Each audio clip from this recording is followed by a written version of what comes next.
All right, check.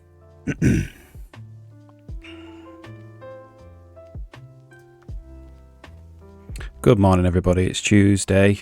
Just got into the office. It's 9:54. Just started up a stream. So the plan today is to work on the Spidean character, particularly his pathfinding. Right now, the pathfinding system only works with these circles that are 1 unit wide. And the goal is to really just make it work with these rectangles, which are bigger than 1 unit. Any size rectangle. I want to be able to make sure that these rectangles don't cross over into these red collision zones. So it means extending the pathfinding system in the engine. So yeah, as ever, I'll report back and I'll let you know how I do. All right. Just a bit to YouTube there.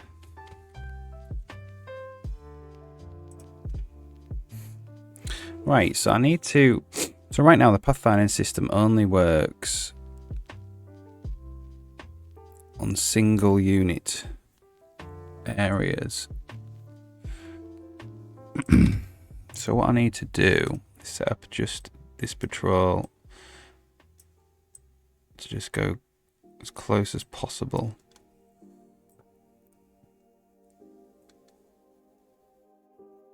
So that would be good there. And I'll relaunch the game. So I've written a note here how I'm going to do this. I just have to make sure that it doesn't slow down the pathfinding system that much.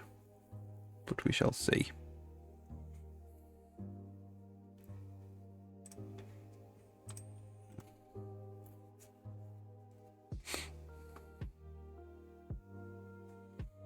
So right now the goal is in the collidable there.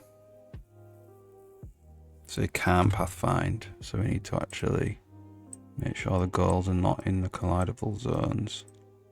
There will be fine. And I'm going to set up a timer. Well, we already have a timer set up down here, just to make sure that we don't make the pathfinding super slow, which I don't want it to do. Right now it's fairly quick to calculate these paths.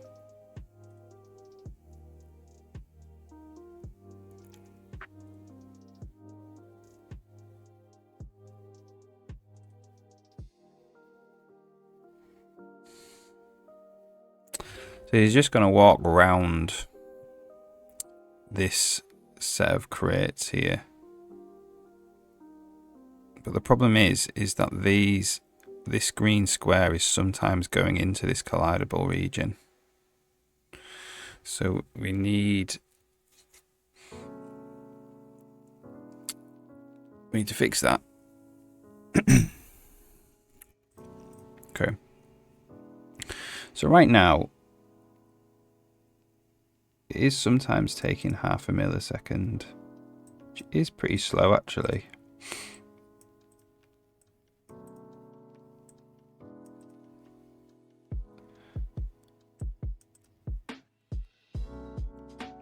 Up to half a millisecond. Don't want to slow it down any more than that.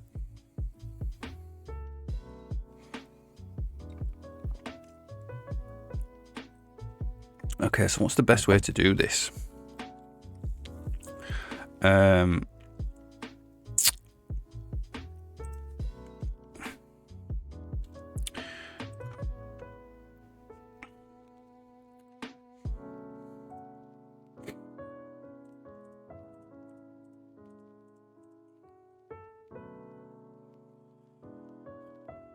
We really want to pass in a width and a height.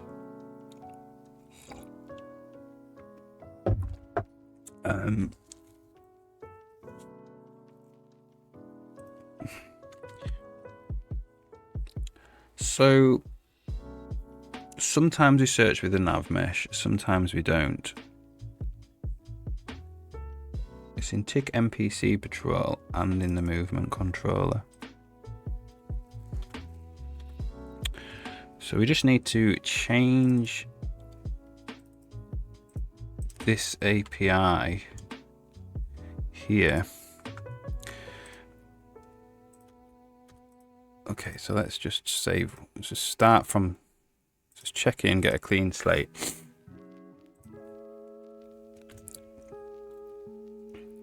So this needs to be basically a rectangle.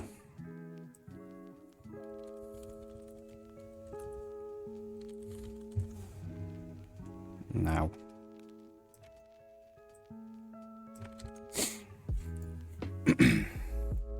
And maybe the goal needs to be a rectangle.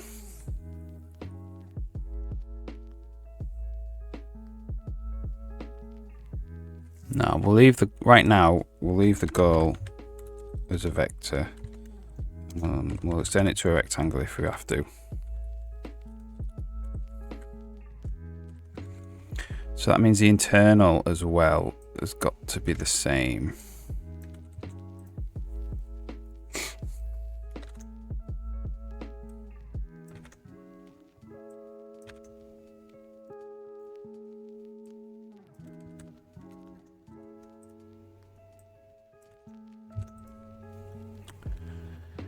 Okay. So let's just fix up some compiler errors here now.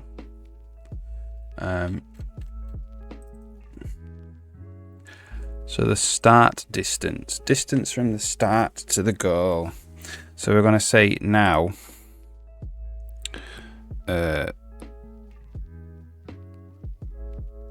start.center.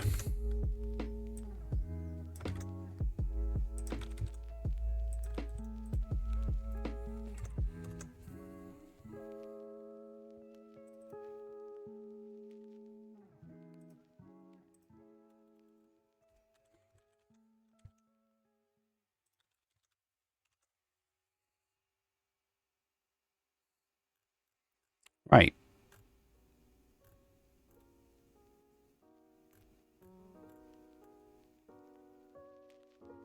So let's just, it was in the movement controller. So this is get interaction bounds. And this is get interaction bounds.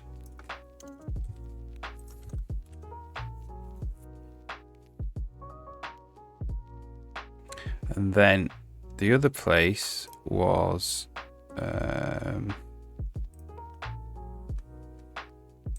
here in the game state.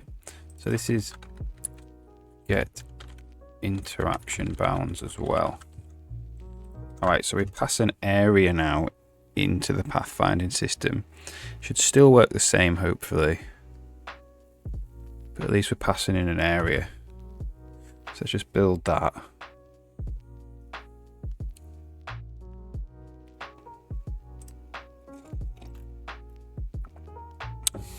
We're just trying to get the center of the area to the goal.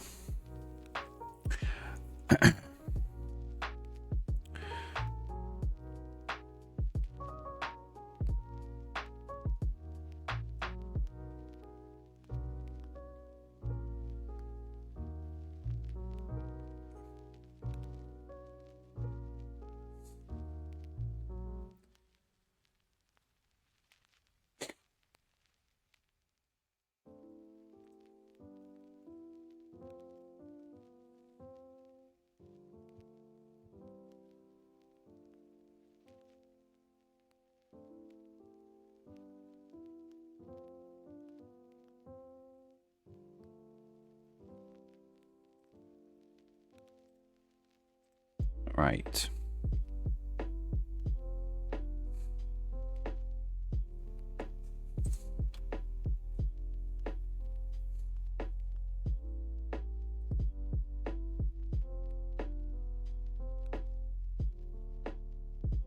So it's still going to work the same, but we can see, so it's working exactly the same.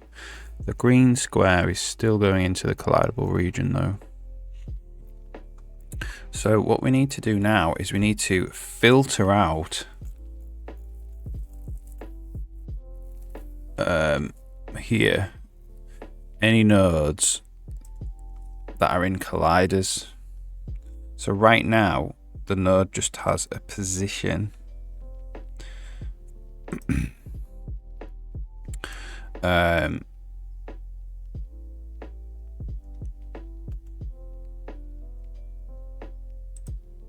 It needs basically, what does it need? It needs a dynamic amount of hashes.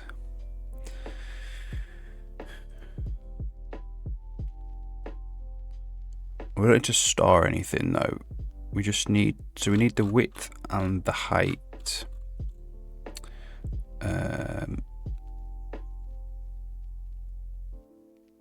Of the start.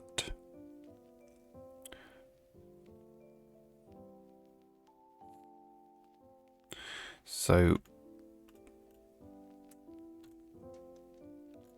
where do we need that? Here when we're actually searching.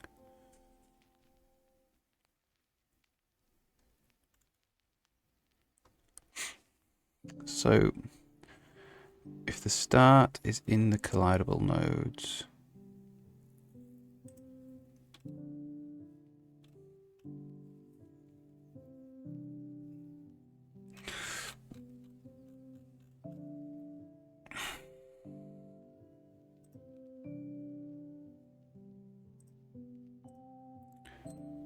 the goal is in the collidable nodes,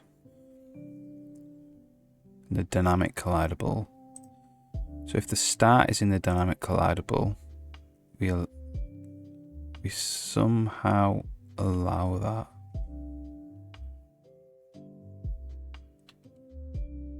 Which is probably fine.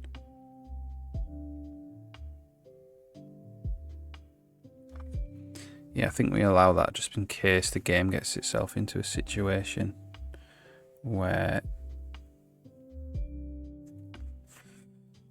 two players are sat on top of each other or something.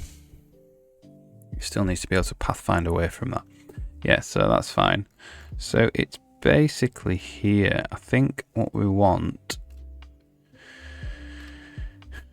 is we want to go I32 width. The bit wielder, hey, how's it going? Hope you're alright. Say start width equals start dot width, and then we're just going to static cast that to an I32.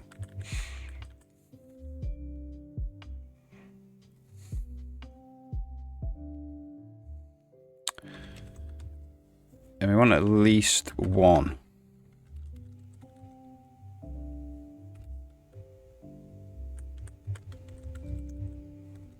And then the height as well.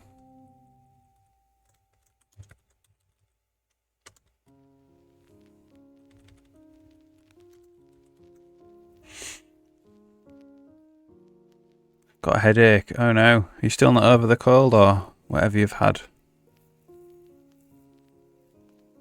You need to get yourself a hot drink or something.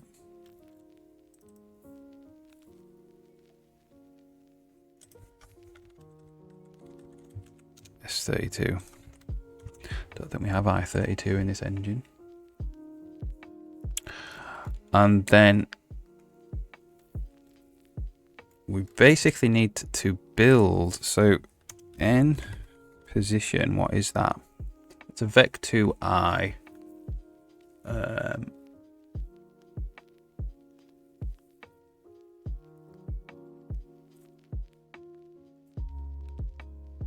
We basically need to go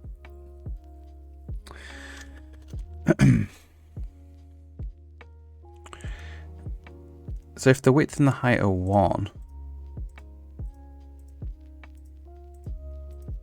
then we can ignore it. I think if S width is greater than 1,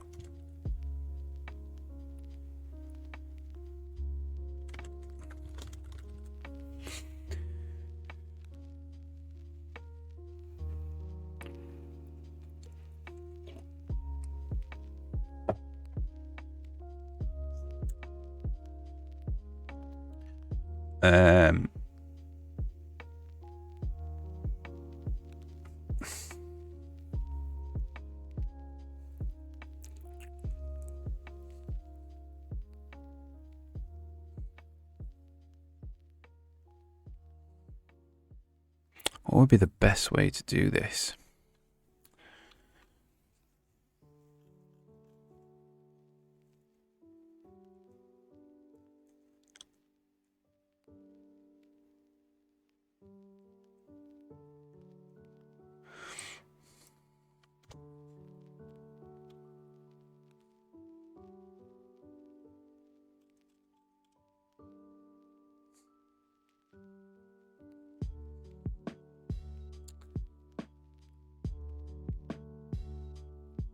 I called it much better. Sorry, man.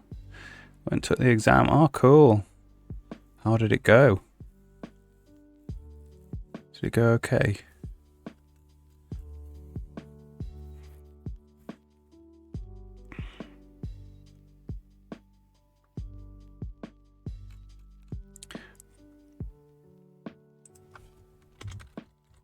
Do you have a make even? We do. So S width equals BM make even. S width. S height equals BM make even. S height. Oh, good work. That's great. That's great news. Well done.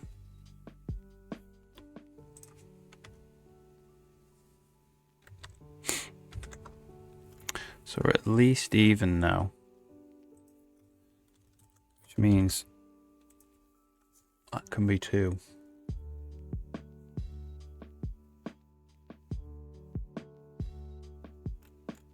So I think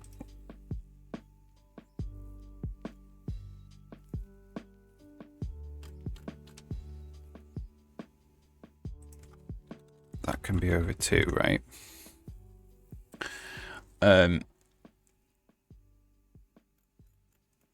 So we need to go for S32y equals n position dot y minus S height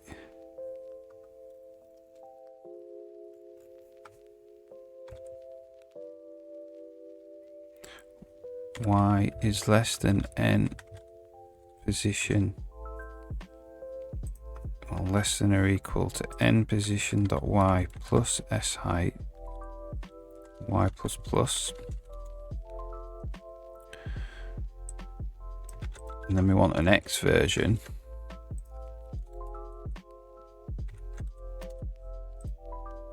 Might call this S Y and SX.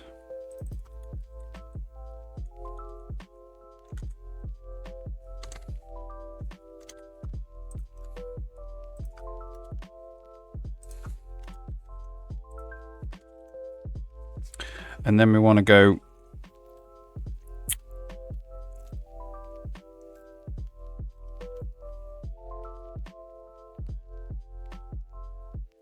we just want to hash it, hash 64.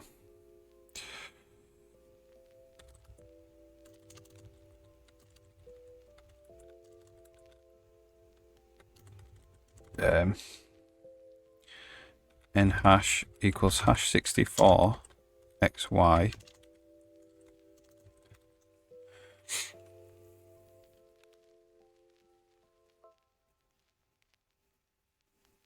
and then we want to say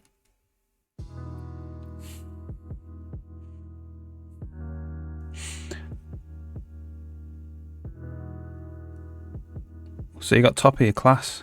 Brilliant. That's really good. Yeah, it's good if you're finding it easy. Really good.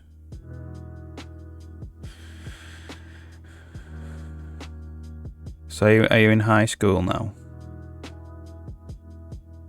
The plan to go on to do further education. And then we actually want to test this hash.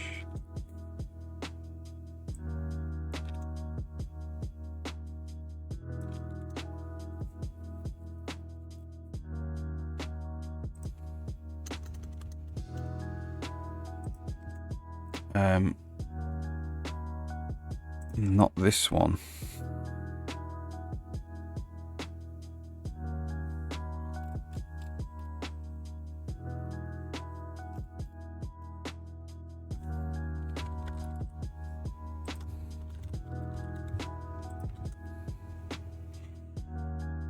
Last year of high school. Start your own business, right? Okay, doing what? That's interesting.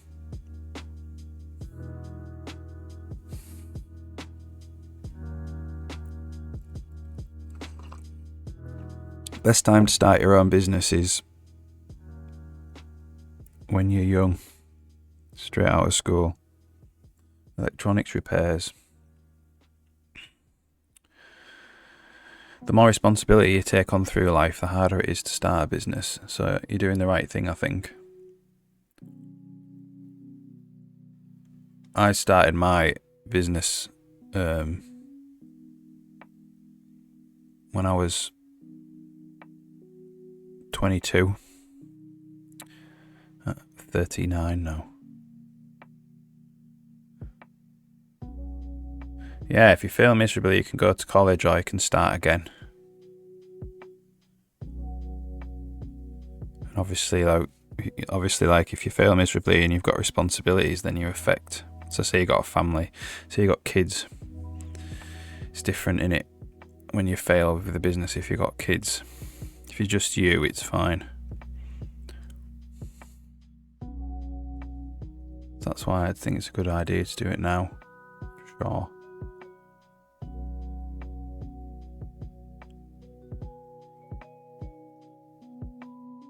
Yeah, great, man. That's great work. So we're not going to check that anymore. We're going to check these, which means we don't need n.hash.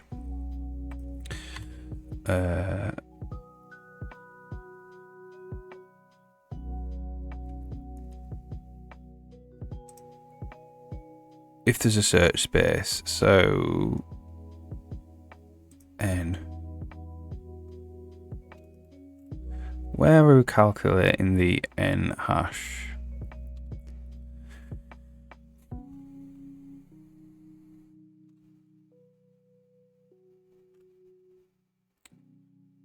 We're saying hash 32 there.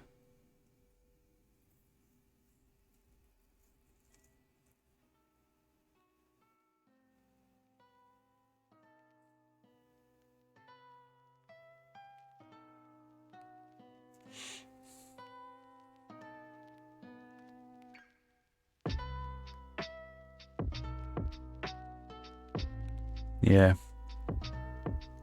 That's what I mean. If you do it young enough, you can make those choices, can't you?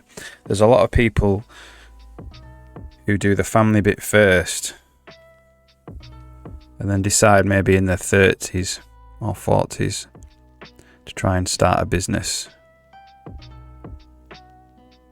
And then it's like there are real consequences of it going wrong then. But if you start straight out of school, that's the right way around,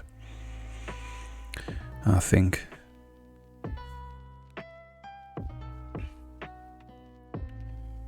I mean, you can start a business in your 30s or 40s. Plenty of people do. It's just more...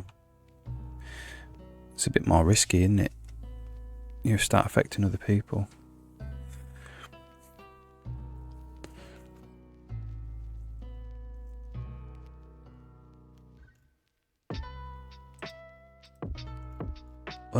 So how are we even generating?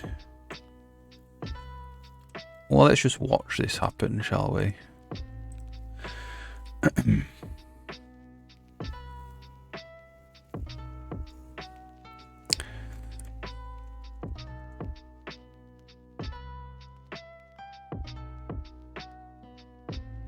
So we've got 4 and 2.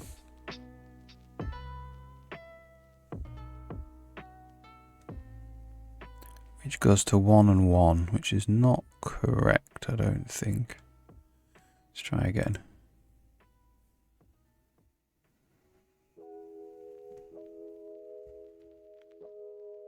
2, 2.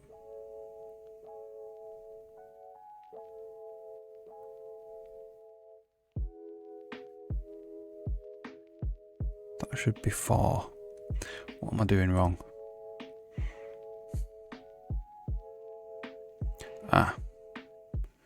Because it's max, not min. Oops.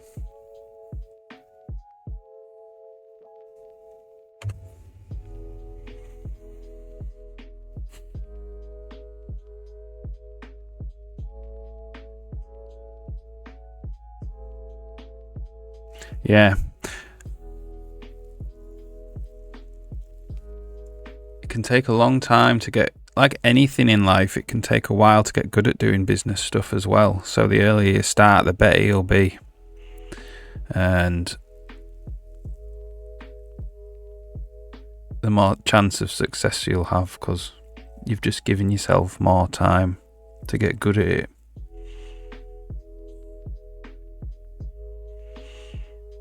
Awesome.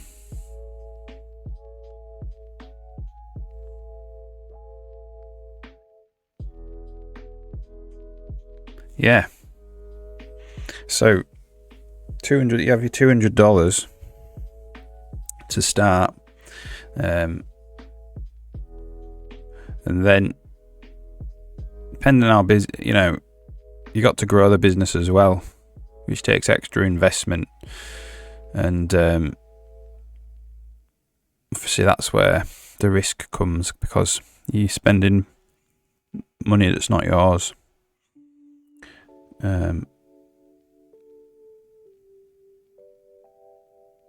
Very few businesses can just grow based on their current revenue. Most businesses have to borrow money to grow. But if you start young enough, that's good, because you can grow the business slower, which means that each time you want to grow the business, you have to borrow less, and you'll get more experience.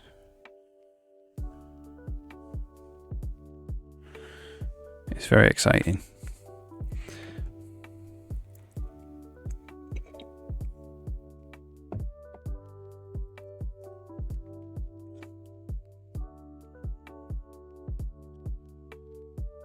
Yeah, man.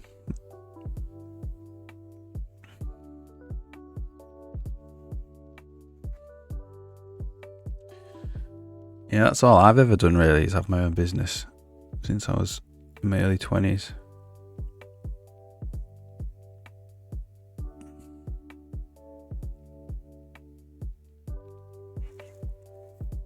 That would be an awesome way to do it. If you could do that. Some businesses can do that. They can reinvest everything they make back in, especially if you're living at home and you don't have to support yourself with rent and bills.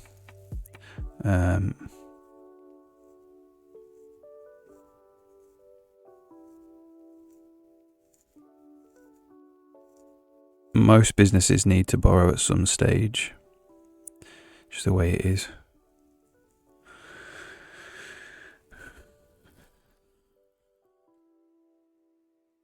I think if you're going to be like an entrepreneurial person, you need to get comfortable with the idea of borrowing money or raising money. You don't have to borrow it. If your business is successful enough, you can sell parts of it. That's what a lot of these Silicon Valley companies do, to try and raise money.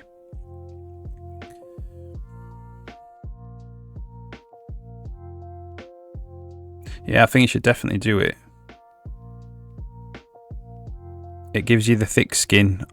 If you do it early, you develop the thick skin of it, because it's quite, it's obviously stressful running your own business and stuff like that. But if you start early enough, you develop like a thick skin for it. You know what I mean? and you become comfortable with not having steady paychecks and stuff like that. That's all gained through experience, you know.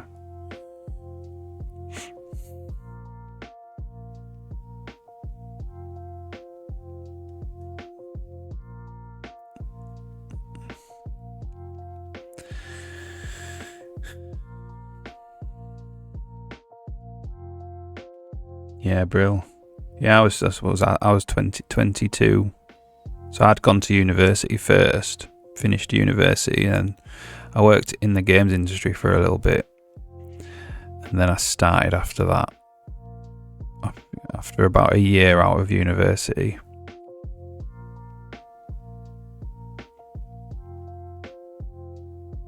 Similar thing, built it up. And that was like 15 or 16 years ago. And I've had my own business ever since then.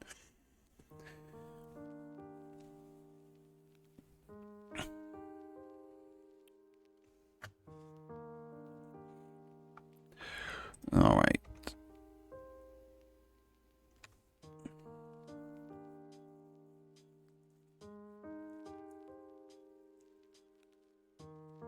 Well, that is still a business, really. Yeah.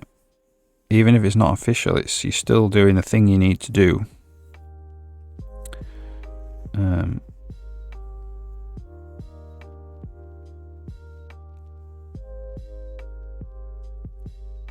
All of it's vital experience. Yeah, Brill. So that's giving you 200 to get going then.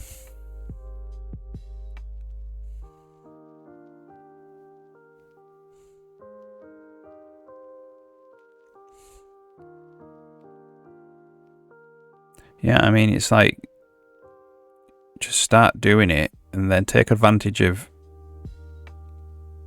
just living at home for a bit.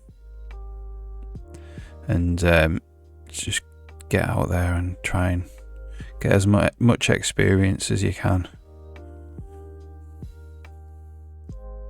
Because there's obviously the fixing the electronic side of running the business, but there's also the more businessy bits, like trying to get new customers, trying to please the customers and all that stuff, and looking after your business, which you'll have to learn.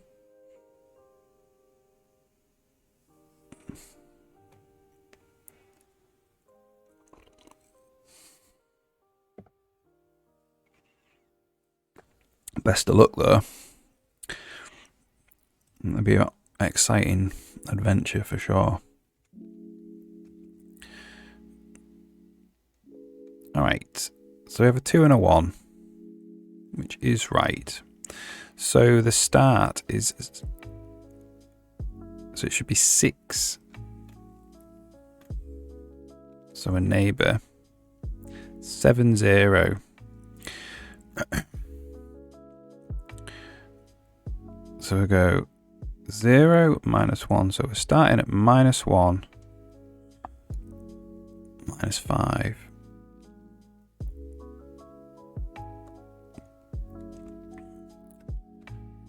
And obviously these can't be continues.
Yeah, nice one. So that's your goal, is it? To open up a shop? Do you mean a high street shop like a store or some kind of business park? That's a good goal. So that's what you need to save for to begin with, innit? Down payment for a shop and equipment. So you lease a shop, I presume. Yeah. Awesome.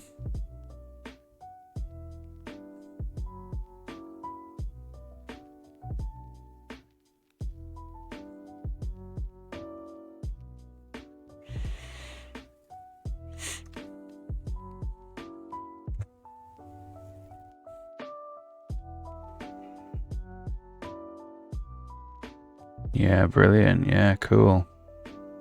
You need get enough money for 12 months of rent, and then you need to get enough work to sustain as well, to sustain the rent. So I would get a few months of rent up front and a few months of work up front as well at the same time. So when you get into your shop, you've immediately got work to do that will bring in extra money.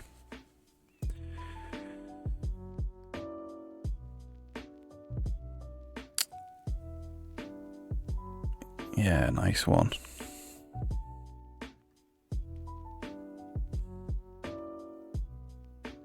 You'll learn all this stuff though, for sure.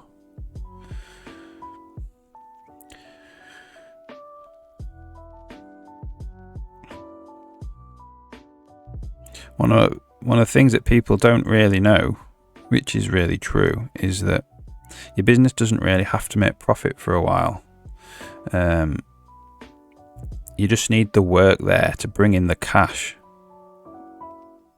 so you can pay your bills, which is cash flow, right? So you need to establish good cash flow over profit to begin with. And if you can do that, then you'll have a successful business that'll run for a long time.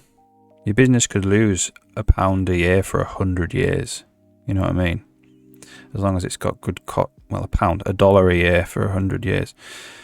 As long as it's got good cash flow, it'll still be there. And if you don't have good cash flow, if you don't have cash coming in all the time, and then you get a bill that you can't pay, even if your business is profitable, your business is over because you don't have the cash to pay the bill. So work on getting a good flow of cash through the business, you know.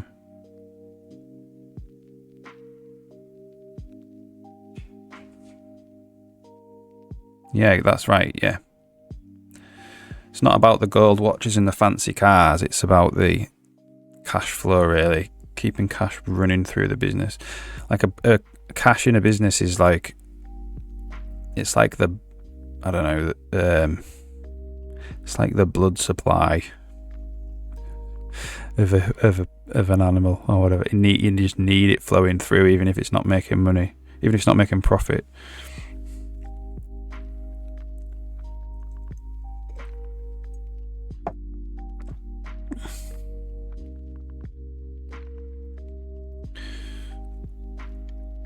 That's the first business thing to work on, really, is to establish decent cash flow. Like if you go to a bank to ask for money, they're going to be less bothered about your projected profits and more bothered about cash flow forecasting. That's what they're going to concentrate on. And if you have good cash flow forecasting, you'll be able to borrow money. And good historic cash flow as well. Yeah, so this is the thing with cash flow, right? If you have enough money to open a shop, do you really want to empty your bank account to open a shop? Because that reduces your cash flow. All of a sudden you don't have much money in the bank to run your business. The better thing to do, if you're okay with it, is borrow some. against the cash. So you could always pay it immediately back if you wanted to, but it's not your money that you've opened the shop with, and you get to keep all that cash in your bank. And then if you've got sustained business built up, that should pay off the loan, and you get to keep your money. So in case if you get into if there's an emergency situation, your business is not finished, you have that money in the bank to be able to continue doing business. Or, you'd have to borrow 100% of it. You just borrow, at least give yourself some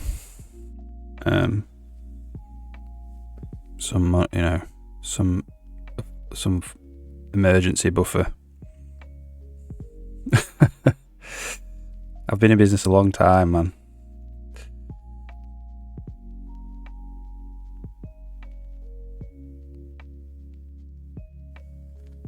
All right.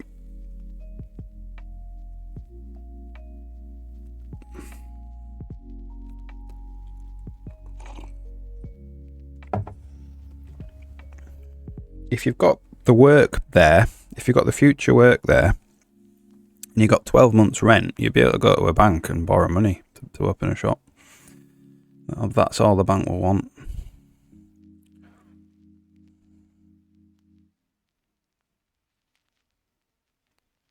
Yeah.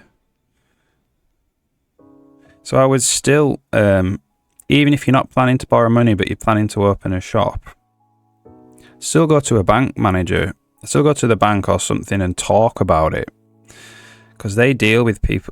That's what they do all the time, is they talk about stuff like that, and they'll give you a lot of advice. You'll need a business bank account anyway, so you'll get a bank manager, and you'll be able to talk to them all the time about what you're trying to do, and they'll give you really good advice and try and sell your products as well, because that's what they're trying to do. But you don't have to buy anything. They'll try and sell you loans and credit cards and overdrafts and all that stuff, but you don't have to take any of that, but they'll still give you good advice.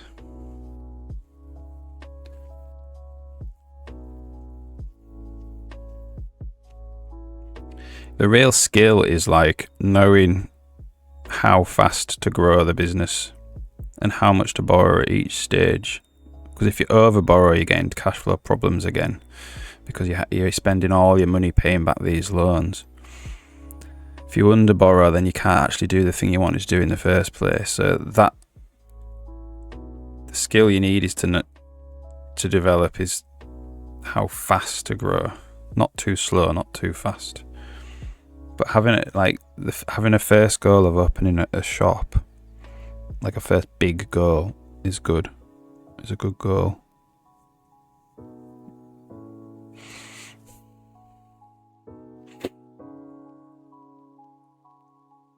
Yeah, start it from home.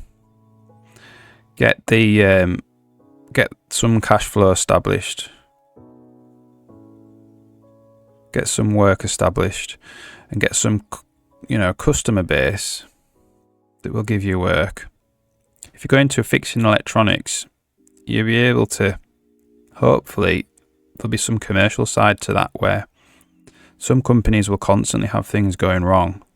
If you can get in with them, so they send their broken things to you whenever they go wrong, that's established cash flow then. That's like, that's guaranteed customers, because their stuff's always going to go wrong because they have so much electronics, and I'm going to be the person to fix it for them.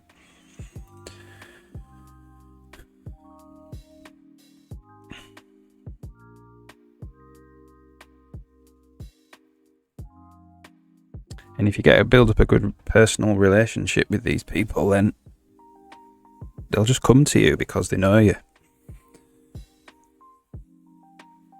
A lot of it's about personal relationships, it's a lot who you know.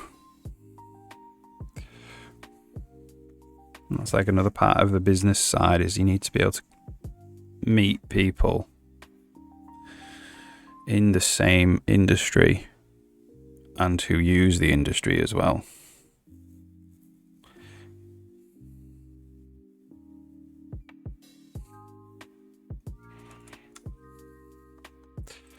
Alright. So I don't know if we're actually going to find So now, there's only one dynamic collider node. We're doing a find rather than a search. I mean, that's probably fine, rather than a binary search. There's only 38 statics, but then again, there'll be much more in a established level. Well, I guess we run this and we see what happens.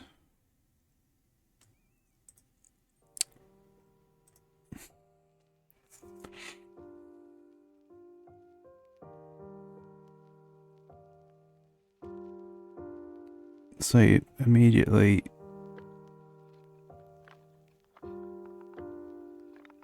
it's not working at all.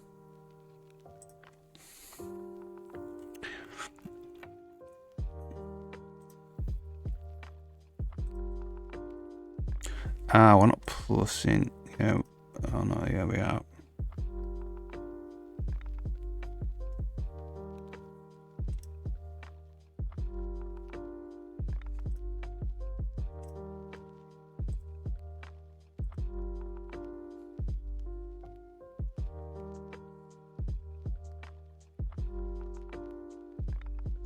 Yeah. If you've got a call, if you feel like you want to go into business, do it. Everything's right for you. It's you're the right age. You've got you know what you want to do for a business. You've got no responsibility really. Like, you've got no mortgage, no kids. It's the best time to do it.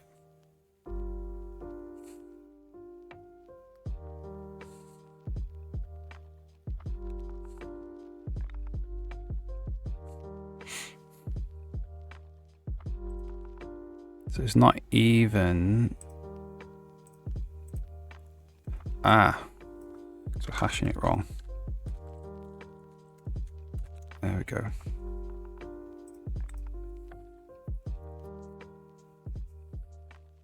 Yeah, you live on beans. The initial period of starting a business where you can't even afford food is very short, so I think it'll be fine.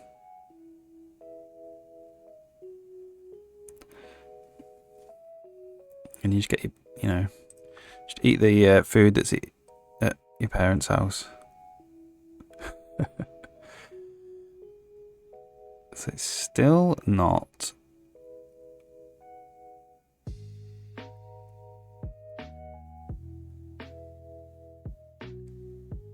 It's just not even working now. He's not even paying attention to the collidable.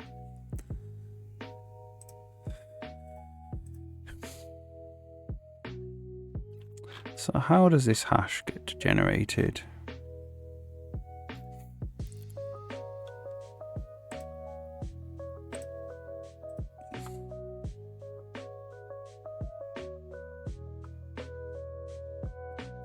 You'll be fine. It's exciting, really. It's nerve-wracking, but it's exciting.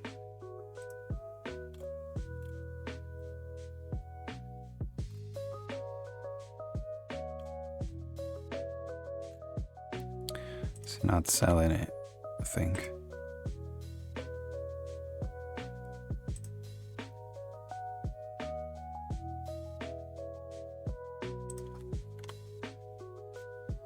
Star cell. Star cell base. It does hash 32s. That's why it's not working. Just doing a 32-bit hash, not a 64-bit hash.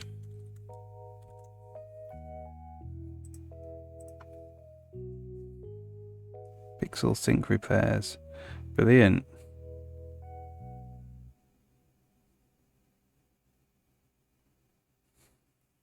Yeah, good name.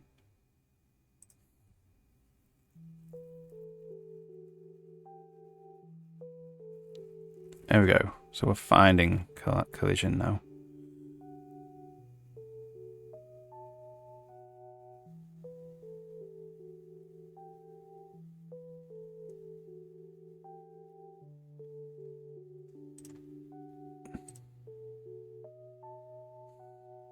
So I'm gonna see if I can just draw out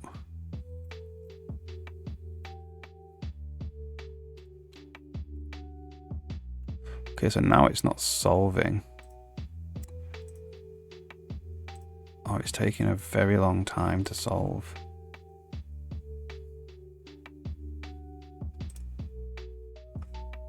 So we set it to false.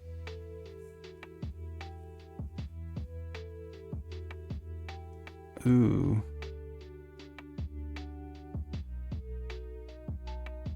Oh. Got the wrong. This is the wrong place to put that condition.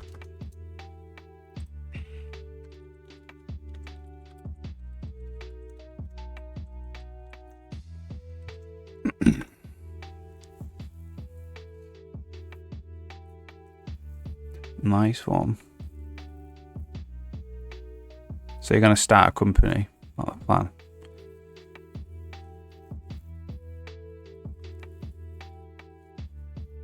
So that is it, $200 to start the company, like to register the company where you're from.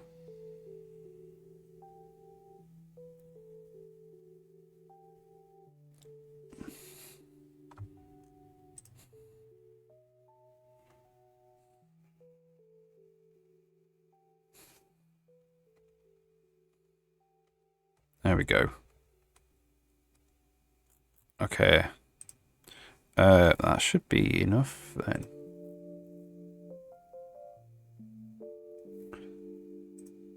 Still not solving though.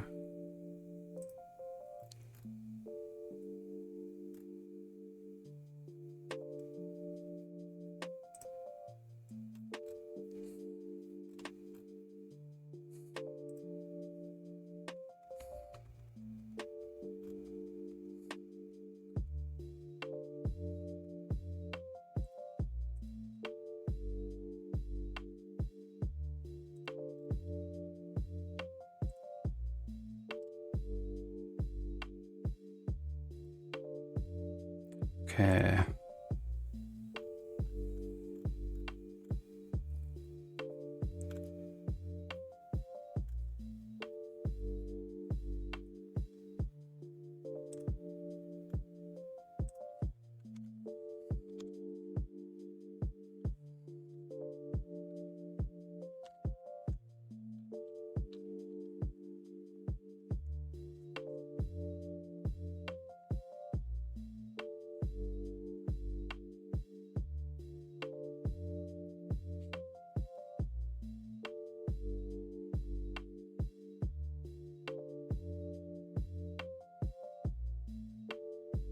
Okay. Yeah, so like limited liability company. Yeah, we have limited companies here as well. So you can form a limited company, or you can become a sole trader. Sole trader is a lot. It's a lot easier.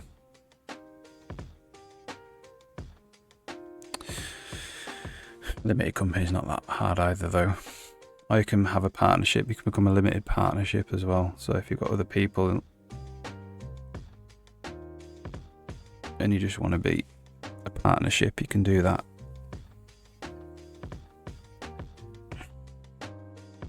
Can't remember how much it costs.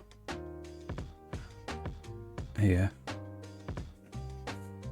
Sole trader doesn't cost anything. All you've got to do if you want to be a sole trader is file your tax returns as a sole trader. So you don't have to register anything.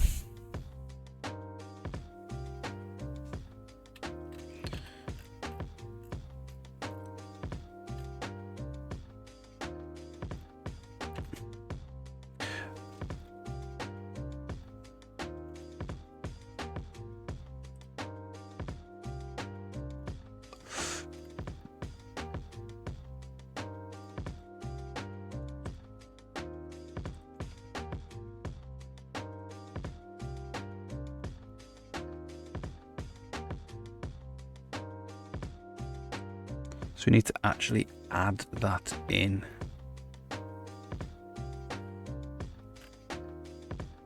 To the cell map.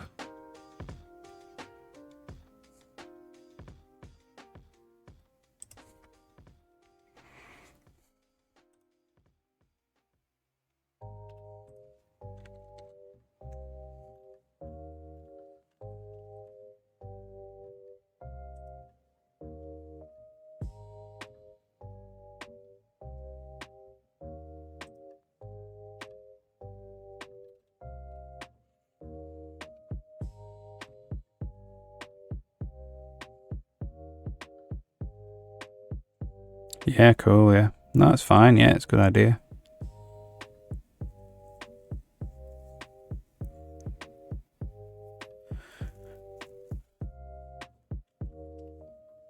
Gives you the benefits of being a limited legal entity as well. So you can sign your shop in the name of the limited company instead of a personal. Get a lease yourself. You get the company to get the lease. And then if you ever, want to leave the company, you can do that and not be tied to the shop.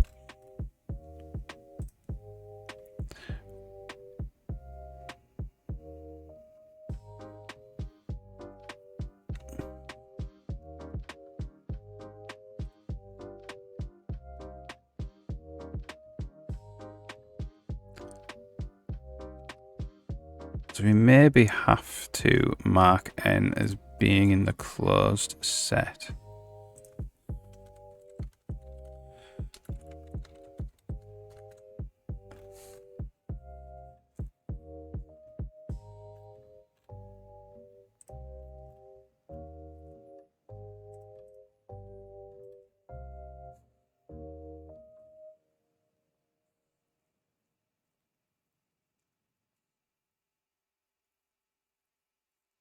Yeah, exactly. Or you maybe a business does want to take out a loan one day, and you don't want it to be you that does it, but your business, and then that's also handy, isn't it?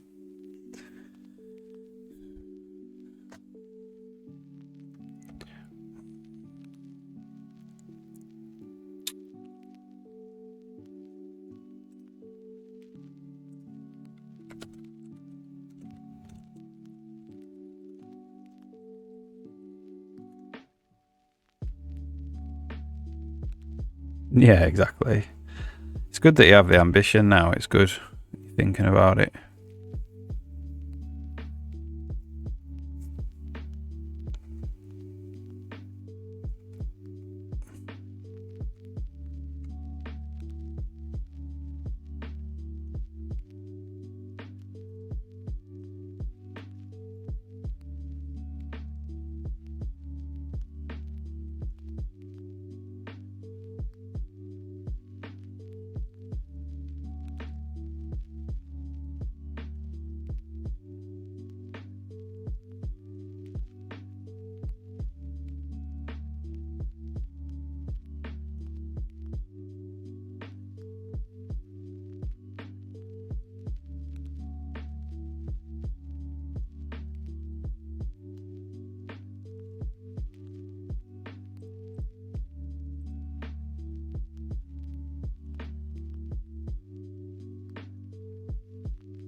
Does this solve then?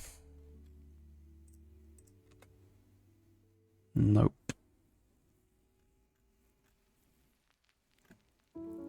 Does it ever solve?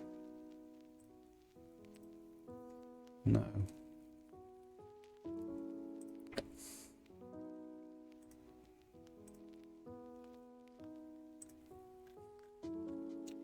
So this doesn't work, unfortunately.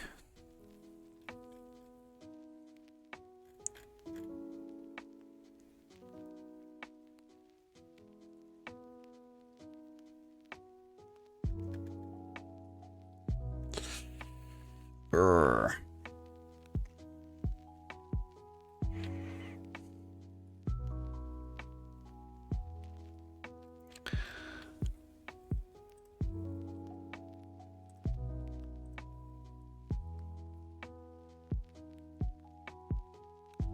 It's because the goal, I think, is too close.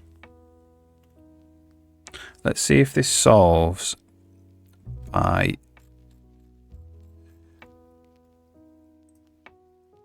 let's just return a star result. Girling collidable to start with. How does this even work? How do we return? Return standard unexpected.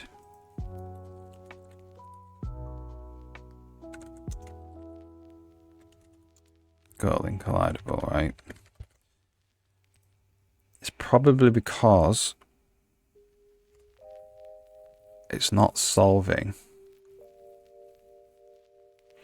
Because these are too close. Now, let's just move them away for a second.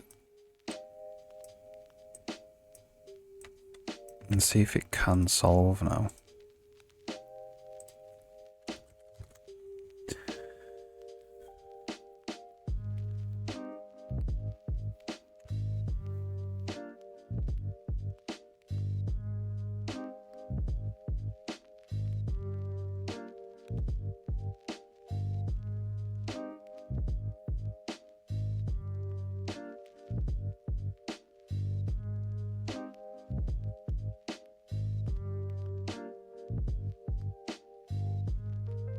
So it can solve.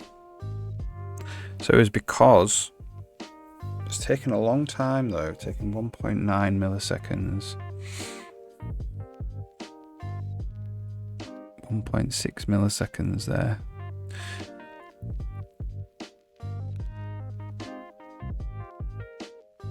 That took 144 milliseconds.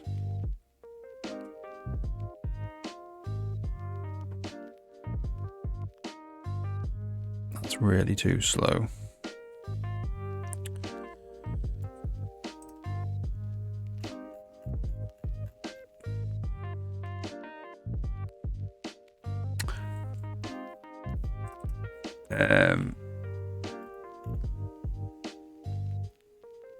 So we need to get the node. We need to add a node in there. We need to make a node there in the closed set.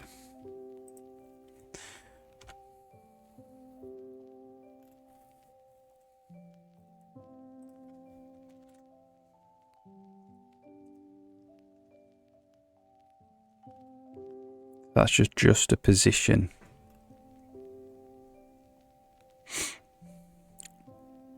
Alright, I'm going to take a 2-minute break, make a cup of coffee, then we'll work on this a little bit more.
Alright. So if this ends up just not working or being too slow, I'll have to just set up another race start where the neighbours can be arbitrary, where the cells can be arbitrarily big. That might be the way we go.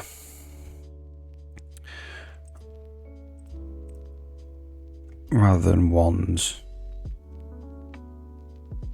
Just means the colliders are going to have to be regenerated all the time. So I don't know if it would be, how fast that would be. Probably be okay. Because the collision nodes would fit in different sized, the collision cells would be different sizes.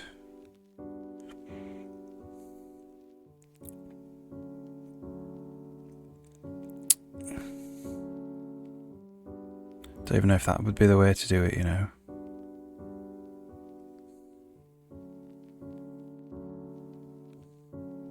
We'll go with this for now anyway. So let's just put a window over here. If you just go to 362.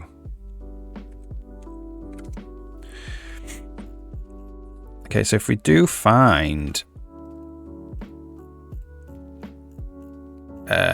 where are we? Where are we? Are we up here? Yeah, so if we do find that it's collidable,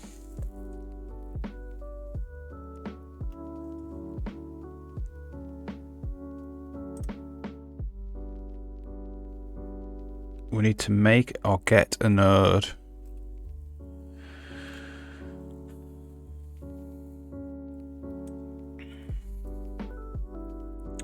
So let's just zero this out for a sec. Well, get rid of that. So we need to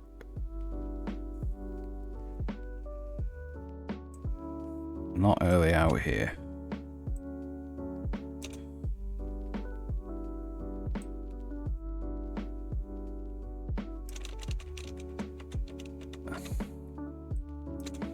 We need to get the node. We need to find or make a node here.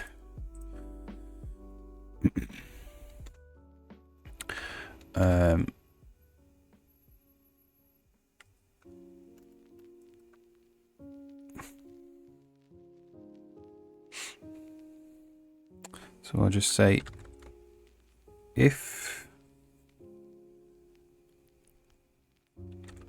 auto node, I'll say nxy equals cell map, try get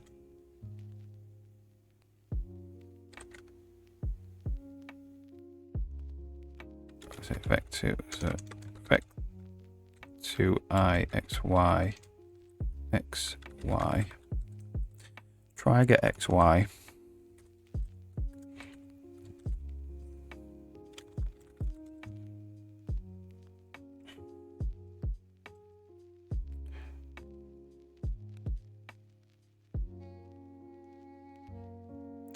I just want to say if nxy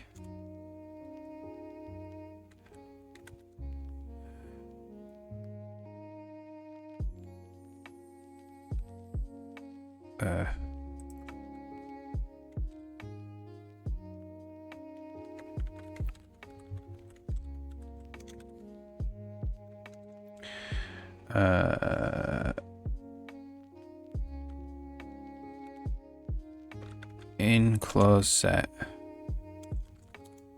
continue, right? I'm going to test it.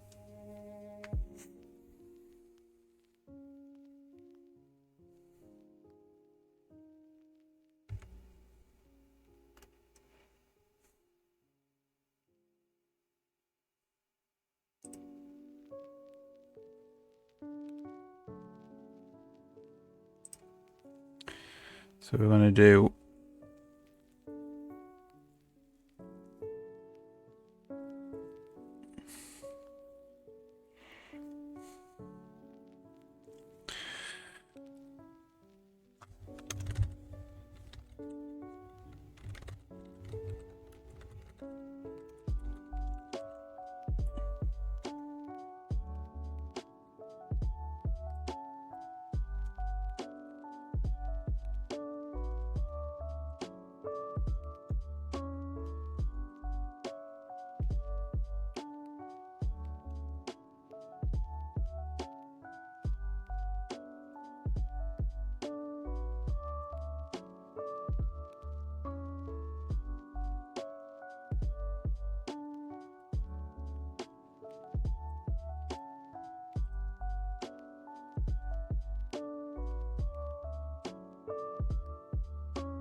Say if P cell in closed set continue,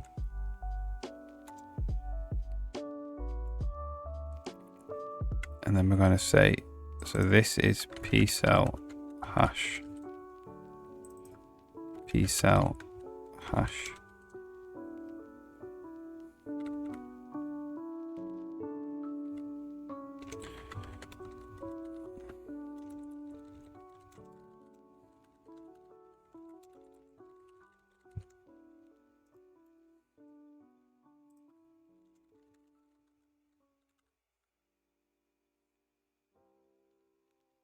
So this is really just an OR.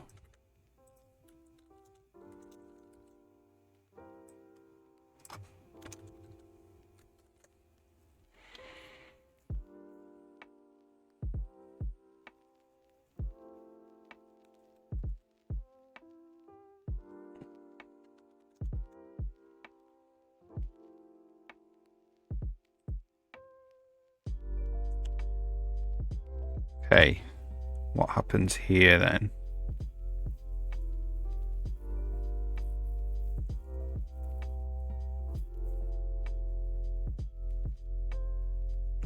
.2 milliseconds. It's quite slow.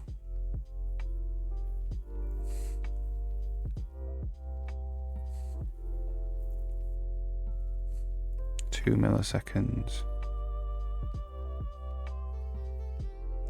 143 milliseconds. It's really quite slow, isn't it?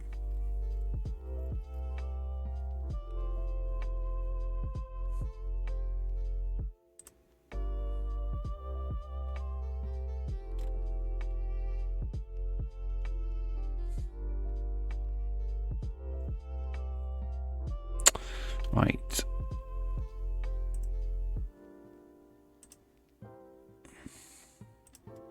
So let's run through this.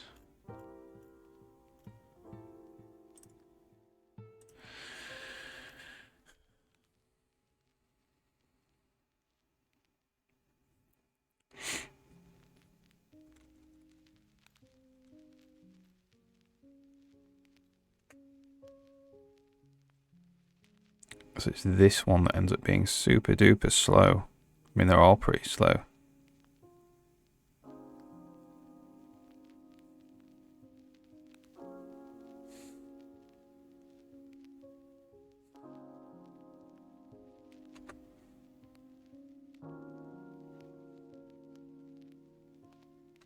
Okay.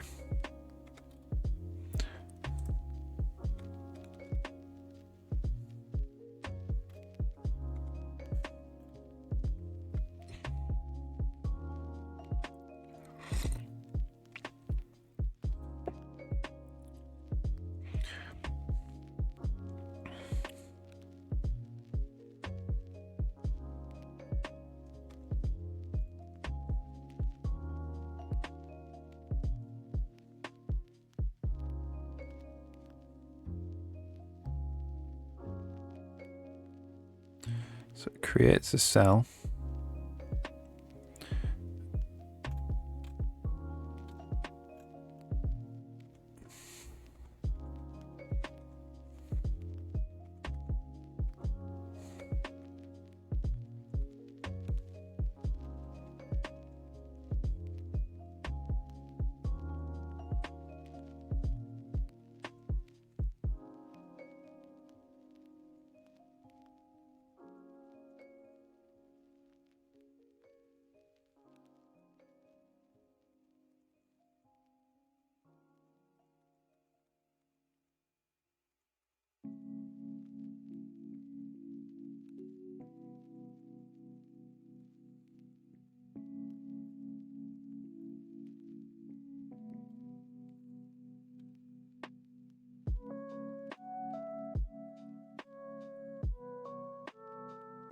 So really, we need to check there.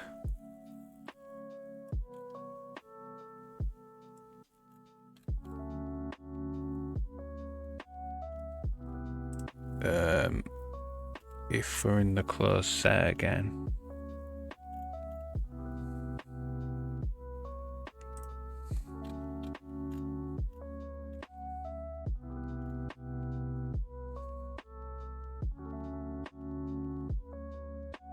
That would continue. Yeah, that's fine then. We don't need to do that check.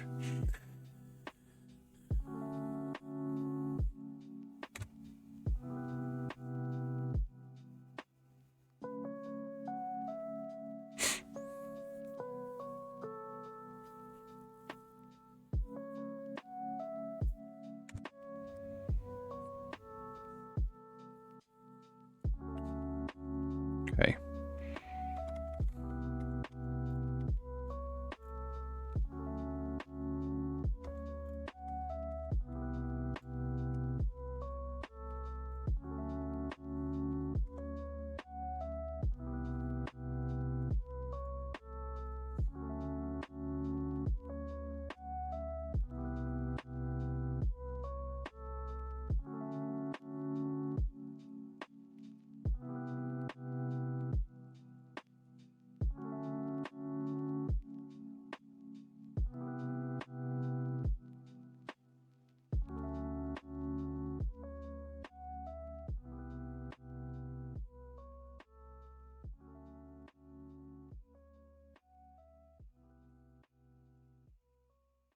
So we go through all of these. We pass the collision.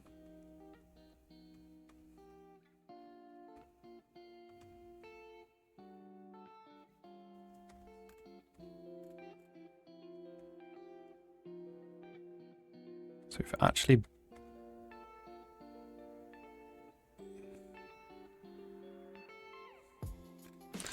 should have been through a bunch of neighbours. Okay.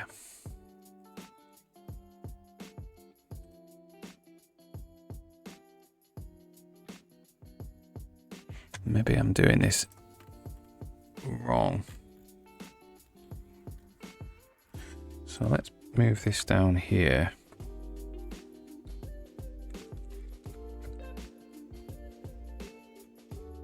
This is else.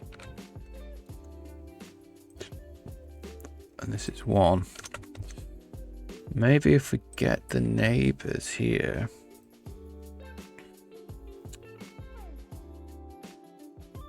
This is just with the width and the height.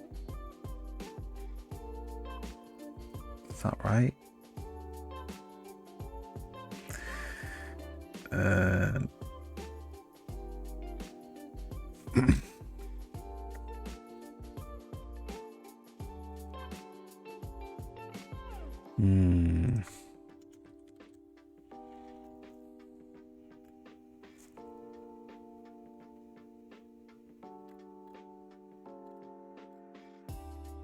Okay, let's go through it again.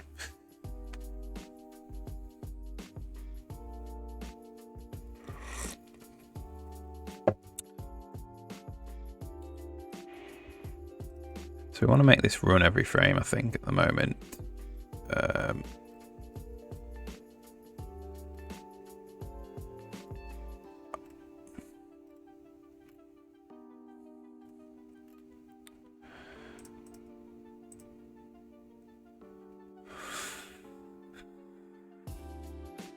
So we're only running it.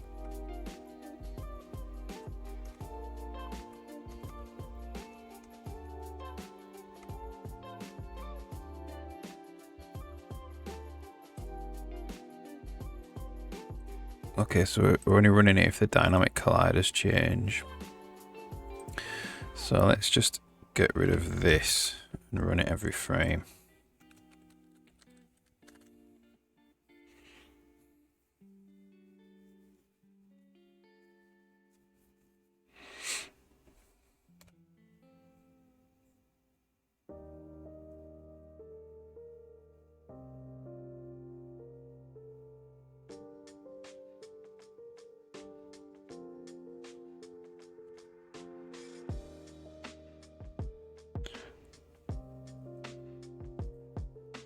So it's running every frame now.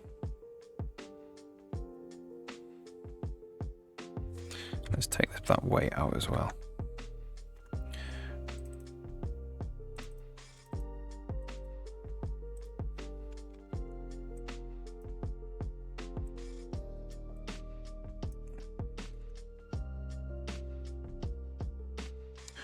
Then if we're running it every frame, we can probably at the end here.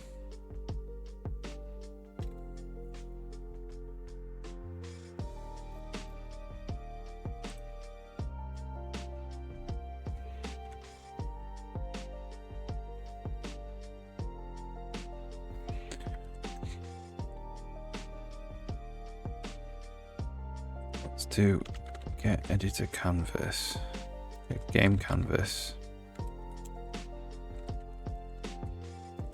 Draw quad. Outline in world.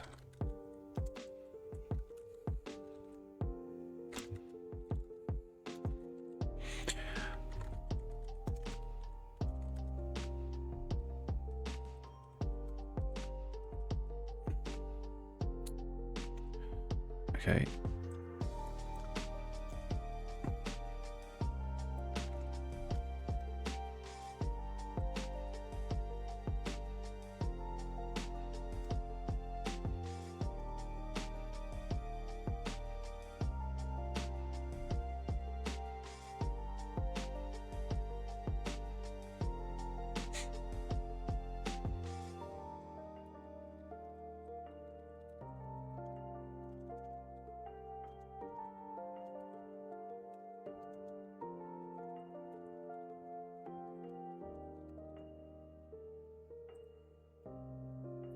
So we won't do it there though.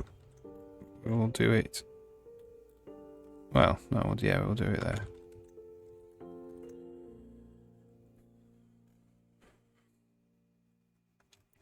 So that's obviously temporary.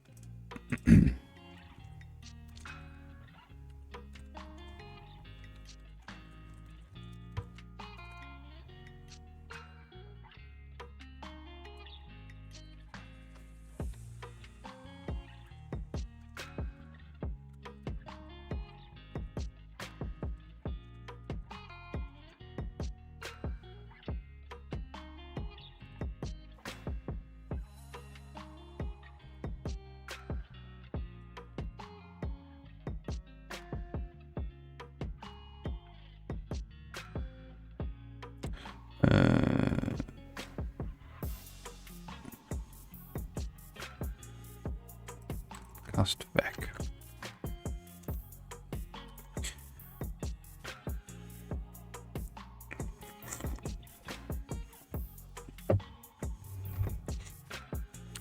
See if we have any drawing now of what nodes it's trying.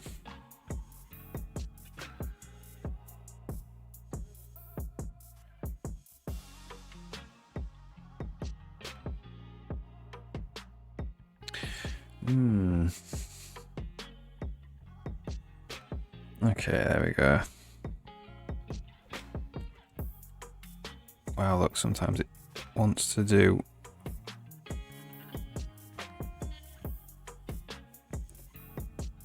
all of them.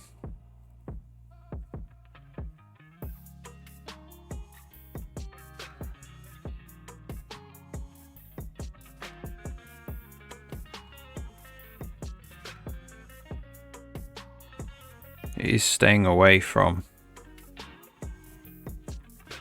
that red collision zone though.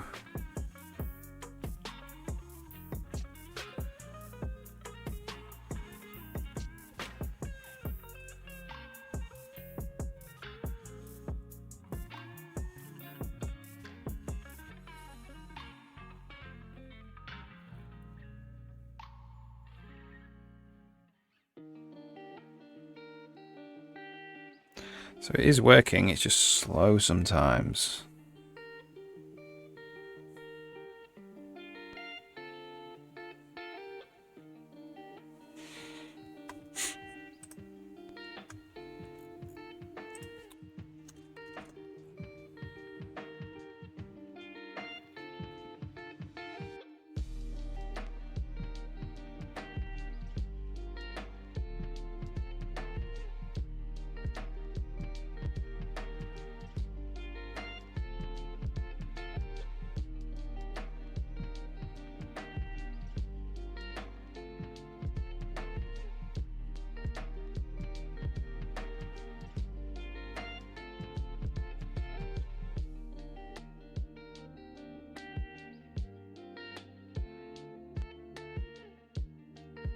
How do we speed this up?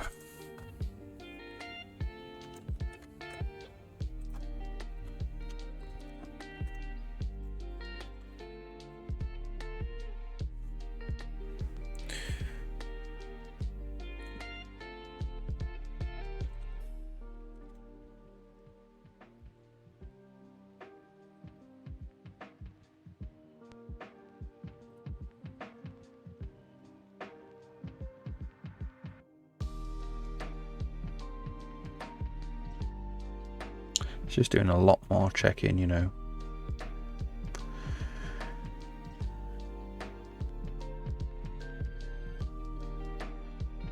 But it is definitely staying away from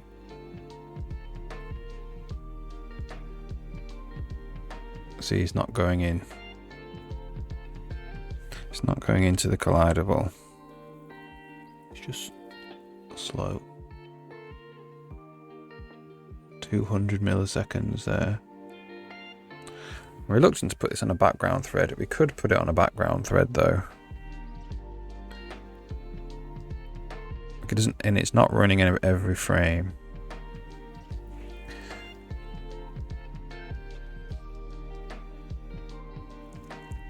Oh look, it went through my dynamic collider though there.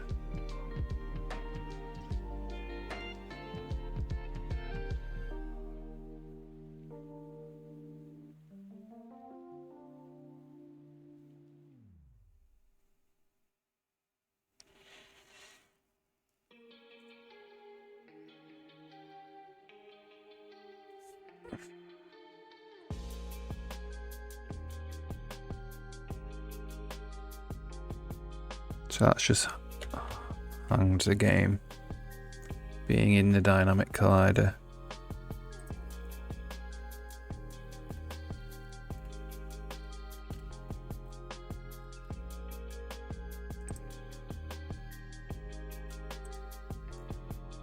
It's a lot of nerds, man.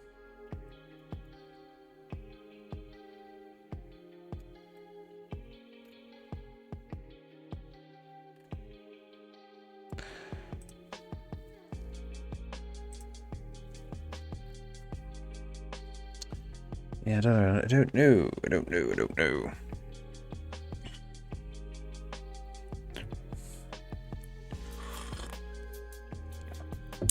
So we have at least, I mean, we could fix that where it hangs the game there, hung the game.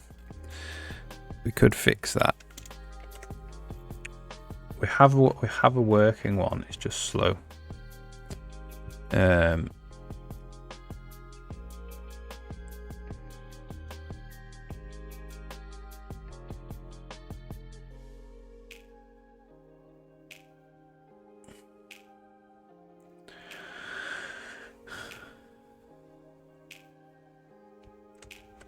I want to see how he avoids me. He is avoiding me. He's trying to avoid me. So the alternative is to build up these dynamic collider nodes every frame. Which might be a lot faster. Okay, so I'll just check this in as AI solution 1, A star solution 1, and then we'll do a second solution which requires rebuilding these dynamic colliders and these static colliders. So these static colliders can get rebuilt pretty quickly, I know. These no, the dynamic colliders can be rebuilt pretty quickly. The static colliders can't. So I think to actually do this solution, we're going to write another internal. I'm going to write another one of these. And that's just an array of vec2.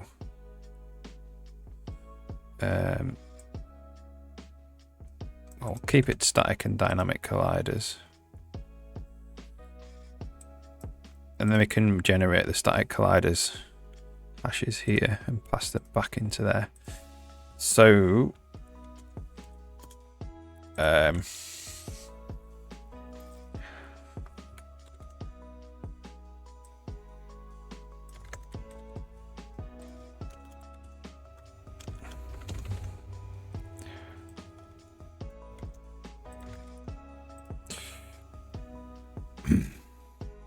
so that is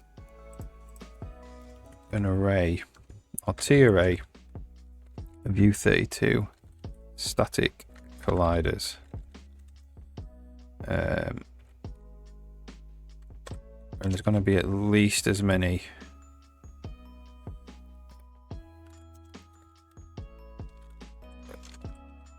as that. And then that goes through there like that.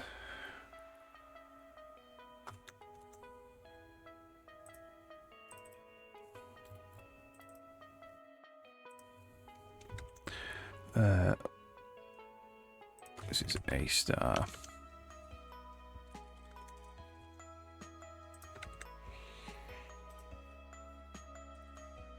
That's just size. And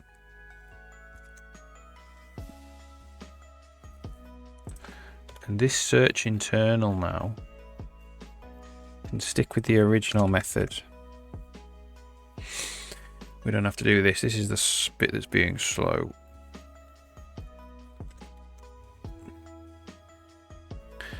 So what we need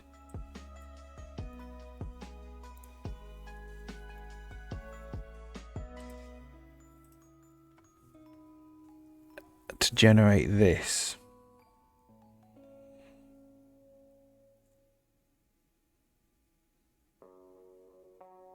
is to basically inflate. We need to add more static colliders in. So I think that could be an eye actually.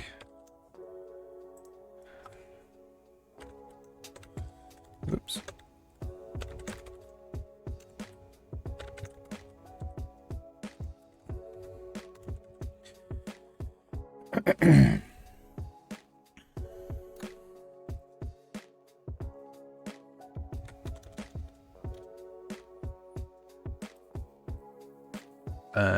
So we can straight up add them in. So we can go for auto C in static collision nodes, static colliders to add hash 32 C.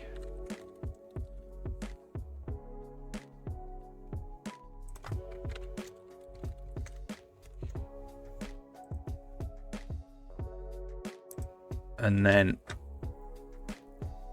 we need the static collision nodes in the level. So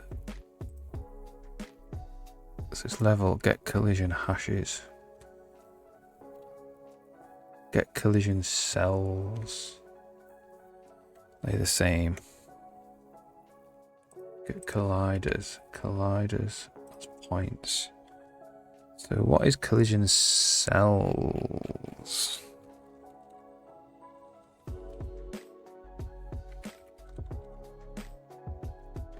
Pent collision, level collider, level collider vent.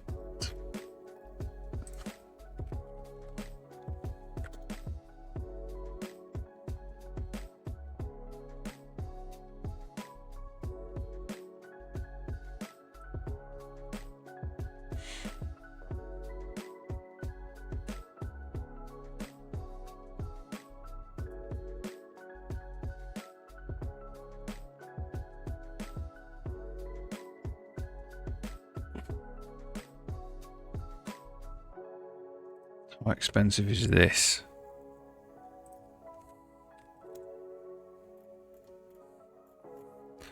Pretty expensive.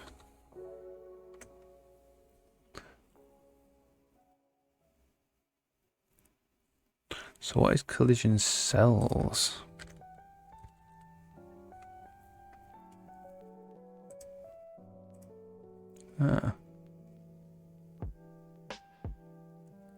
So that's XY. So who's using?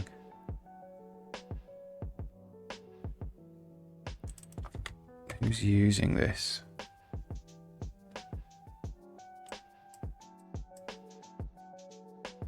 No one else is using this.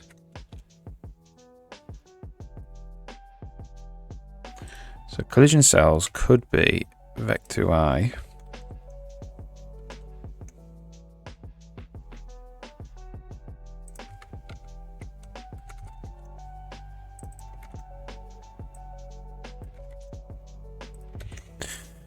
And then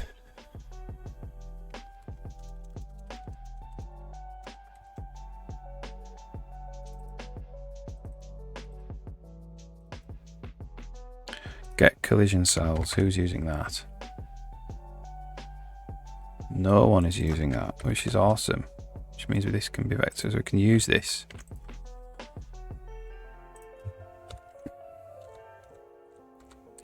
Okay, so let's build. Hang on first. Let's do get collision cells. So collision cells is not per room.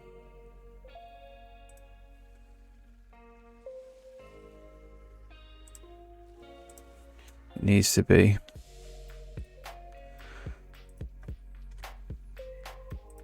So we're going to have array vector I cells.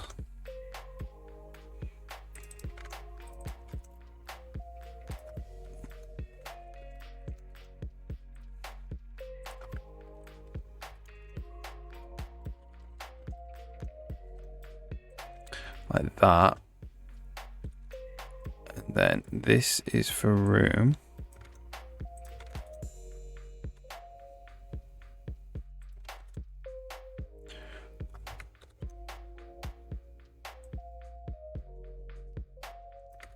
And we may as well make this a standard span actually as well.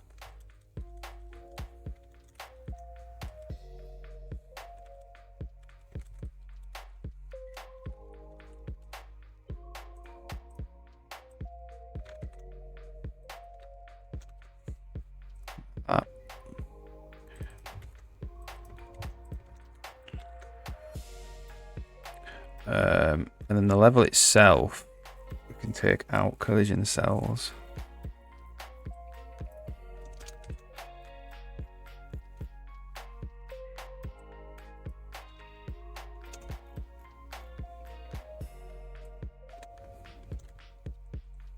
So as long as Visual Studio is telling me the truth and no one uses those cells, we should be fine.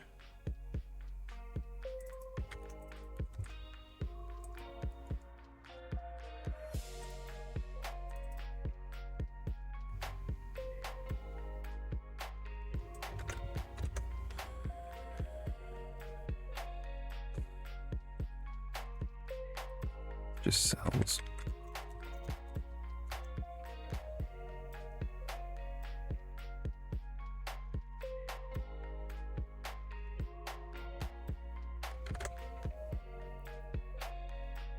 All right, we'll build that.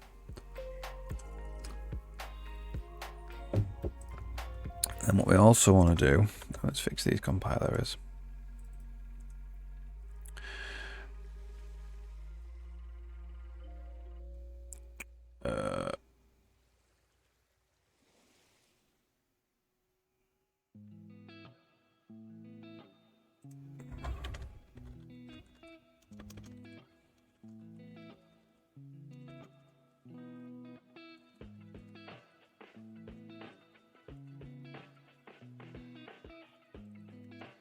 Does that work?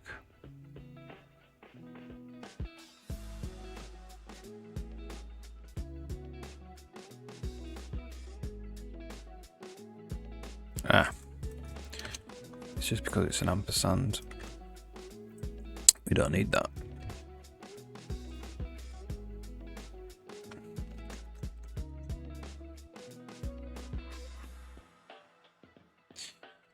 So we need to be able to add more cells.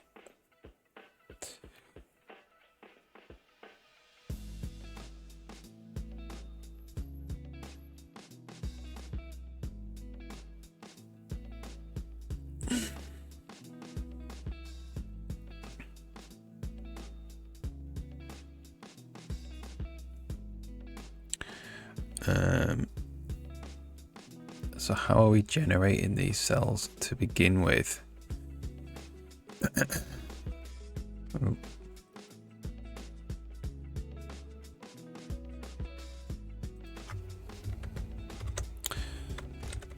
How are we generating these cells to begin with? We're going through this lofty process, which is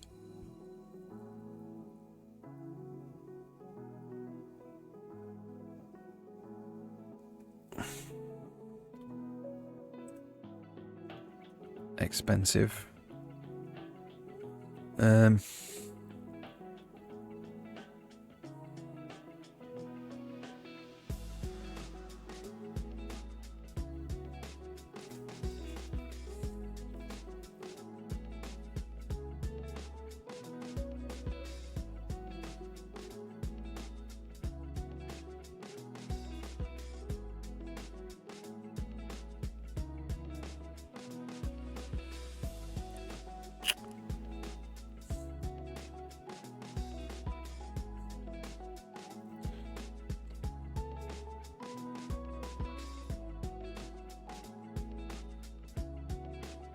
So this on game state, we could get collision cells now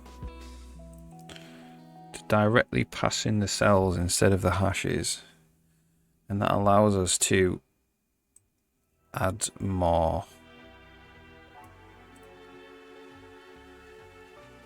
hashes in.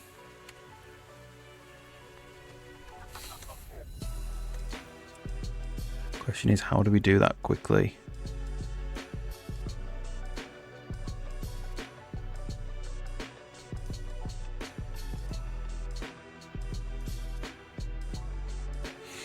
So we can do get collision cells.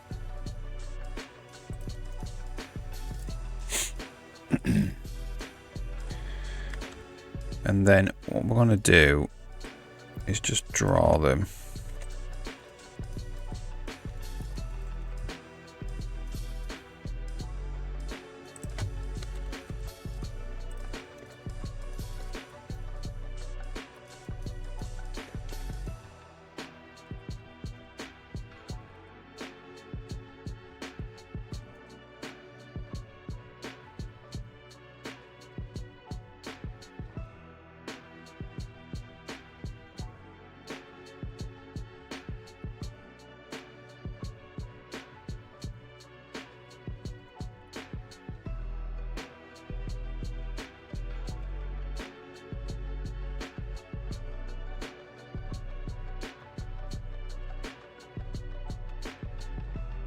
And then in the actual search, we'll just turn off drawing the drawing the actual search space for a second.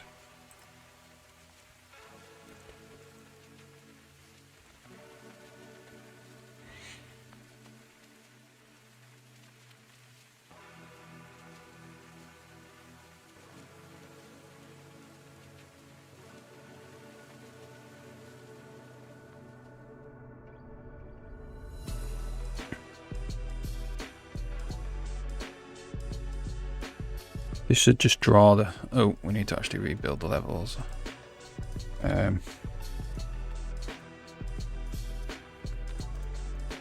So this should actually just draw out the collision cells that the A-star is using to test for collision. Or intersection, really. Oh.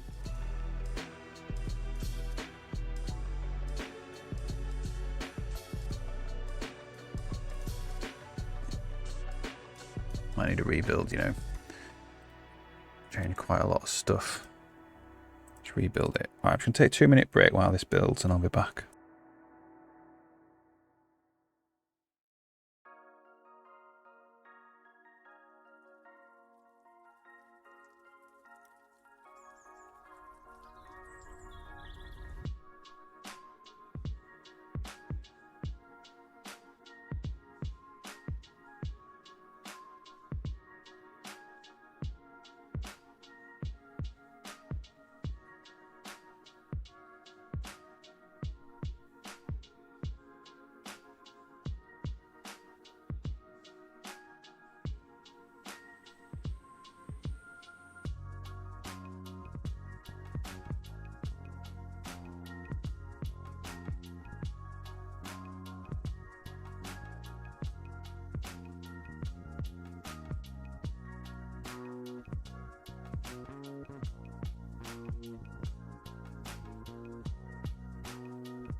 All right.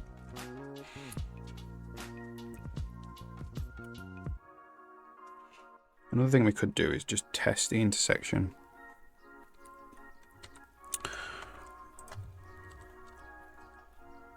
As well.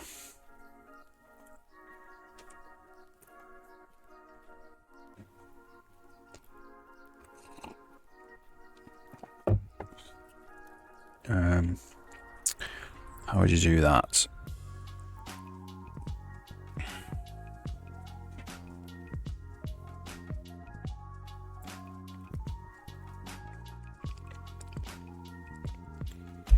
That would require going through every single cell, doing an intersection test.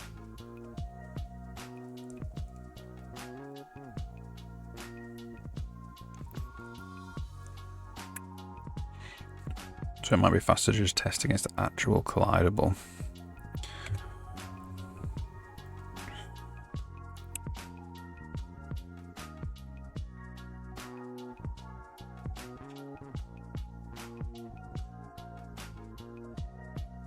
Rather than these cells.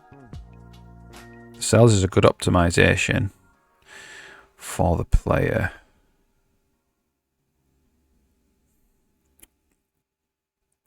So what we need to do is add more cells around the outside.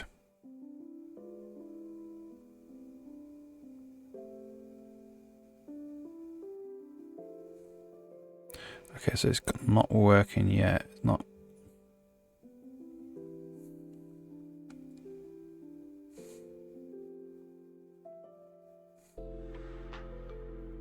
It's going straight through the cells there.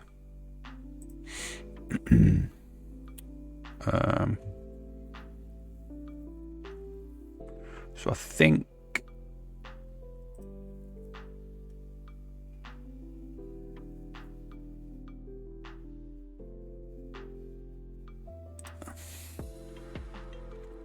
do this.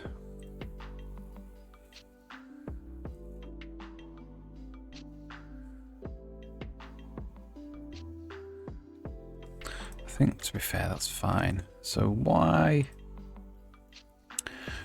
is that happening?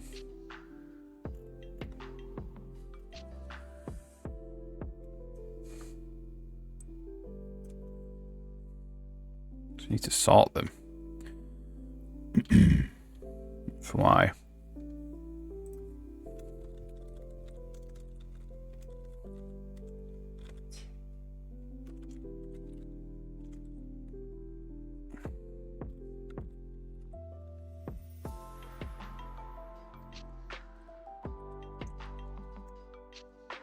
So that requires a sort every frame.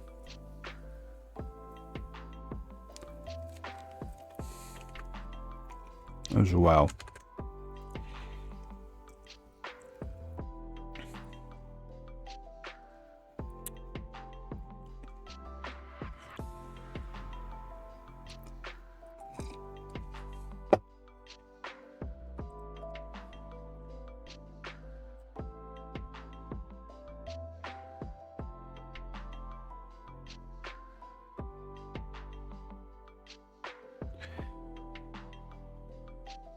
Not too bad.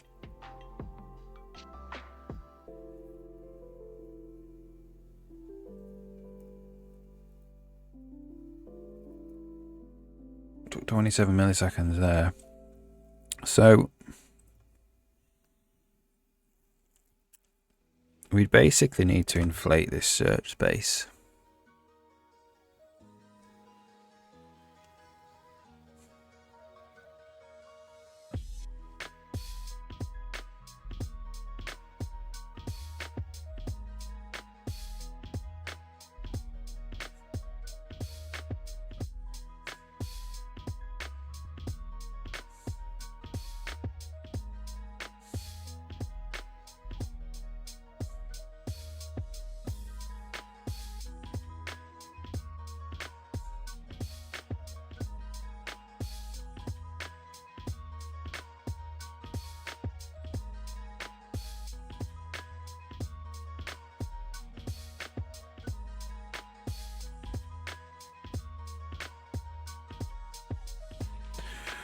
means getting the bounds, inflating the bounds, and then using this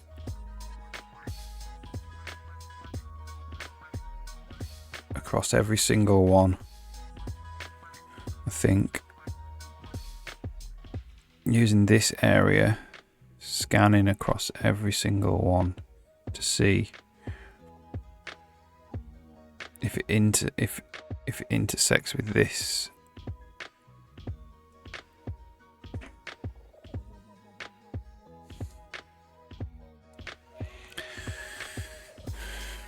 That's going to be expensive.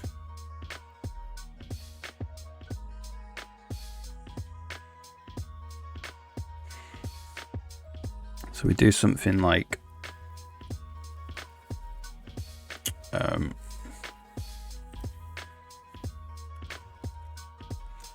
bounding rect,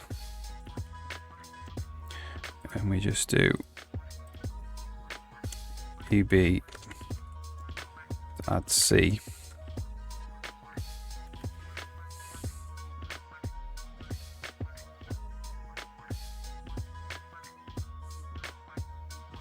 And then we do auto bounds.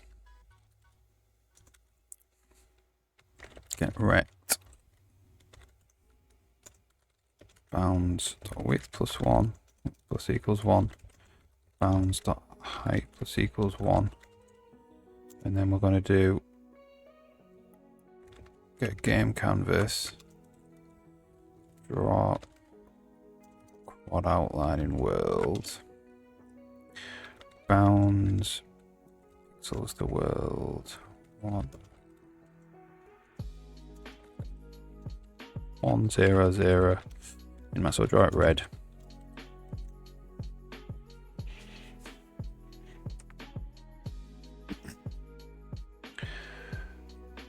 Unsupported type added to bounding box.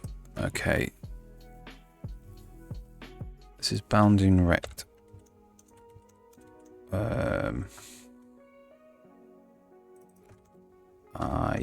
That's why.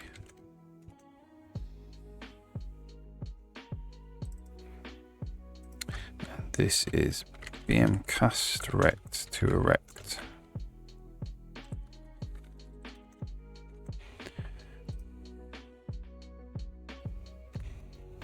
So that should just draw the bounds of it. Like that in red. And then we need to inflate it.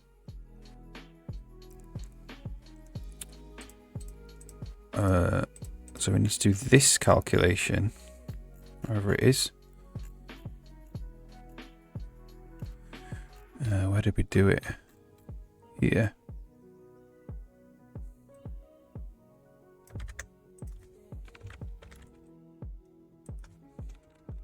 Don't need that there at the moment.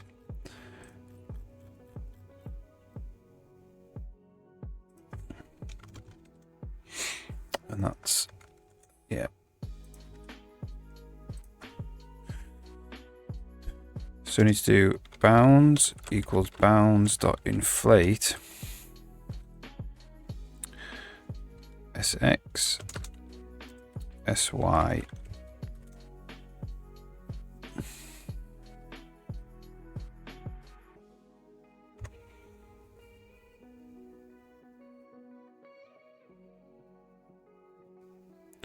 like that.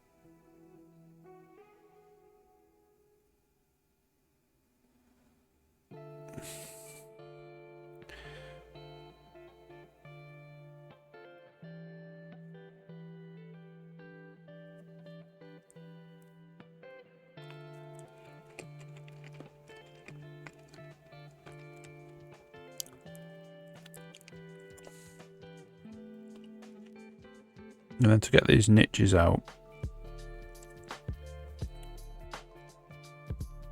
we need to do a second step where we go across with this rectangle and do an intersection test.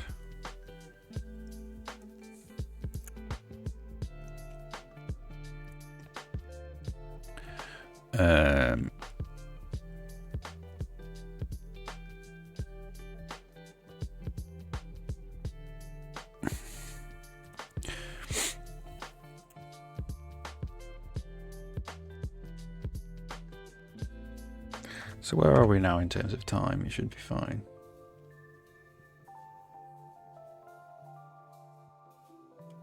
All right. So we need to go.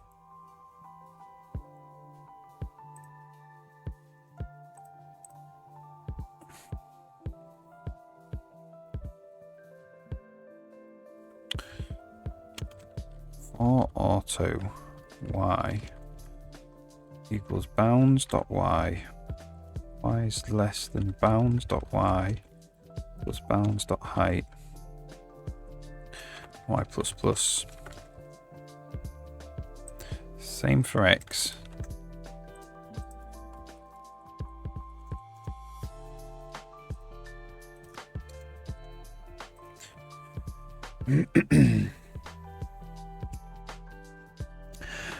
And then we need to go auto test bounds equals rect I x y start dot width start dot height. So that gives us our test bounds. So let's just draw them.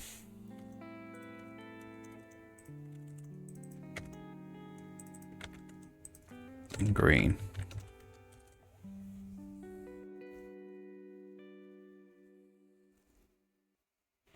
What's the problem?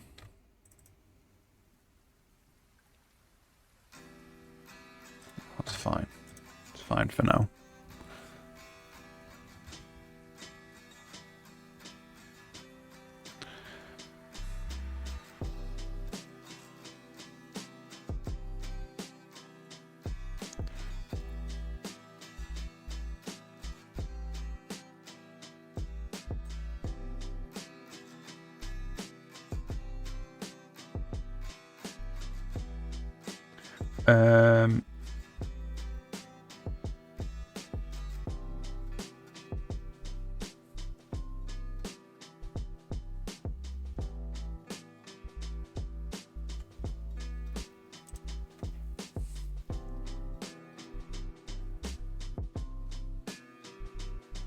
What happens if we don't inflate it?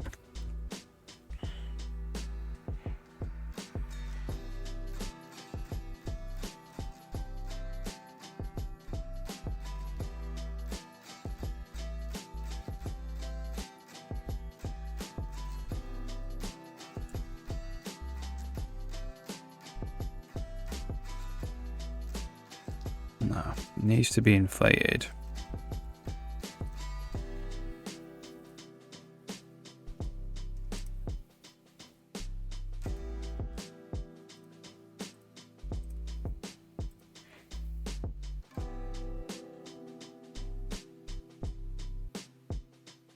So it's starting there, and it's going to test that one, then that one, all the way along.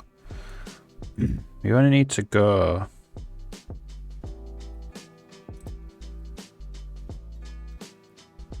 so that has to be minus, well, let's do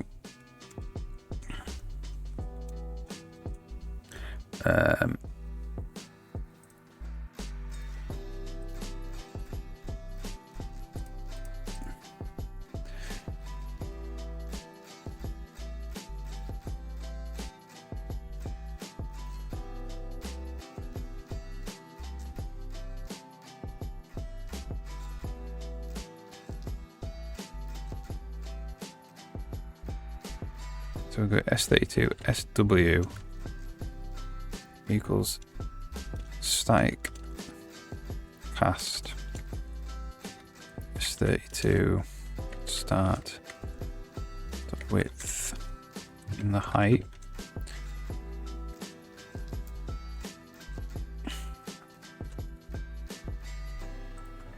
That's S width and S height.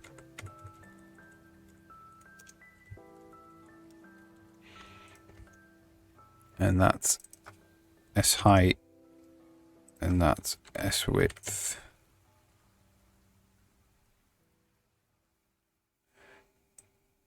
S width, S height.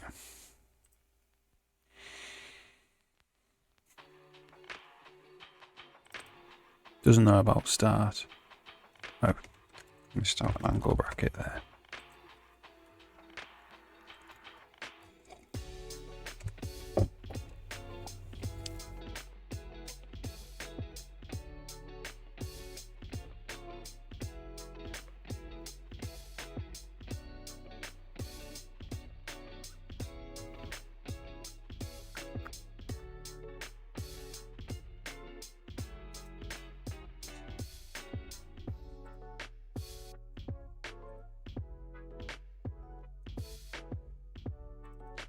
It's SX. No, sorry. SY. SX.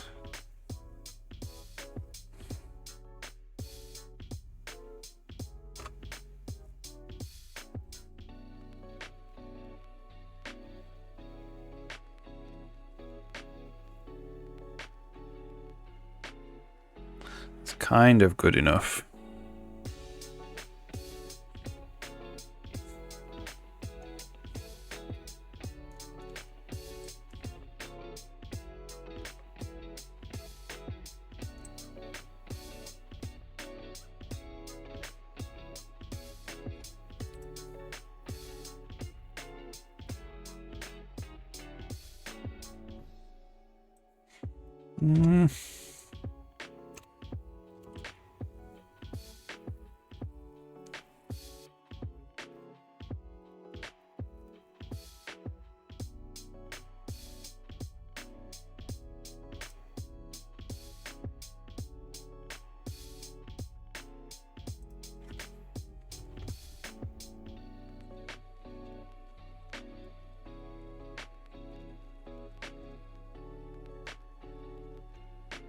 I think it's less than or equal.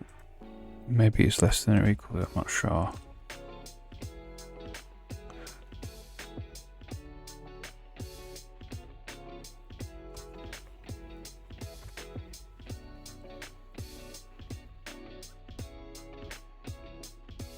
Yeah, that's it.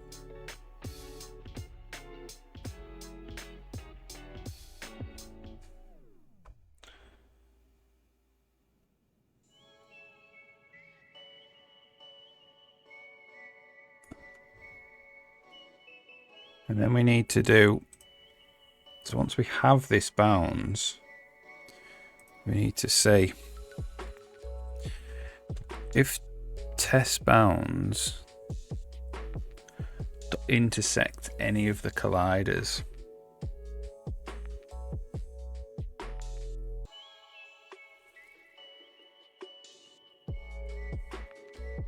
so it's another loop.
Why is it? Oh,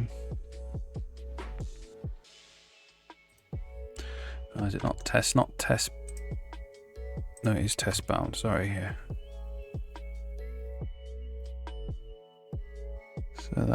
So they're all true. That should be false. That test.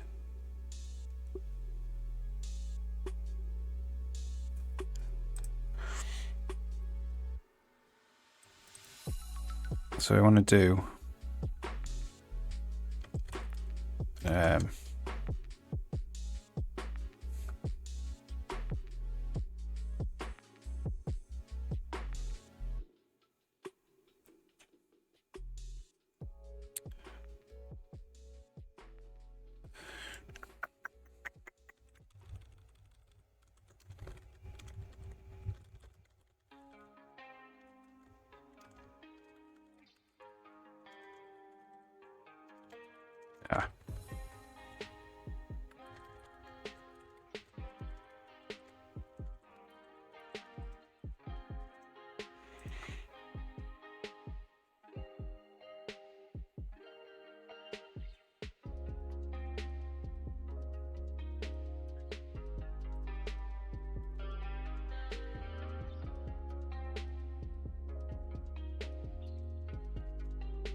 guess it did work up to there. Didn't work past that. So maybe that is like that.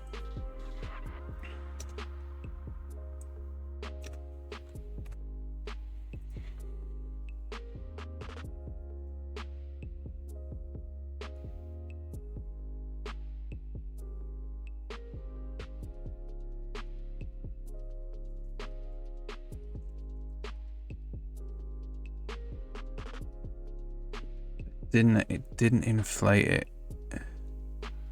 It's inflated it on the bottom and the top.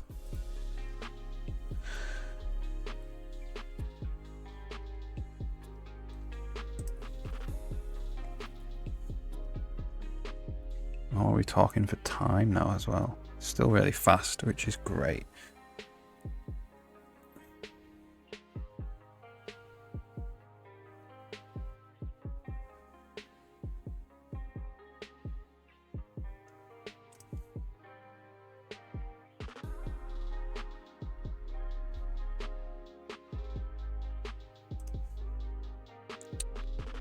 So maybe it is that.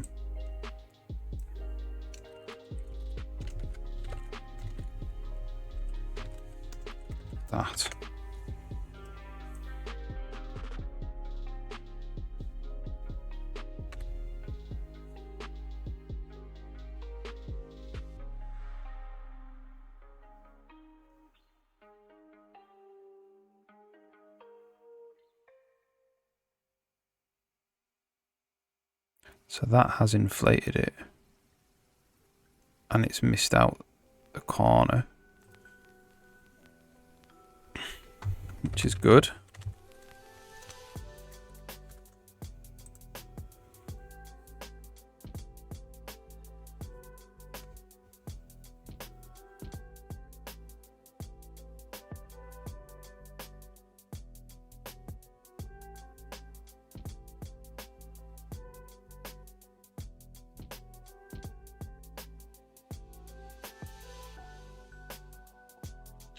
So what we want is we want to draw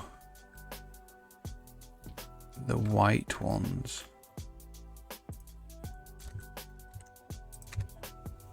in front.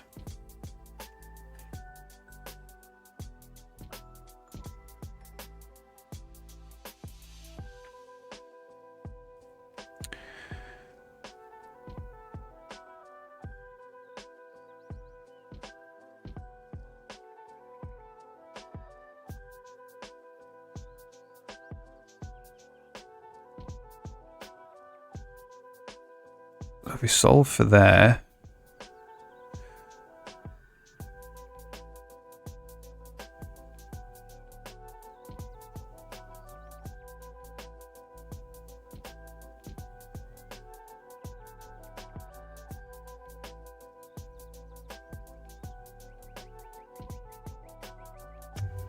so let's stop drawing this red one.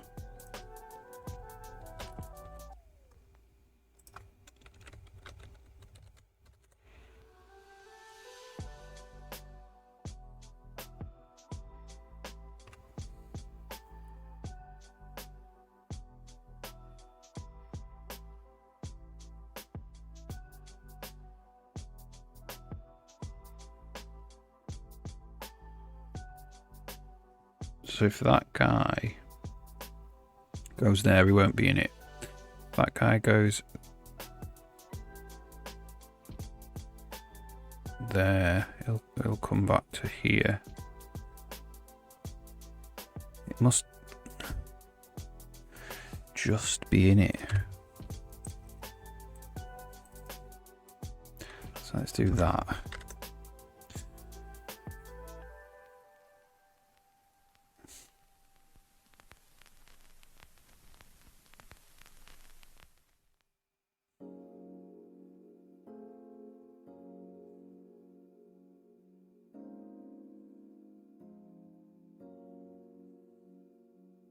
I mean, it's good enough. It's definitely not going to be in it. Just wonder if that's a little bit too...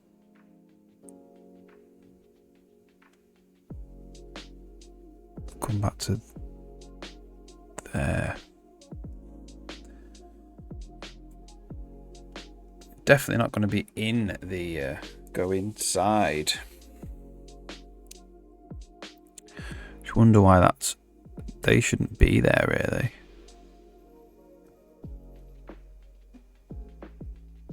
So if it goes here, it's going to look like that.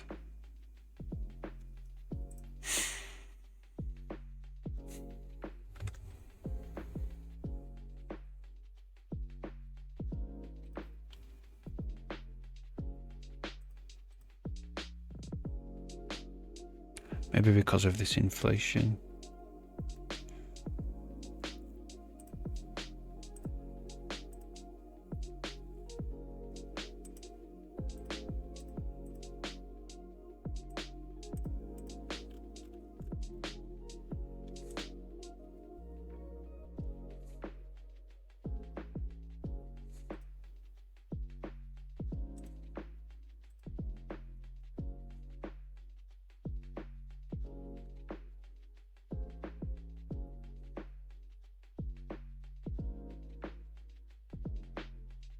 So what we would do here is we would go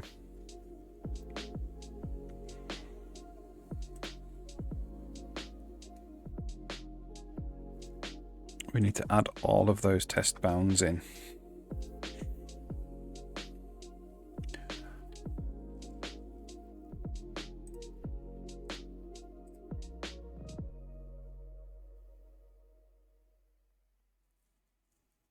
Really, that's what we would need to do, isn't it?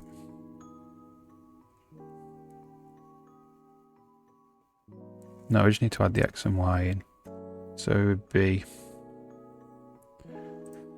static colliders dot add unique. See, I don't even think we need to add unique, you know, because it's gonna just be a binary search. So let's just do add.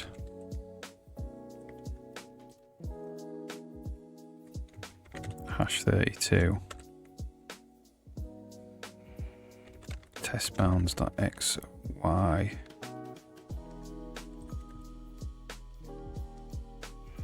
And then let's just if zero this out.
Okay, so we're hashing them.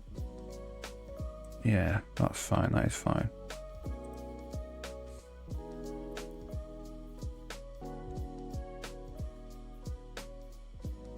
So we do need to hash it.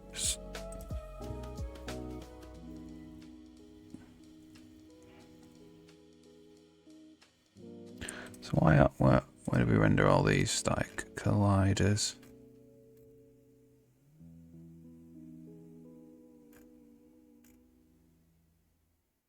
Where do we render these white colliders? Here.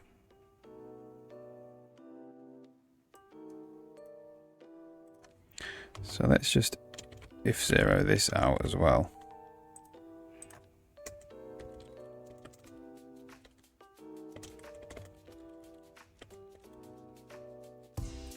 And then we just want to draw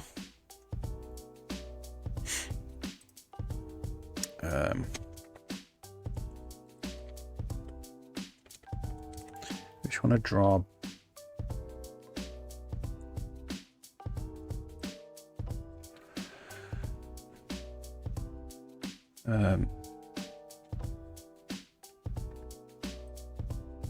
all of the collision nodes here.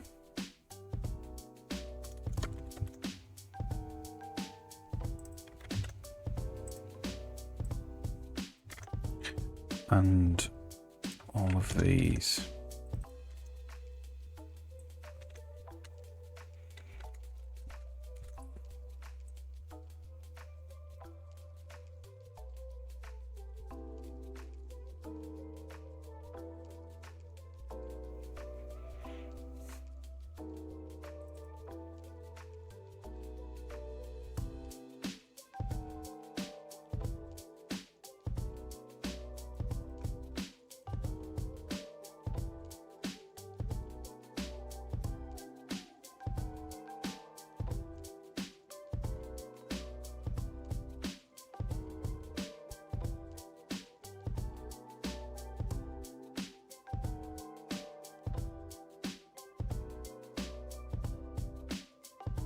Okay, so we do need to add in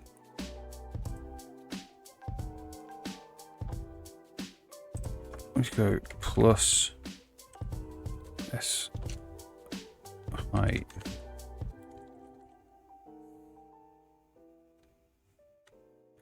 This width like that, I think.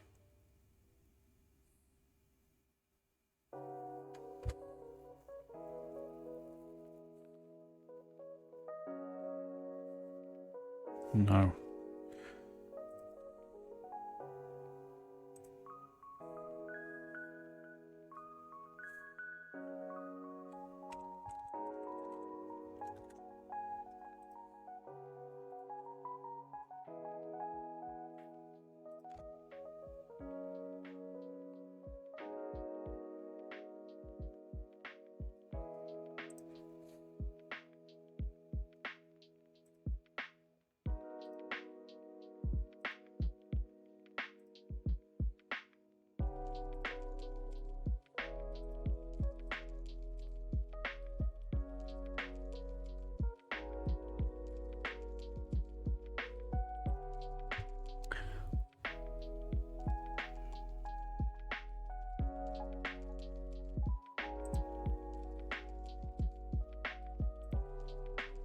Any effect at all.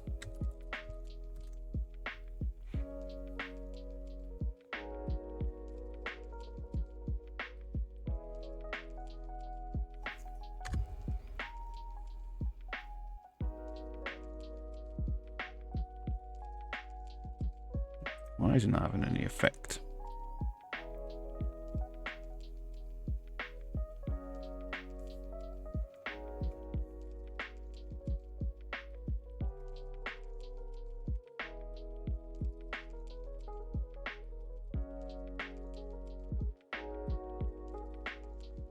Because of this intersection. Okay.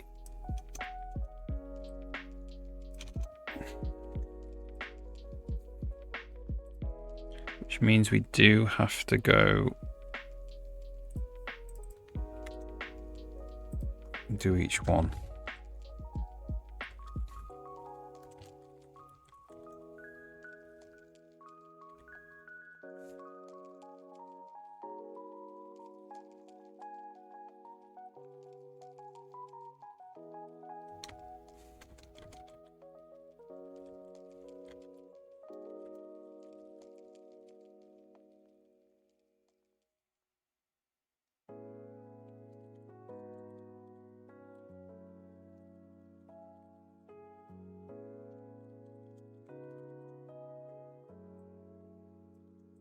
It's turning to be a bit of a mouthful. All this code.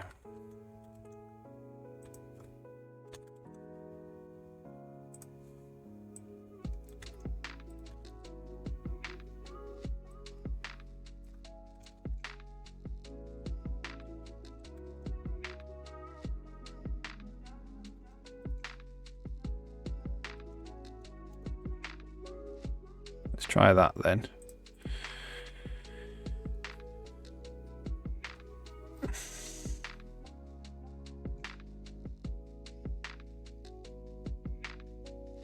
Okay, that's done it.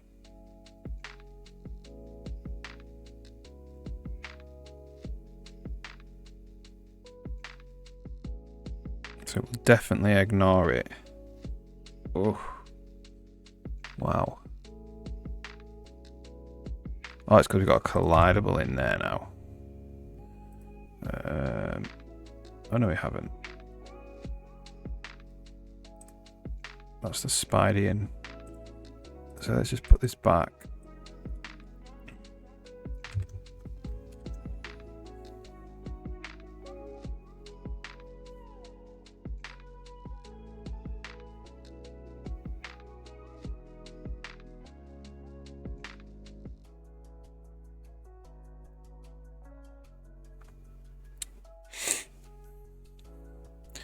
So he's not going to be going in there anymore.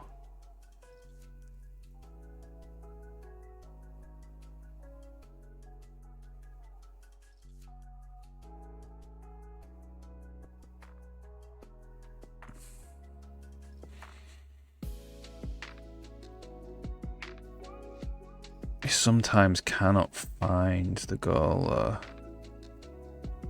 Sometimes warp into it instead.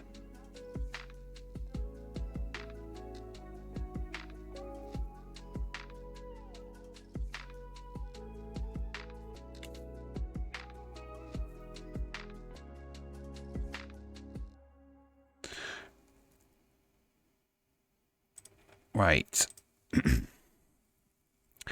So let's just not draw.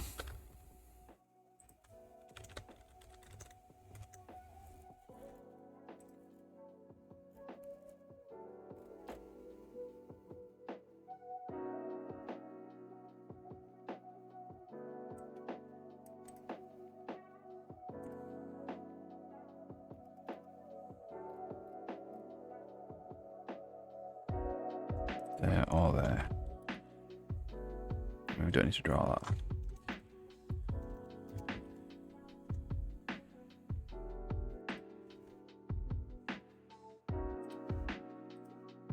So I don't even think we need to do that anymore. So we can just do static collision nodes.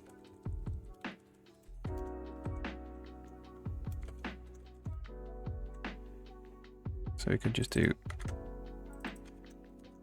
bounding rect, stack rect, and that could be bounds.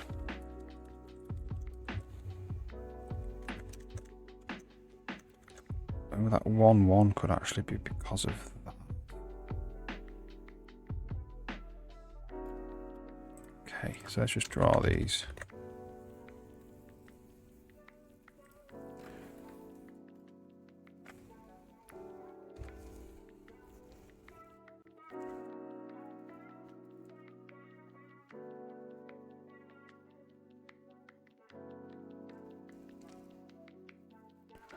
Okay, so let's just take that 1-1 off.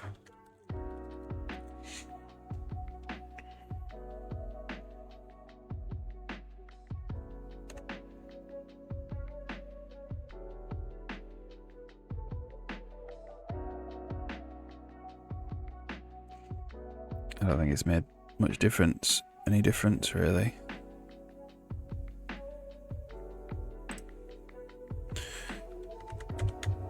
We definitely need that.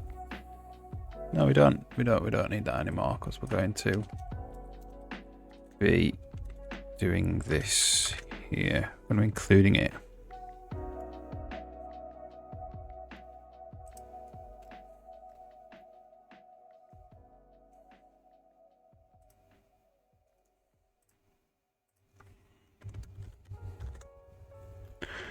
Okay, so is this faster than the other one? You all right? How's it going? Yeah.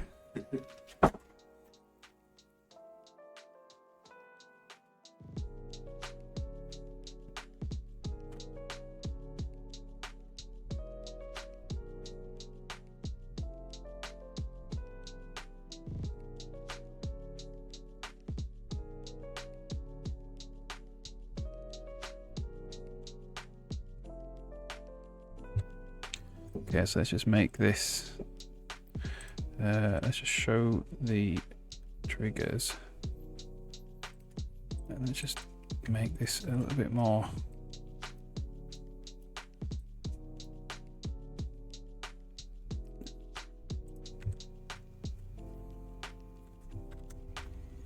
Weirdly shaped.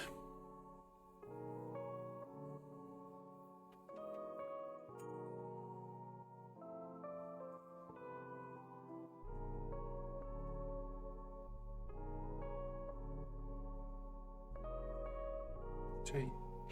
Yeah, cup of tea, that'd be great, thanks. Right.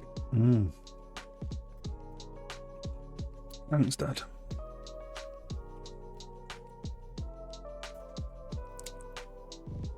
So the actual, even though we're only running at 40, I think that's all the drawing it's doing. This isn't actually taking very long. So if we take off the drawing,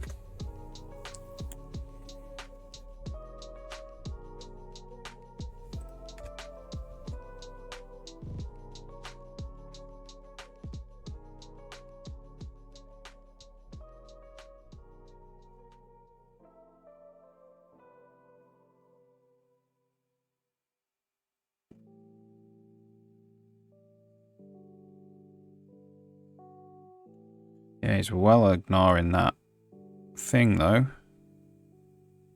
So he's sometimes warping there, which means it can't find the goal.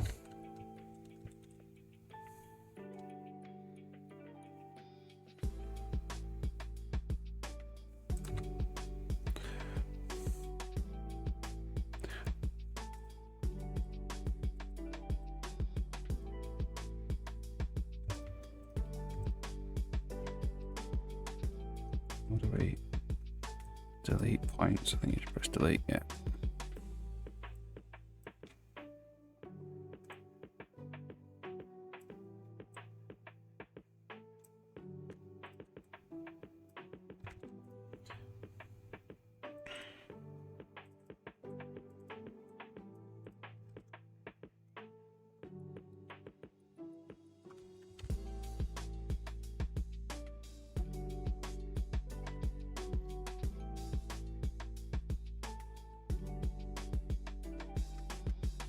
So we just want to turn it back so it's not happening every frame as well. Because it doesn't need, the Pathfinder doesn't need to calculate every single frame.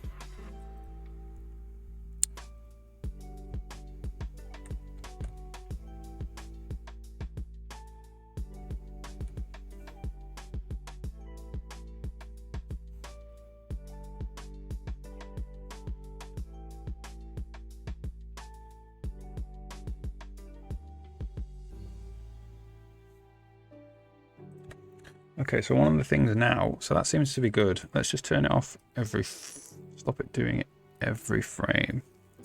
Well, should also just take a quick look at the colliders here. And how many do we end up with?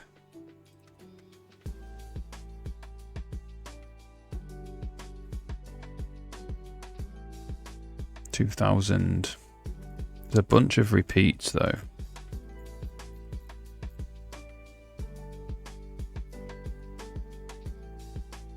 But that's okay.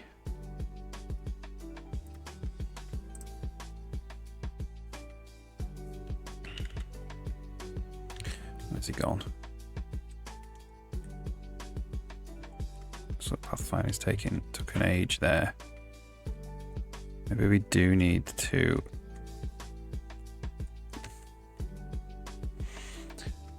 So it should on. It's kind of going too far.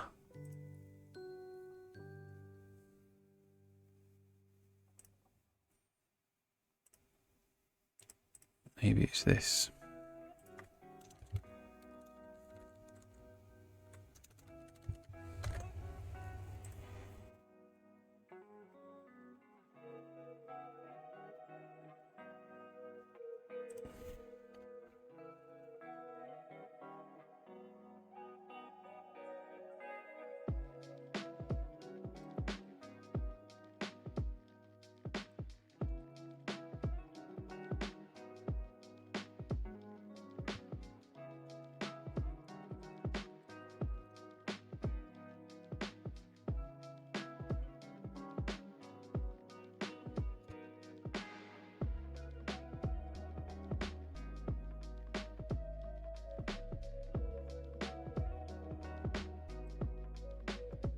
Thank you very much.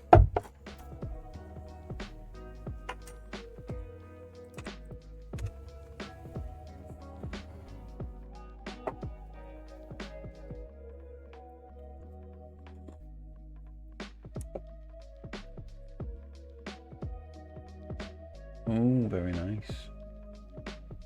It's lost tapes. Yeah. Before Passion Play. Oh yeah. It's one of my favourite Tool recordings. Bring Keek around and have a listening party. Yeah. That'll be good.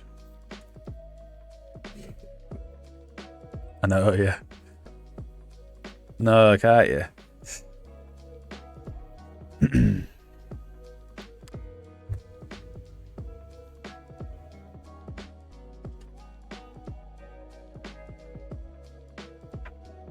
So he's going, so that is fine. That is fine. They are, it is adding too many on down here. Like across.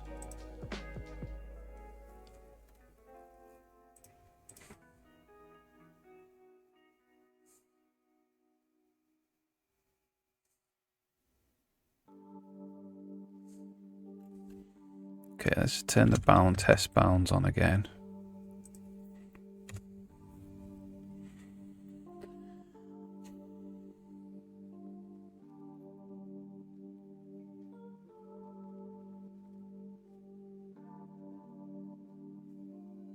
This needs to get drawn right at the front.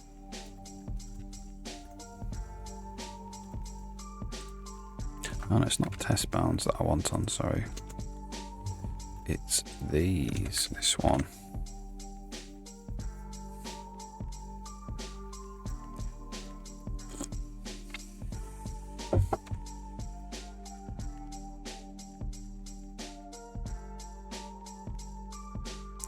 So it's going too far over.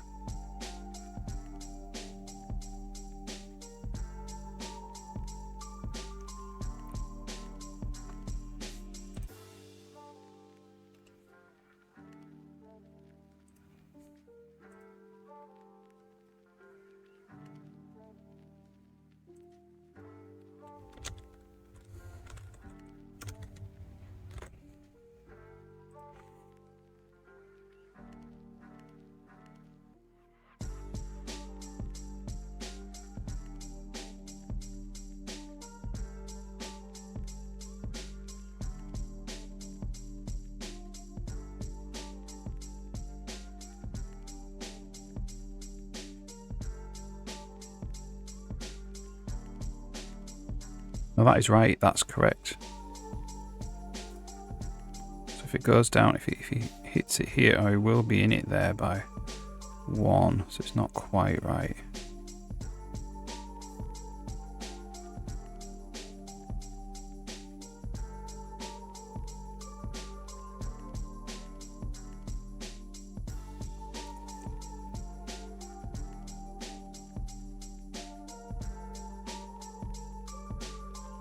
There, it'll be in it by a little bit.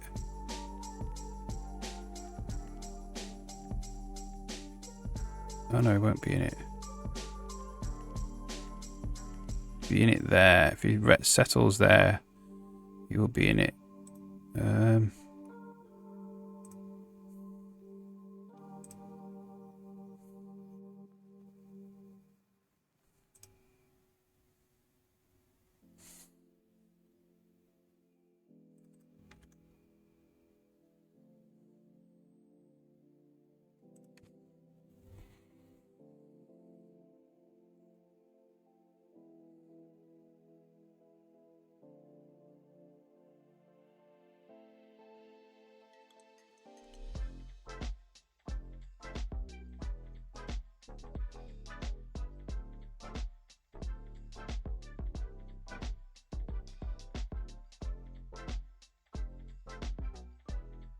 He's definitely avoiding it very nicely there.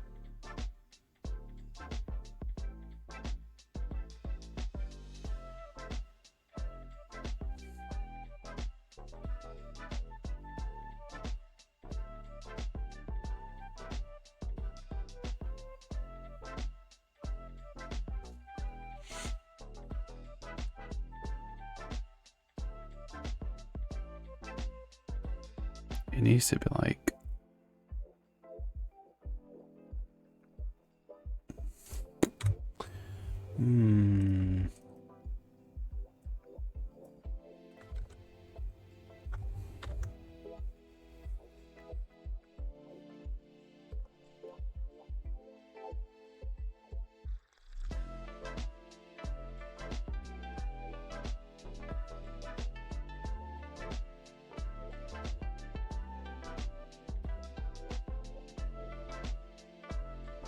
you see what goes in it there.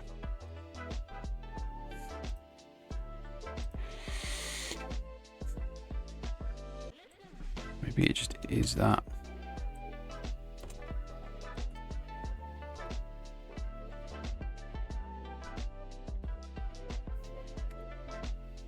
The original one we had.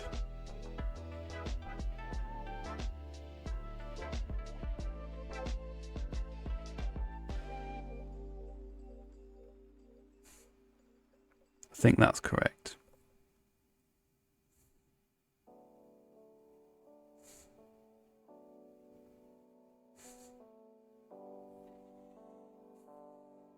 So if he settles there, he'll go back into it there. If he settles there, he'll go back into it there. So it is.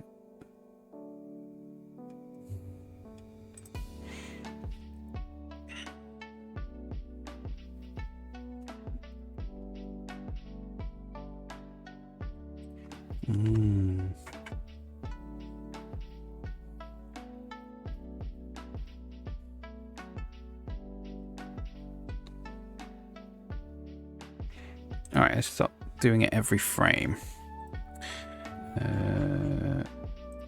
Just this. So he needs to do it when he needs to do it now. Let's see what happens.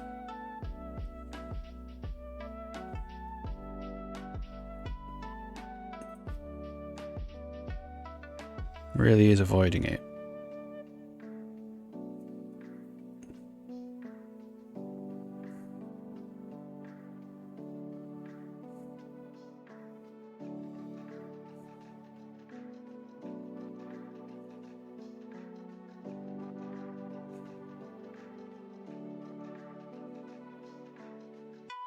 It's avoiding it a lot though.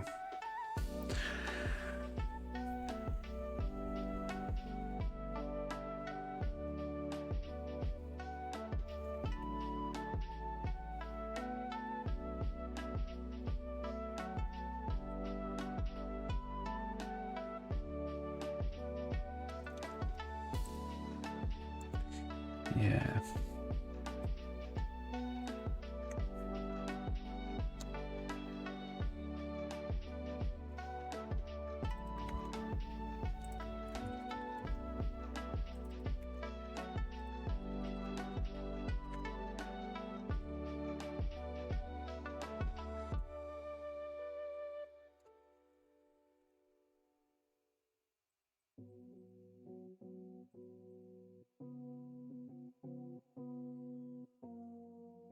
It settles there, it'll go back there. It's still...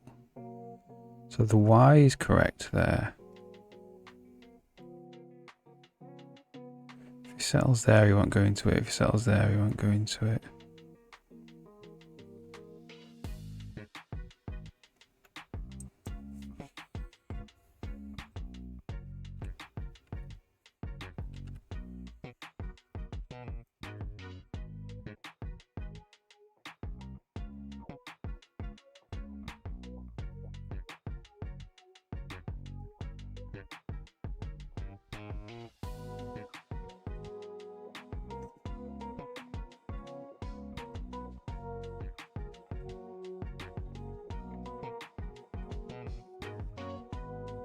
Maybe it's just one.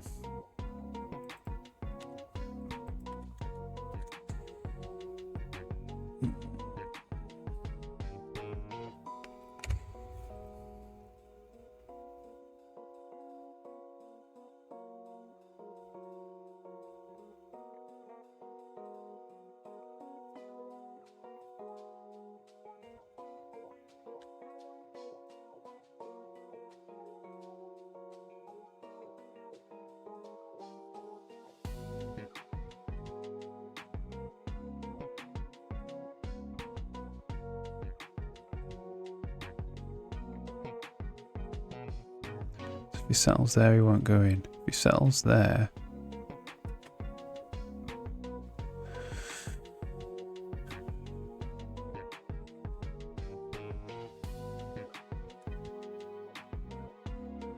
He would go in because of that tiny little corner there.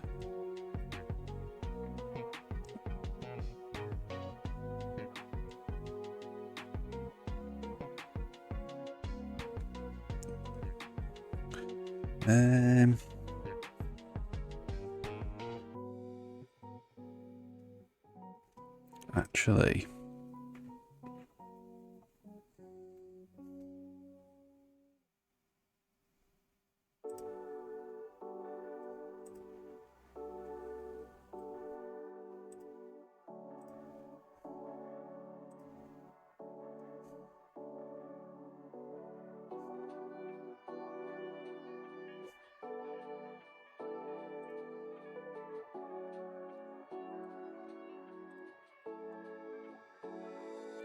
I wonder if it's actually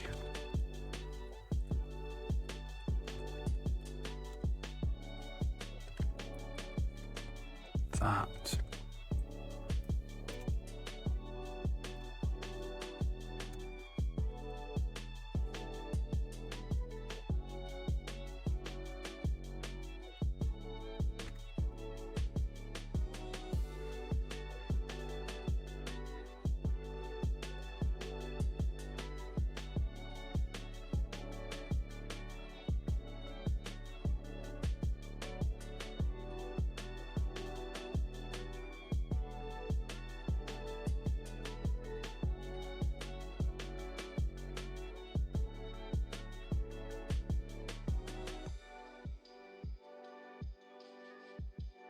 Yes.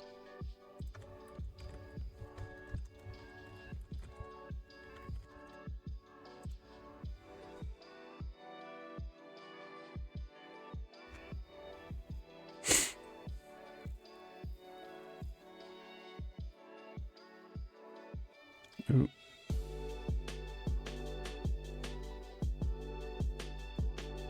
No, that's not right.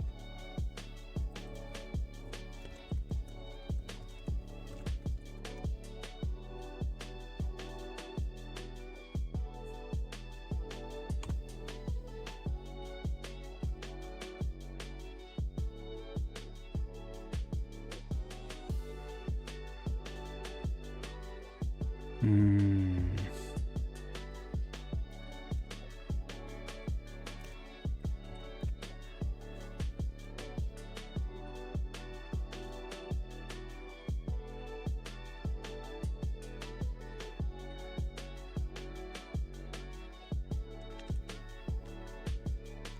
So if he settled there, he would be in it.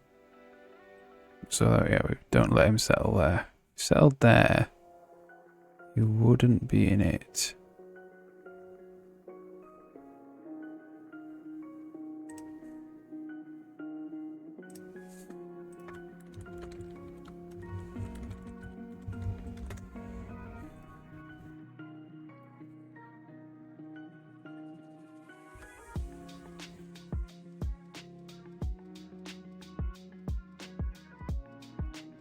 That's it.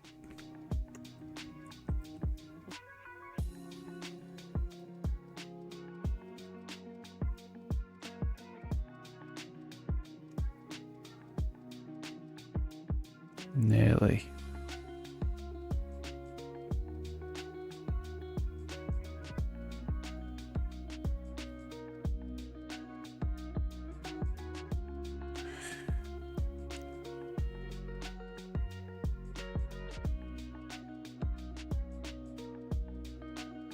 Hmm.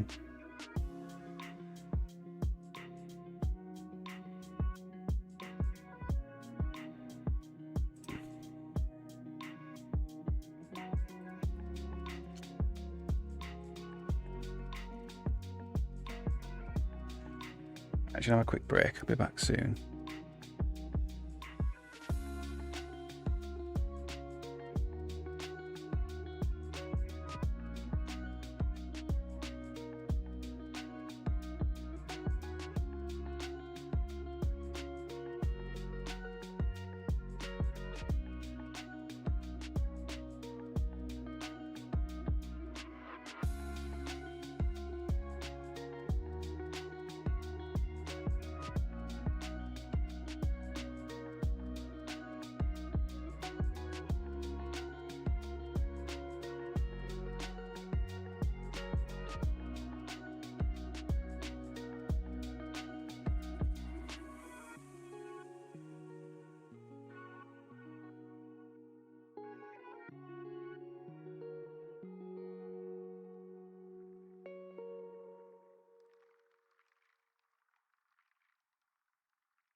All right, I'm back.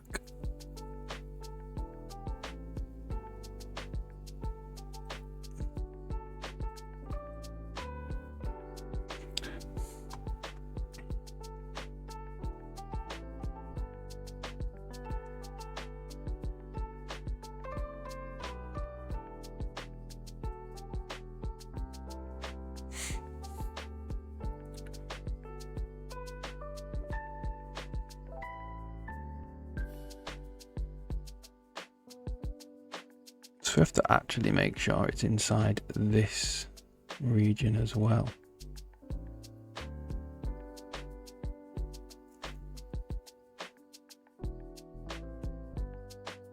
No. Yeah.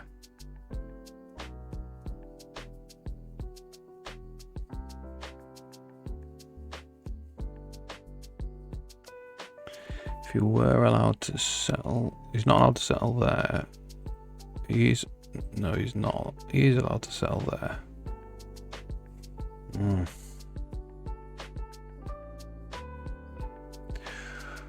Confusing.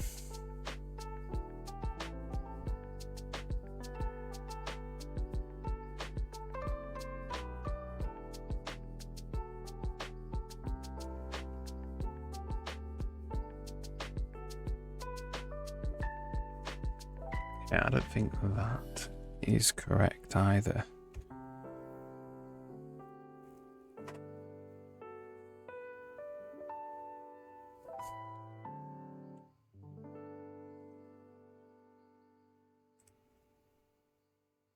Yes, I think this is bounds.x plus equals 1. Bounds.y plus equals 1. I think that has to be there.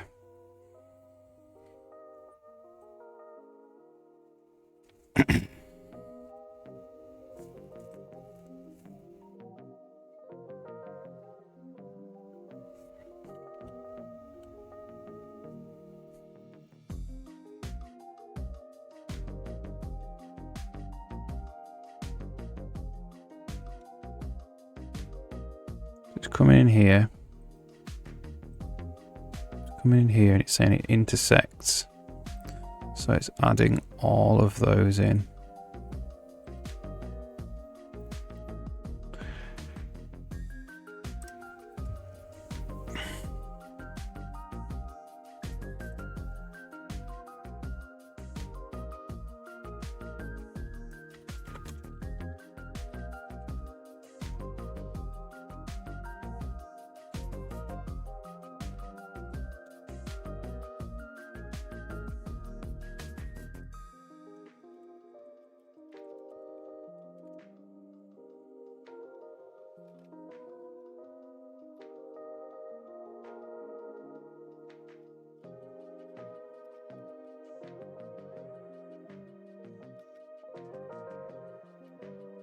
So we shouldn't have to do that because that should be happening here.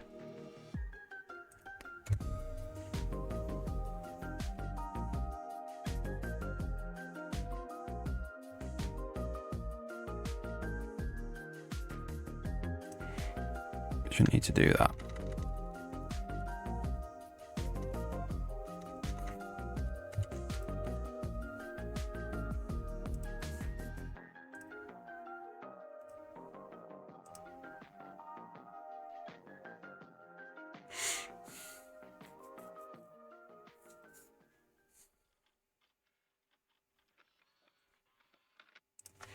So maybe that's +1 actually.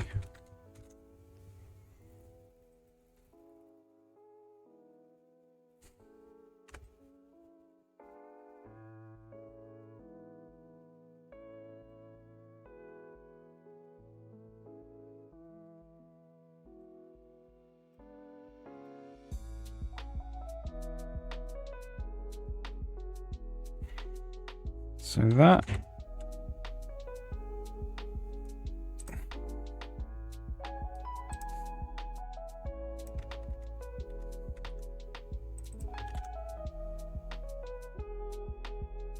ooh.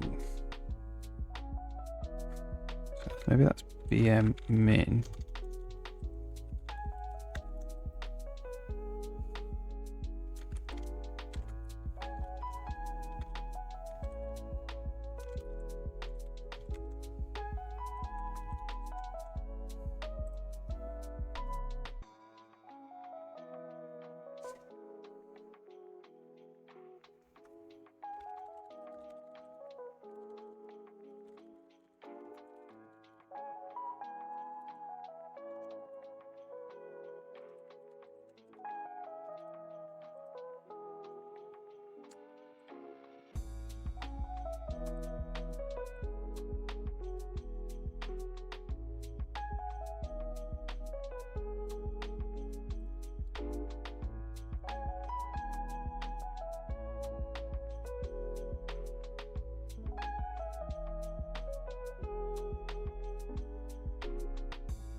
I think that is alright there.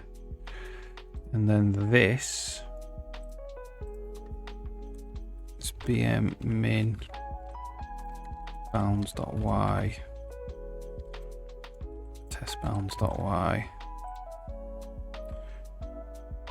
BM, and it's max bounds.y x test bounds.x.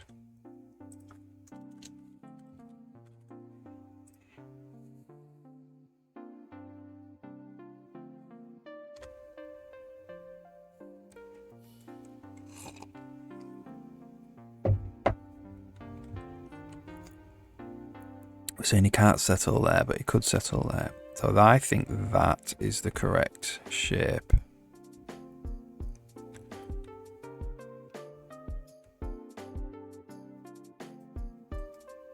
That is the correct shape. I'm saying he can't settle there. He could settle there.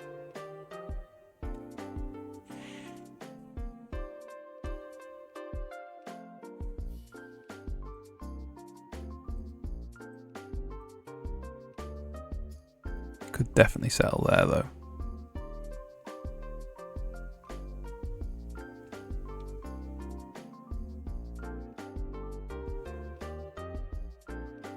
Because it could go right there.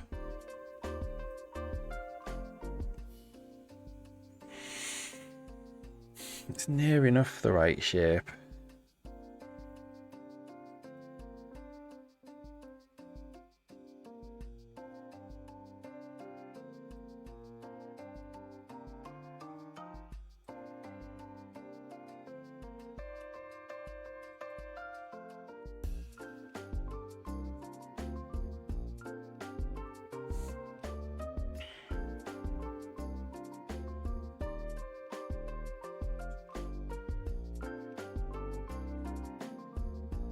It's because that's hitting. He's drawing that. think that'll be fine.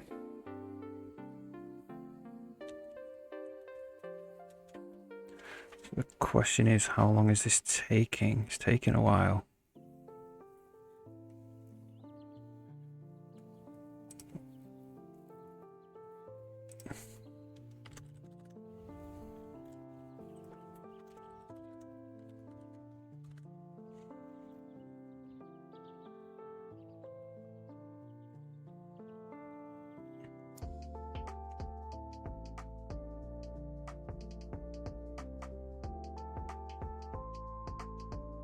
Taking 1.6 milliseconds there.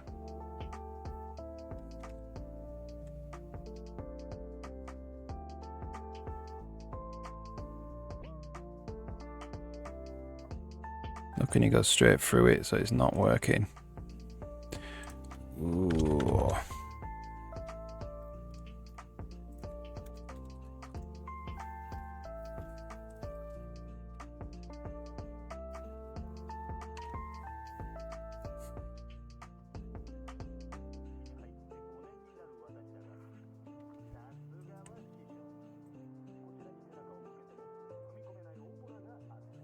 I suppose it's because we're going to halfway in, aren't we?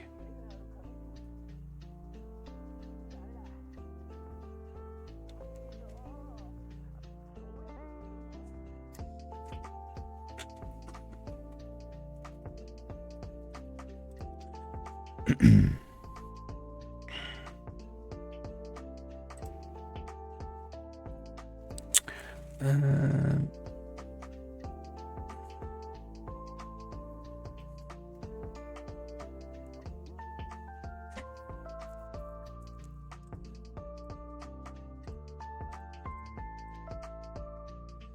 So we could just do +1.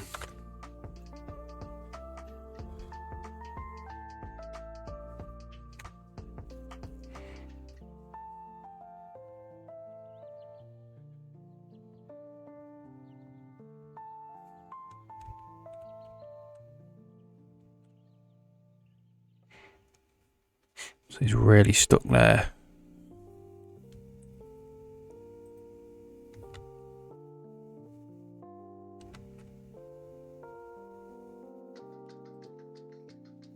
Six frames a second though.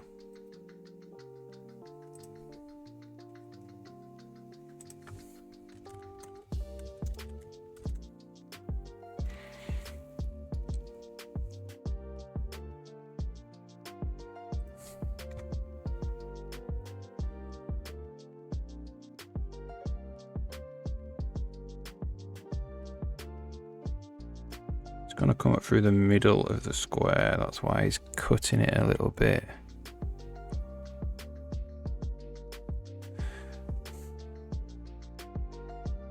Middle of that square.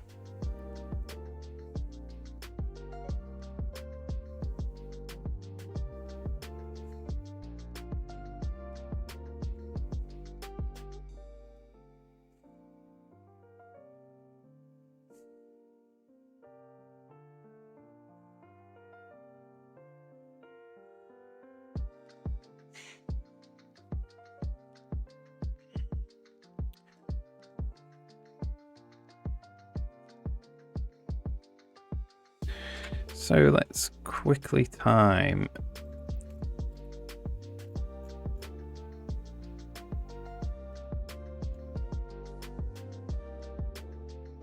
Well, to be fair, we only need to do this once, don't we?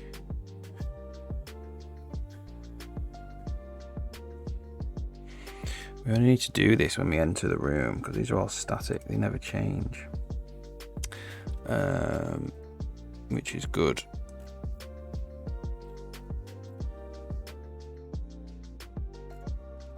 Let's time this. Let's turn the drawing off. Time this.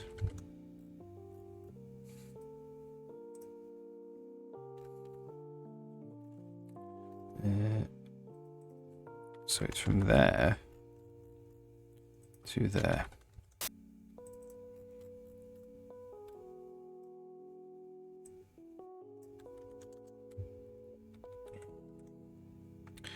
Check that builds first.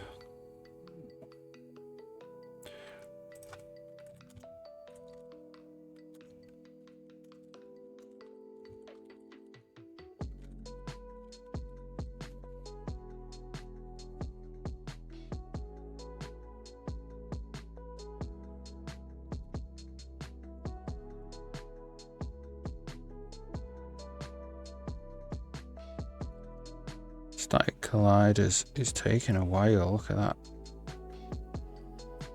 Over a millisecond to do that.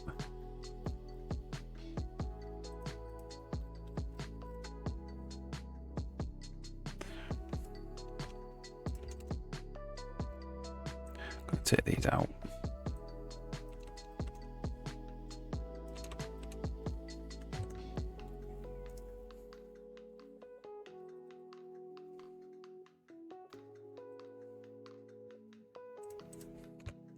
Super duper.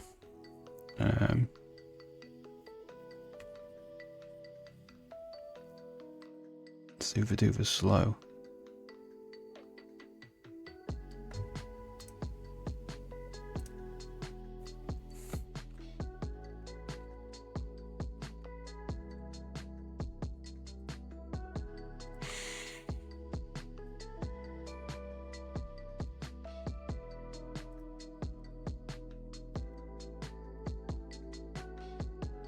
So what is causing that to be so slow then?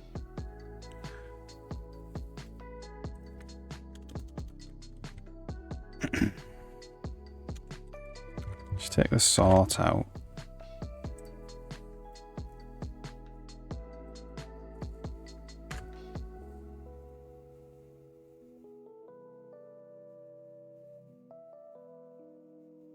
It's half a millisecond without the sort. How big are these?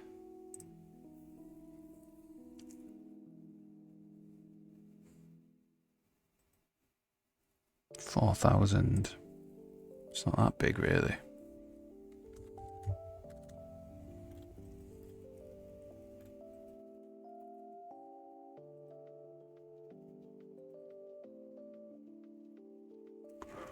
So I wonder as well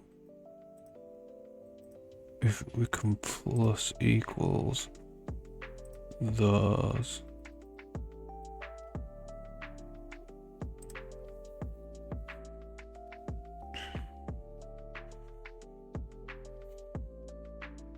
I wonder if there's a better way to do this. There's a faster way to do this. So we could do... Well, let's just save this. And then we'll go...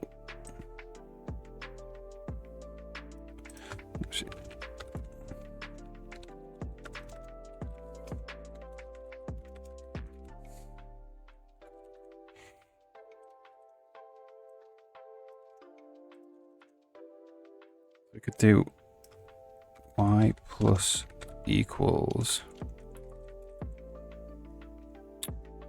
this height.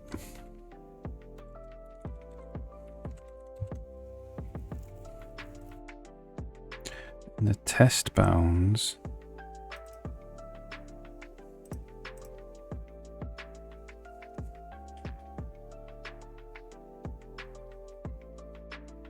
is just the same.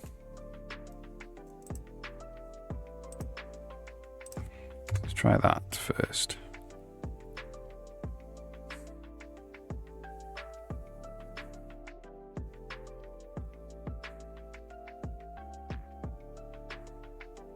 That's much faster.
Saying he can't rest there, so he could rest there. Saying he can't rest there, he could rest there. We're saying he can rest there, he can't rest there.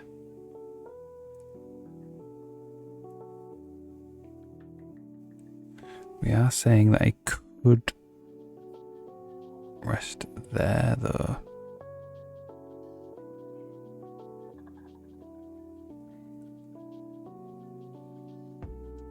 Which would mean he would be in. If he rested there, he would also be in.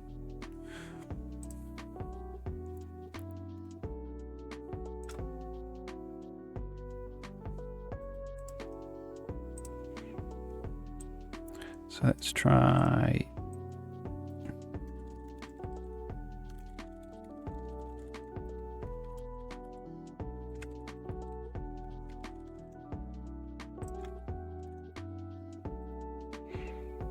that.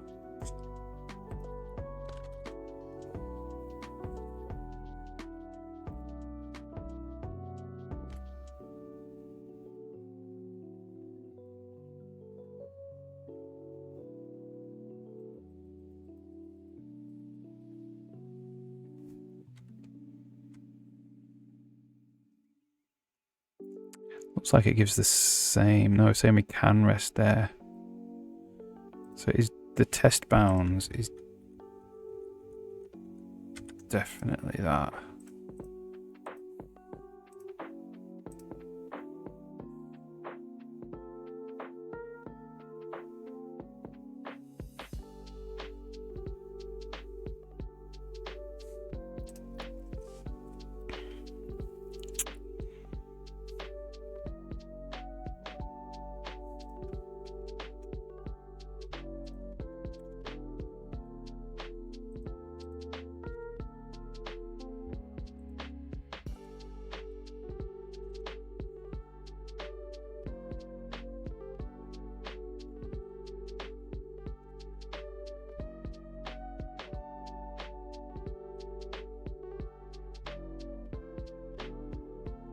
He definitely can't rest there, so why are we saying he can rest there?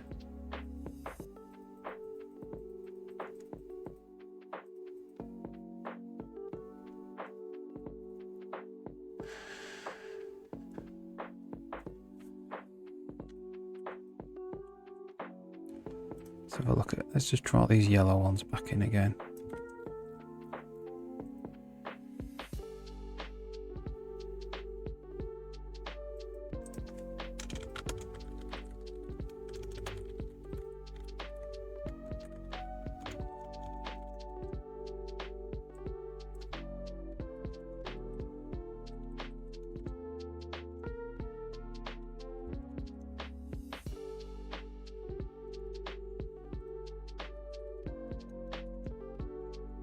Draw these behind.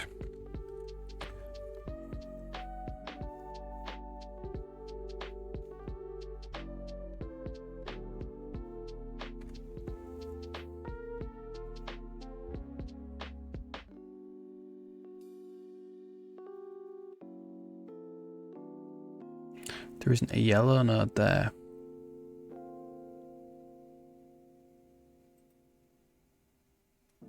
Which is correct.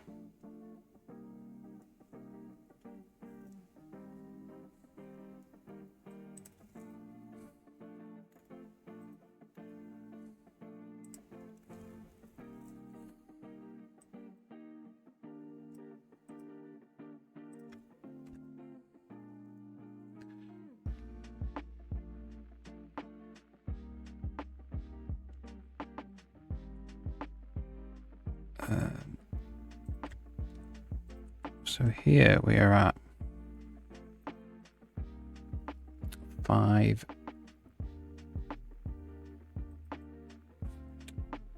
minus 1.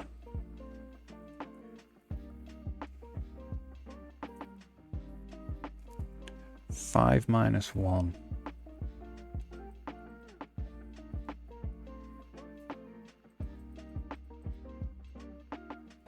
Might be because we are skipping.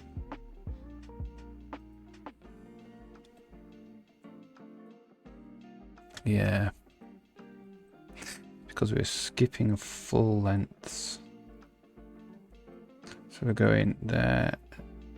Going 2. So we're doing starting there. I'm going there. And I'm going there. I'm going there.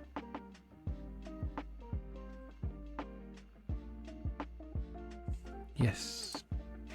So it does need plus there.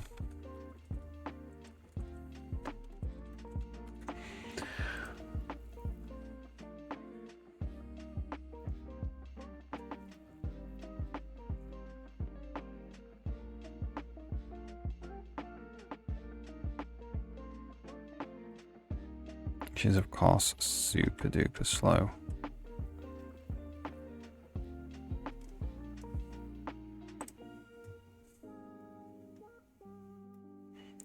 It's like these mins. Because they're like ifs.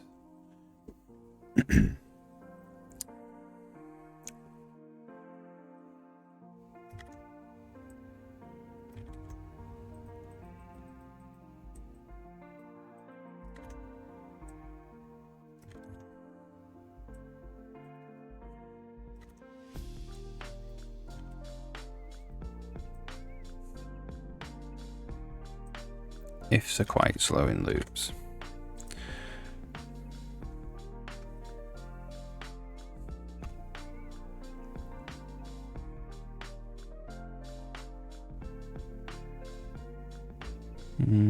Not really made much difference there, is it?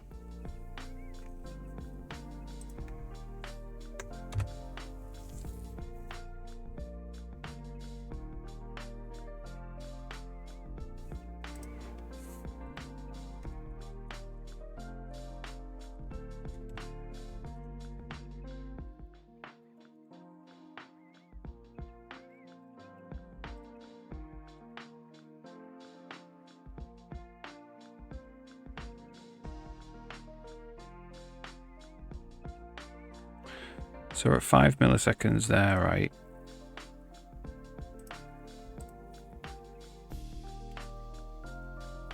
I wonder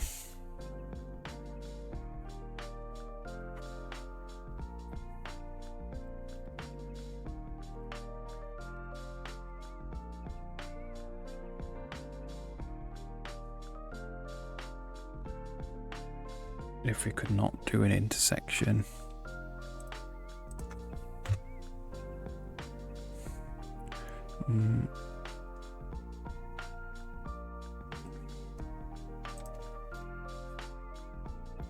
Let's just get rid of this draw and see if it's see how much difference the draw is making.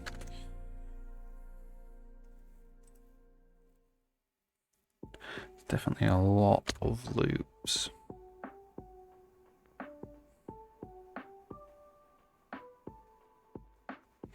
The draw's making quite a bit of difference.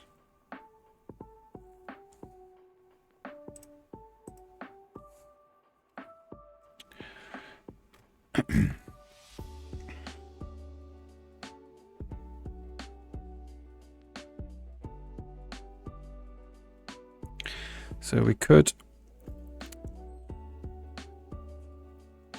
do something like this.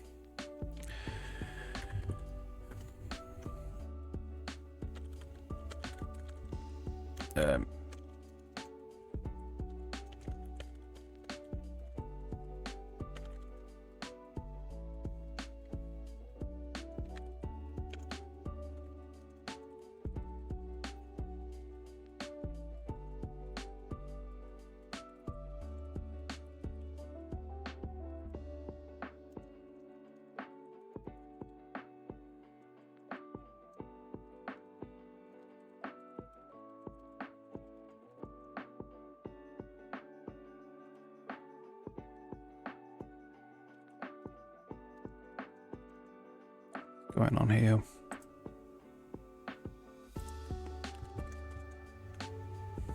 I've got one too many brackets there.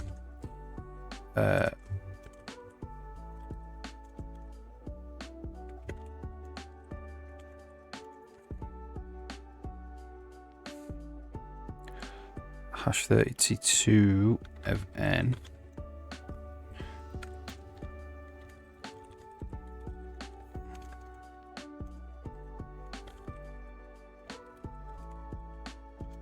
And sort those. And then we can just look now.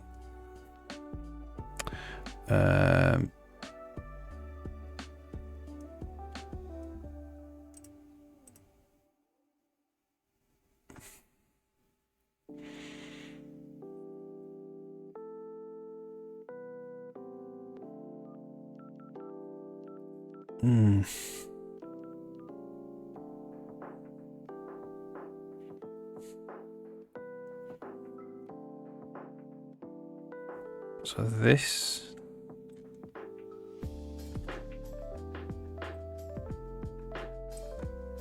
comes like that. We say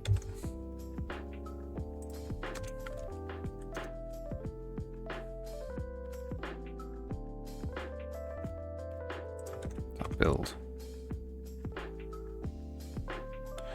So we say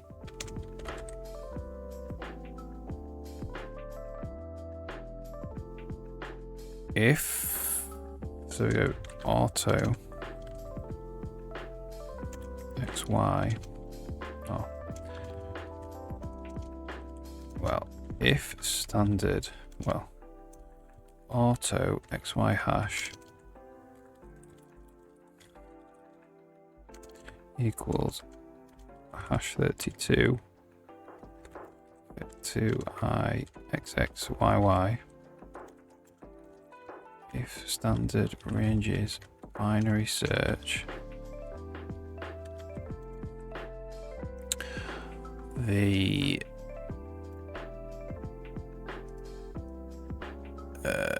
initial colliders with XY hash, then we add it.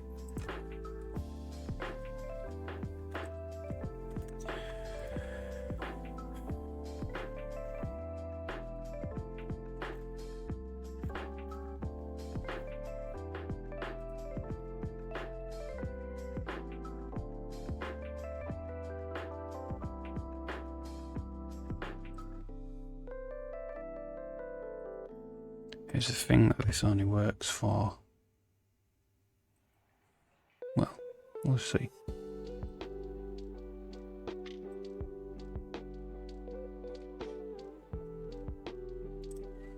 That ain't bad.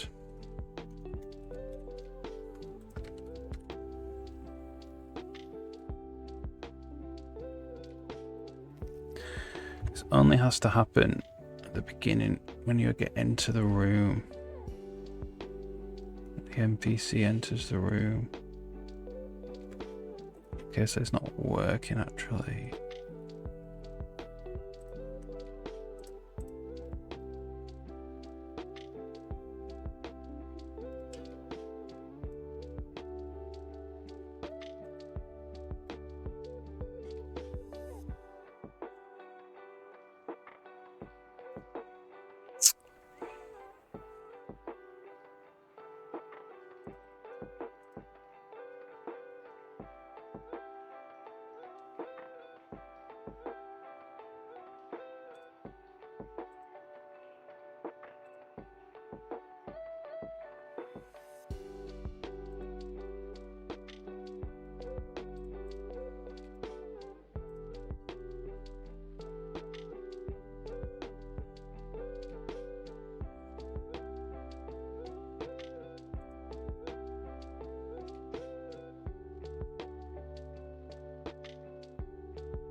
Does work.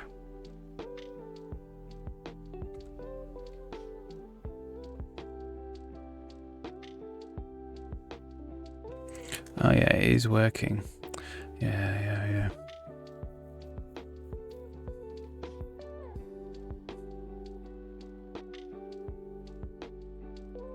It's like if any of them, we need to add, if any of them We need to add odds means more loops.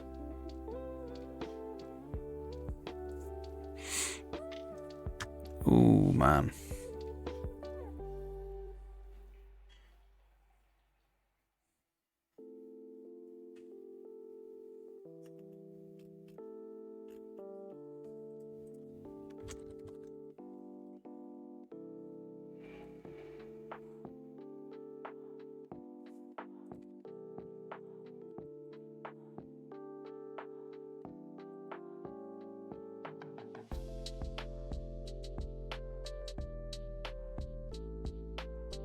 Yeah, I don't know.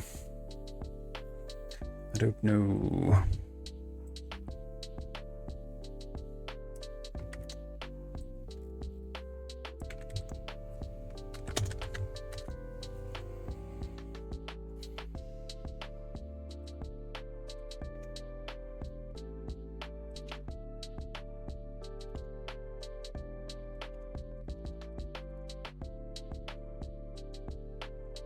So the third method we can try is actually just doing the collision detection. I think, to be fair, that's going to be a lot slower.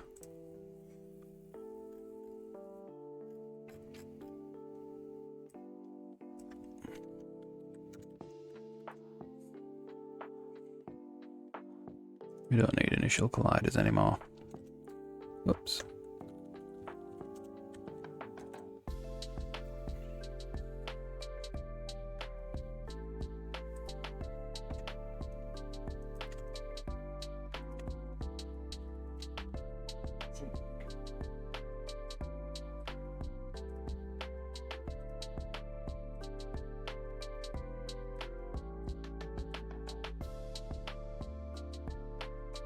This bounds is kind of wrong as well, because this will only work for one collider in the room.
I wonder if we could completely make this offline, you know.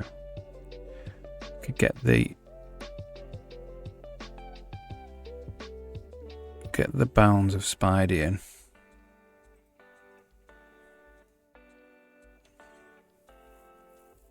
And calculate these right at the when we compile them into the level data.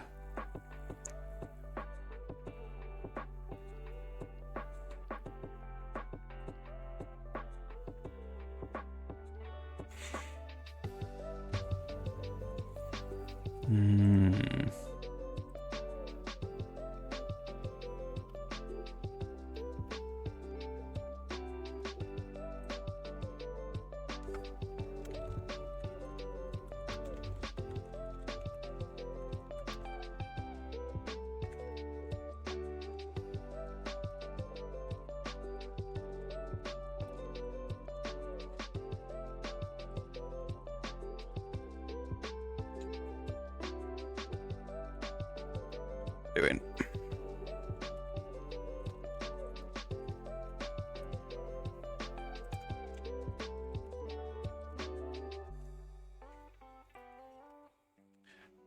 So that would mean that every single entity would have its own collision data.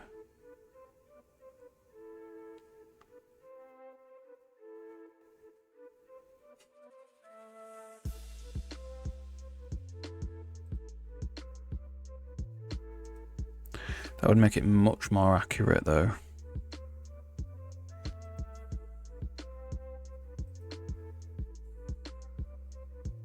And obviously if you change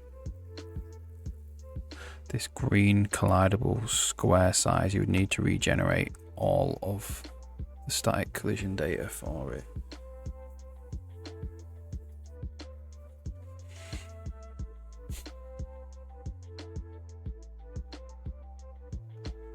Yeah, maybe that would be a good way to go.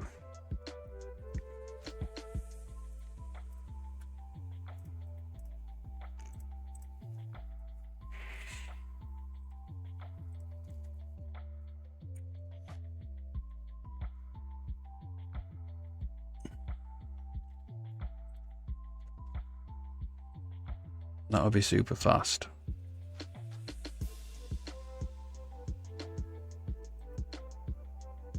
Okay.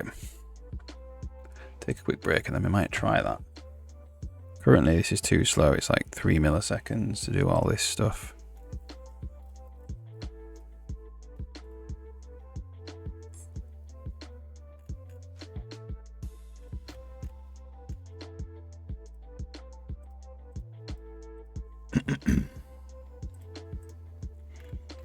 Alright, take a quick break.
Well, that was good kind of messing about.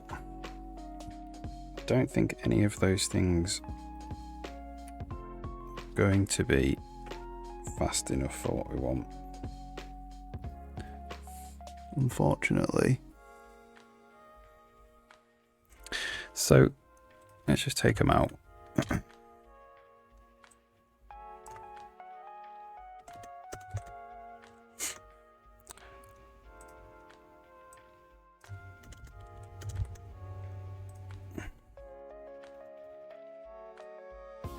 Go back to where we were.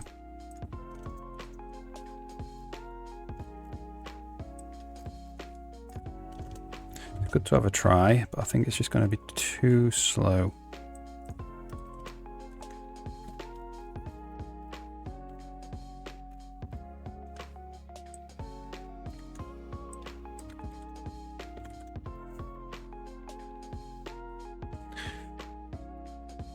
And then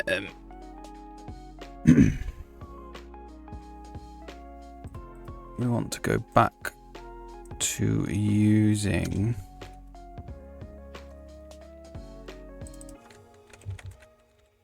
collision hashes.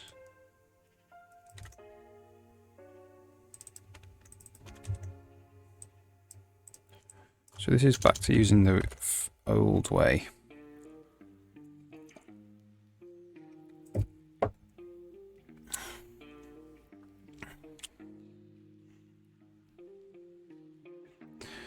Which is obviously much faster.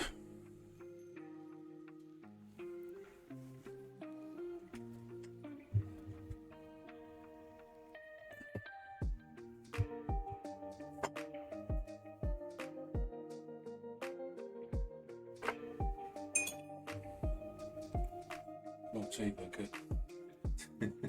Yeah, would you do me a decaf coffee? Yeah, yeah. Just up there. Cheers, Dad. Awesome.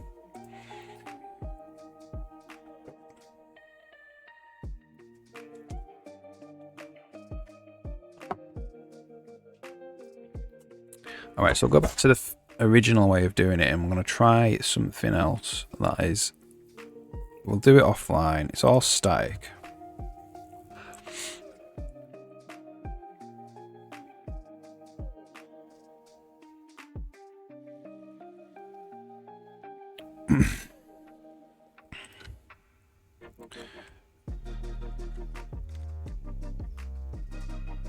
Yeah, you can see there that the Spiding goes through these crates.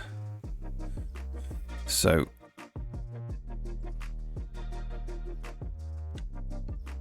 let's do in the game, we want to get like an array of it's in the movement control. What do we call it? We call it, well, we can actually just put it in the thing with animated rig types, or whatever we call it. We've just defined a spiding rig. We could get something like, we could do something like rect get collision bounds, right? Which, and then we'll just return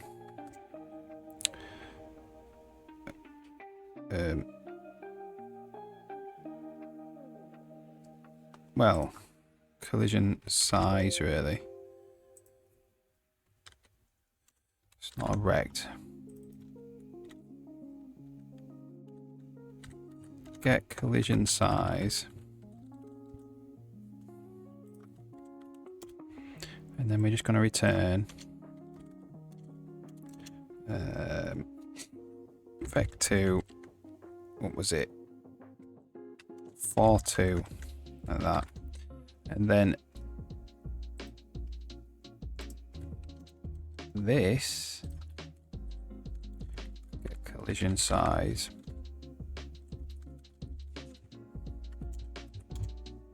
is going to return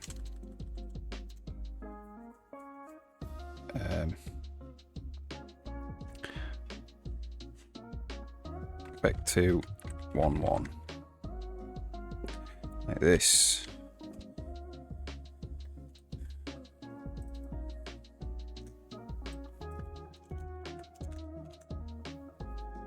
And the animation controller is going to have a static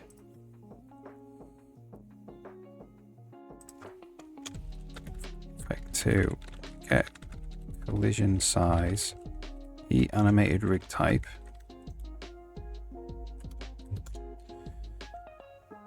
and then just put a concept to make sure that it is here, right?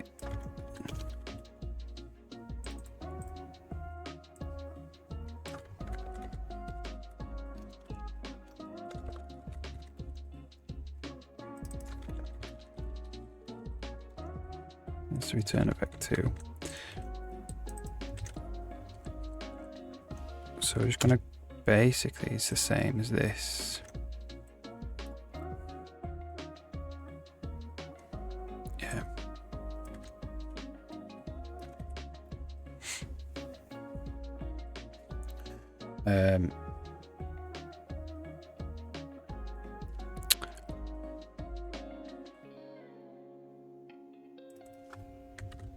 Rig has get collision size. Doesn't know about that. Spelt it wrong. Rig has get collision size.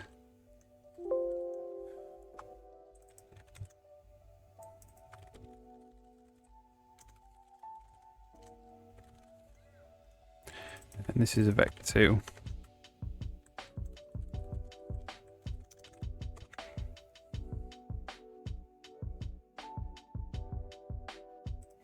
Okay, and then the game, what we want to do is we want struct entity collision size, right? We want uses for entity ID, and then we want vec2 collision size. Now we might have to make them Vec2 eyes actually. Make them Vec2 eyes.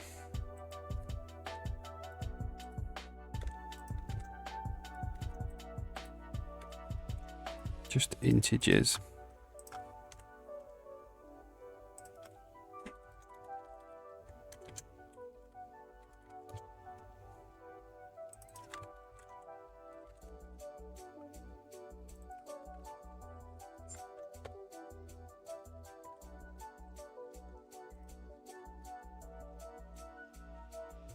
Right. So in the game we've got this. So what we want to do is we want array entity collision size, get entity collision sizes.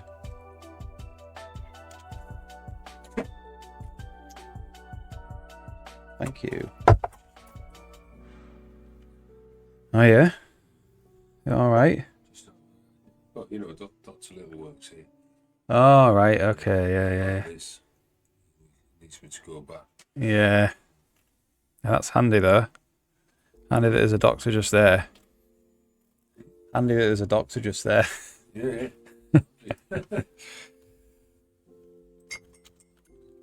So this now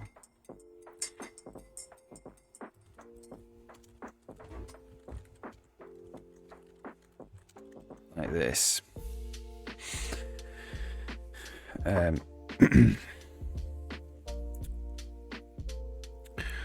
We're just gonna go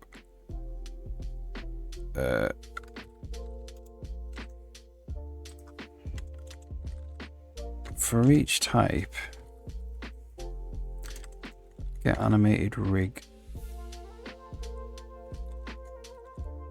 types, right? For each type in the rig types,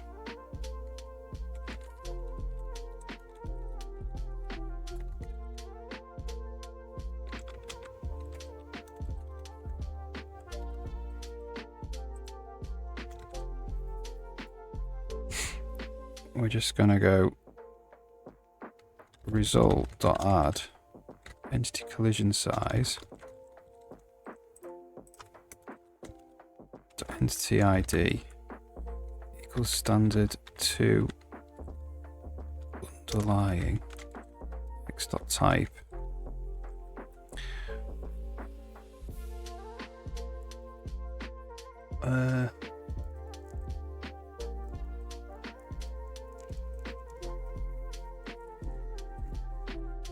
That's not really an entity ID, is it?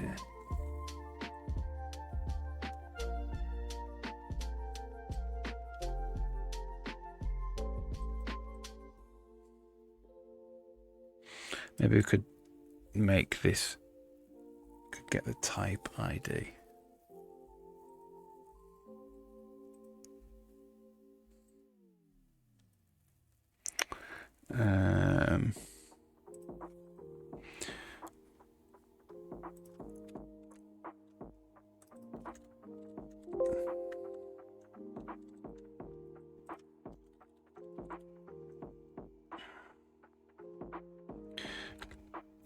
Get what is it?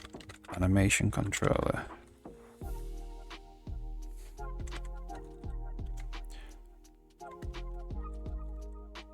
So it's basically that.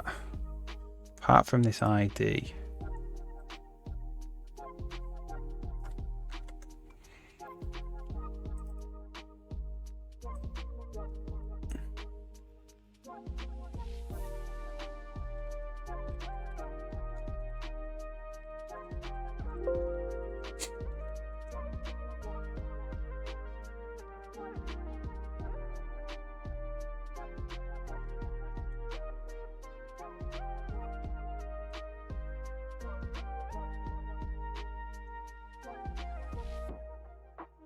What's the problem here? It doesn't like that.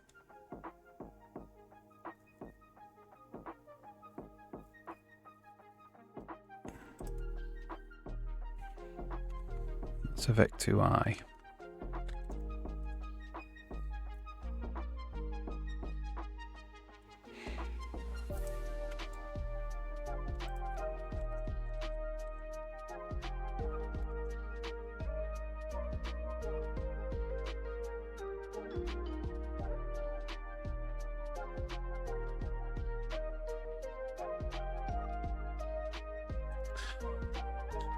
Then I suppose we could do something like entity collision type there.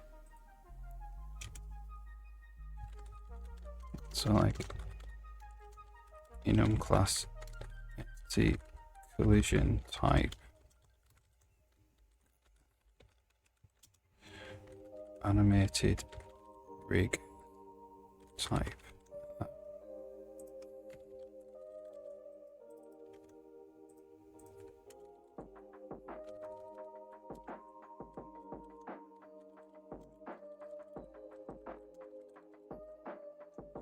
And we could just say dot type equals entity collision type. What do we call this? Entity collision type. Entity collision size type.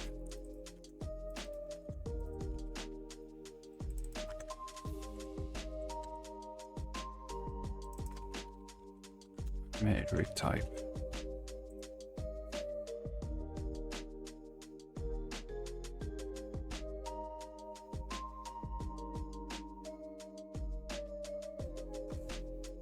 Could do something like that. Or just animated rig.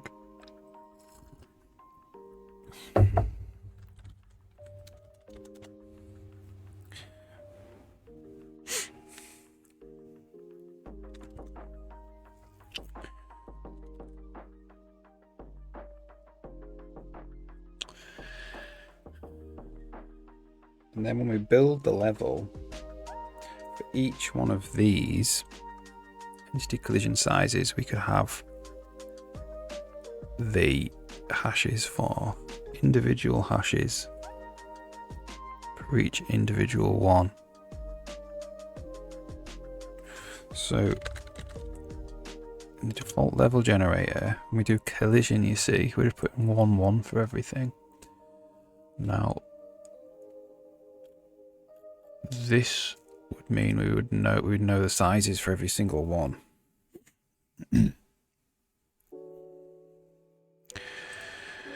So that means a collision group now would need different stuff in it.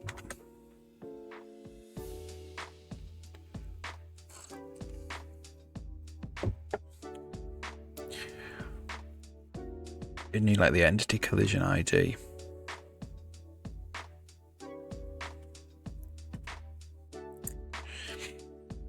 So maybe actually in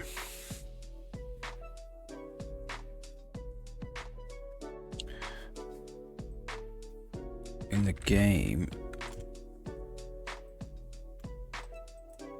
this could go in the actual level.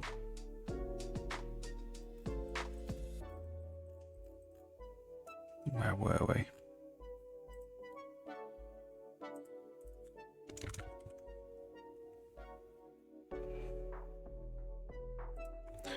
This could be level entity collision size type.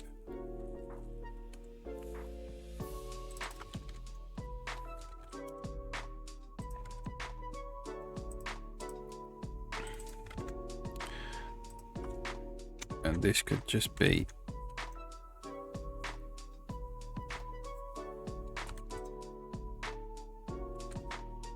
entity collision. That.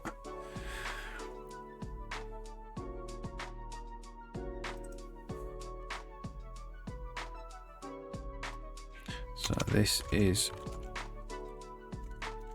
trivially binary.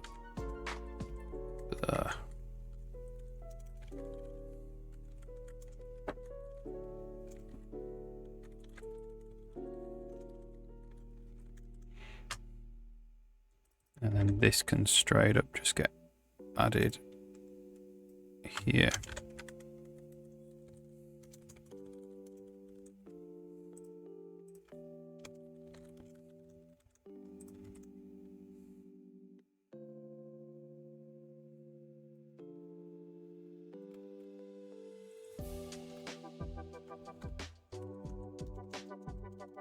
Might just put the entity there like that.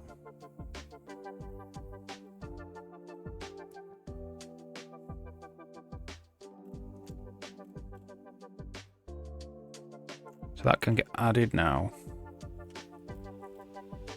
Let's check that builds.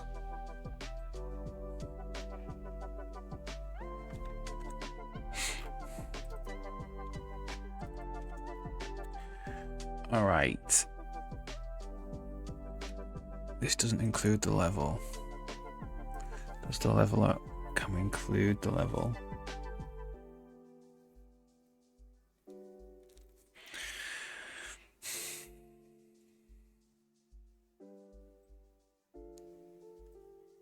Can we do that?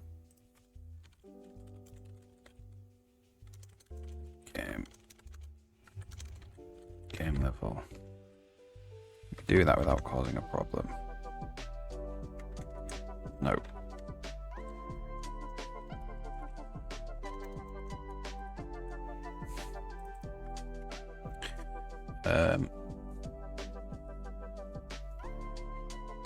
Right.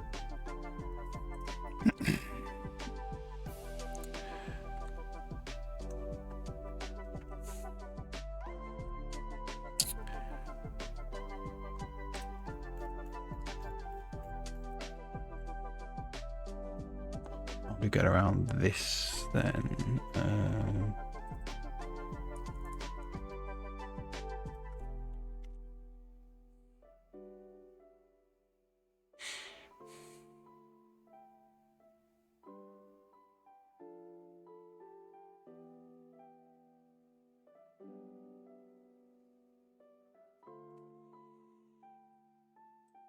This basically has to be included in game, I think.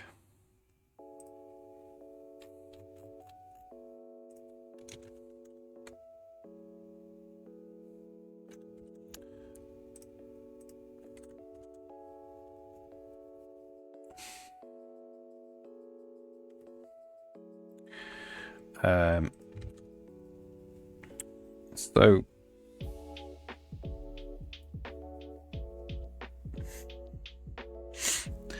right. So we've changed the data layout of the level now. So we'll just rebuild the levels and default level generator.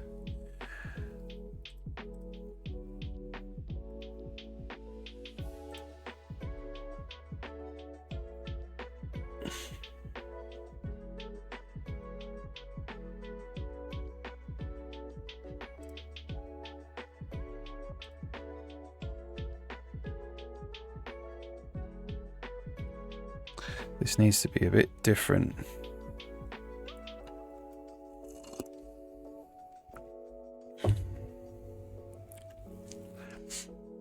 This is doing it for every single collider now. It's treating each collider as a 1x1 unit rectangle.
So what's going on here?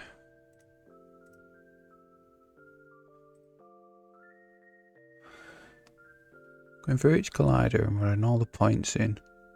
If there is collision, we're going through we're going through all the entire level of colliders. If it's the same room,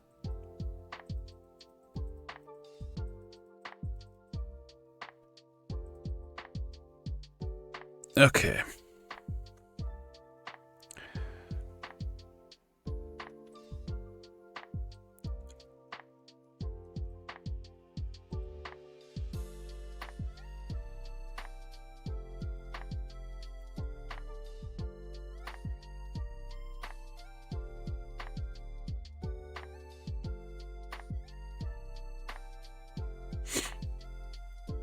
So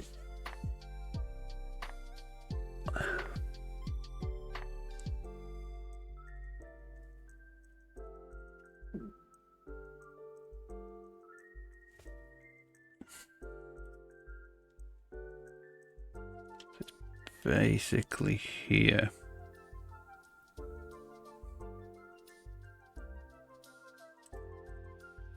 So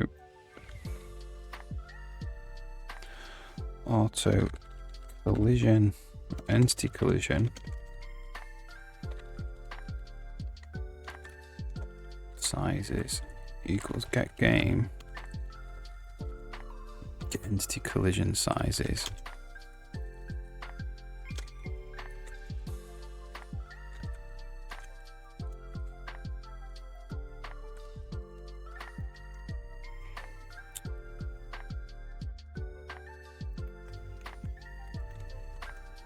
This is dot entity equals e size.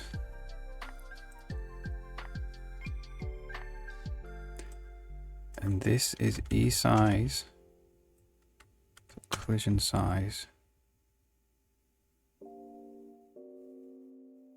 x width, e size, collision size dot height.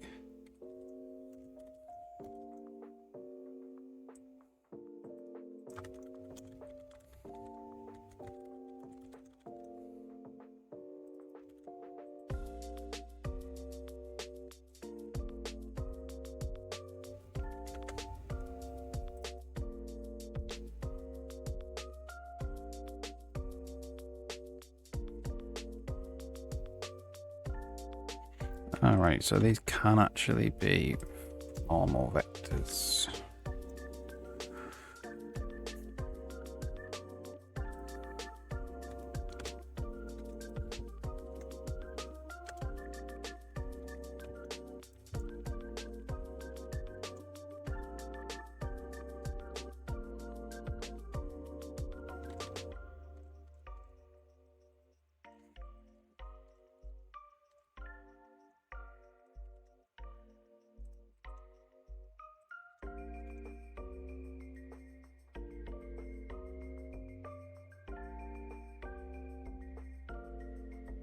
So this is going to make a collision group for each entity now.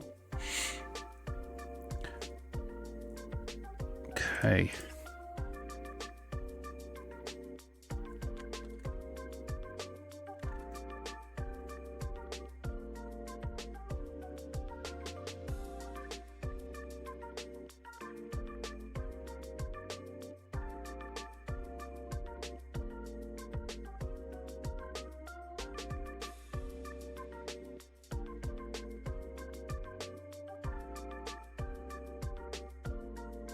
So I don't actually think this is correct, but we can at least step through it and move and correct it when we need to. Let's get this building.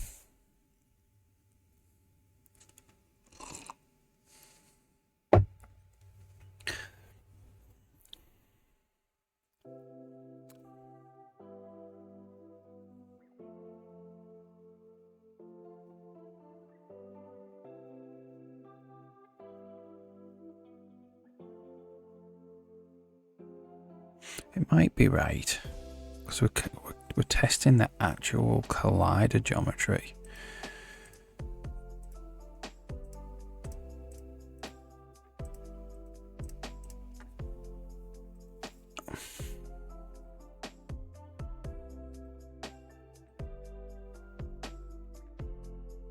So it might be right, it might be right.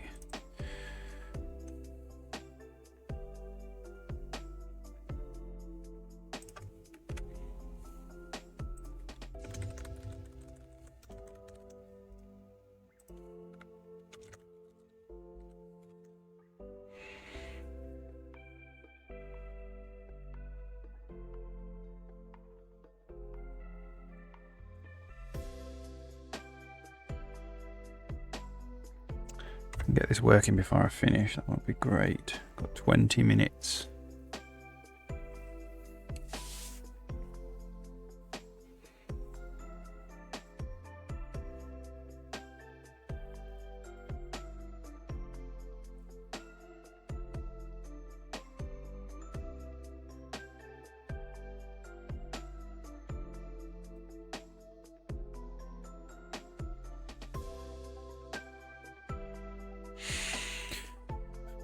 So this should just automatically work with the pathfinding system as it currently is. We just need to write a method to find the collision hashes for that room, for that entity.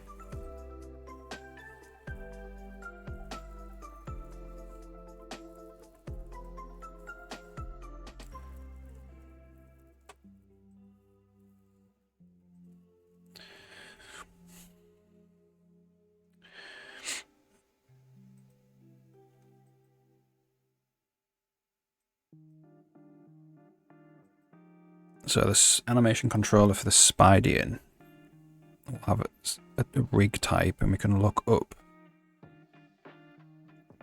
the collision hashes for that rig type.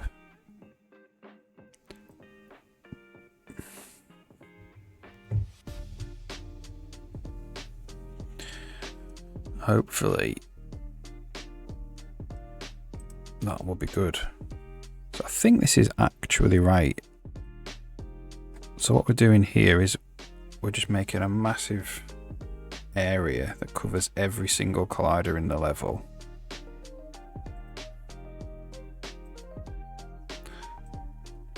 And then we're going through that entire area, which is incredibly slow, but this only happens when you compile game data. This never would happen in the game.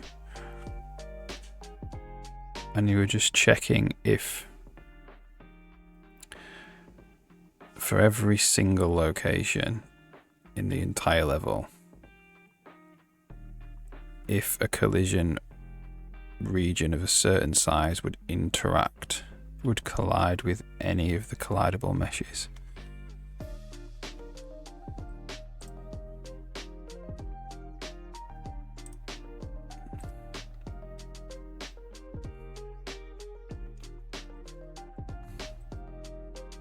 I've got 2. 1 and 2, but they both return 0, which isn't a good start. So let's try again and just see where this fails.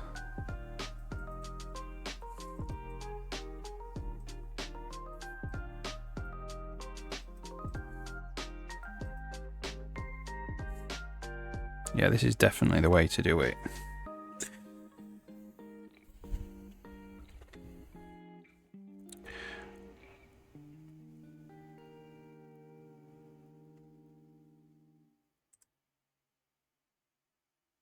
So this is for Hero Pro. Oh, it's because of this. This is a Vec 2 now.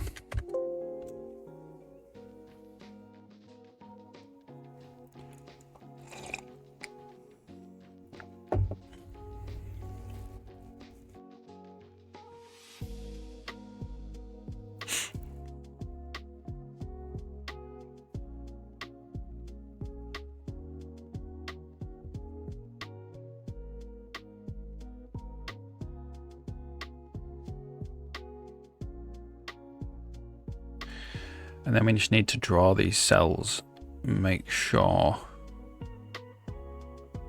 that the collision cells it generates are correct.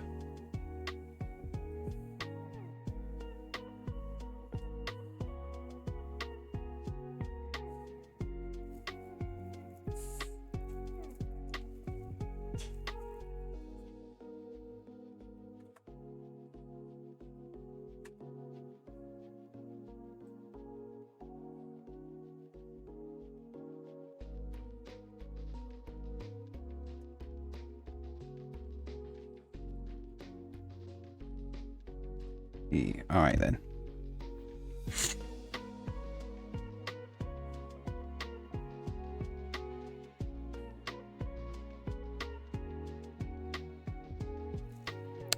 Wait for the thing to catch up. Right, okay. So the sizes, there's two. There's one for ID 1, which is 1.1, which is the Hero Pro, which is 4.2. So we had a group for each. So we were worried. Spidey is the one that we are concerned about.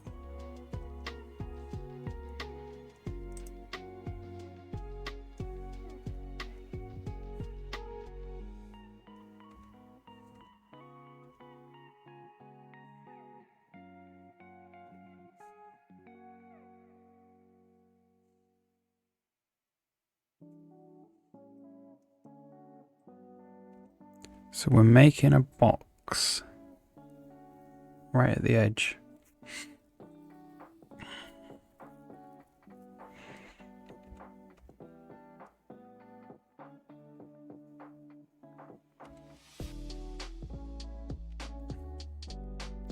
Okay. So in game state now, when we do this, the get collision hashes will be wrong. This thing, because okay, I think this needs a rebuild. Before we do that, we will write the get collision hashes.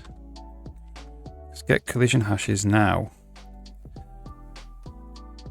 Needs animated. Needs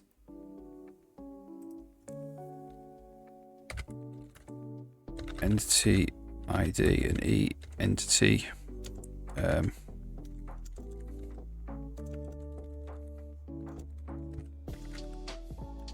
call it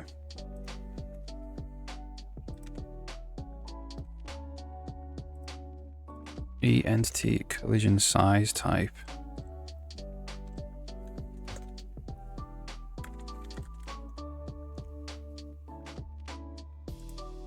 So room for a specific entity and type. Now that's a bit janky, so we might change how all this works, but not today. So it's there and there.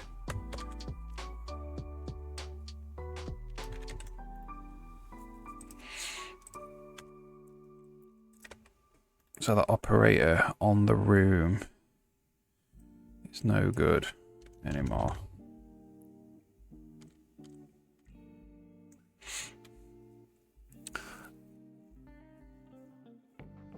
So we could make an ID.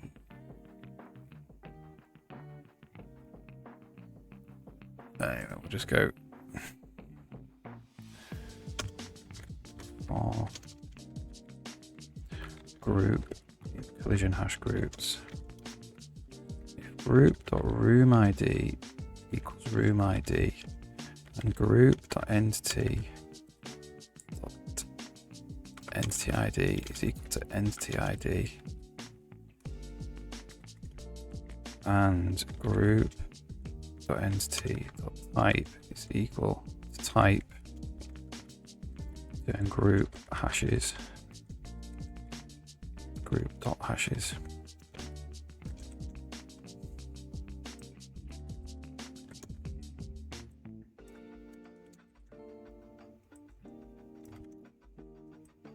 And that's return group.cells. And now on game state, wherever that is, it's there.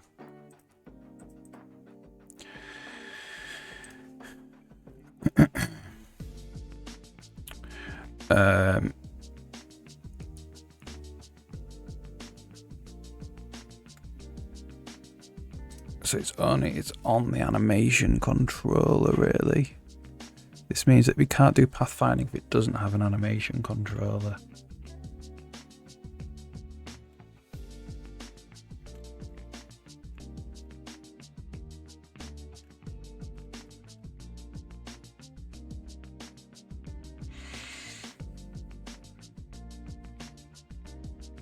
Because we're just doing it on the movement controller room.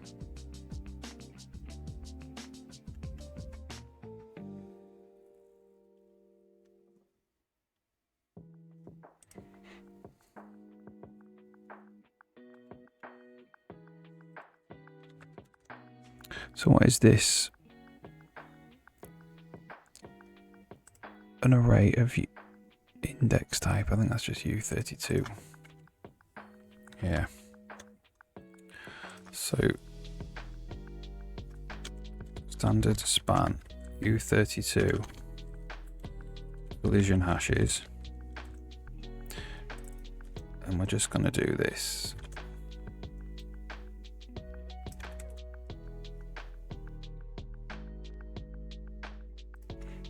And say if auto equals game state, get game state dot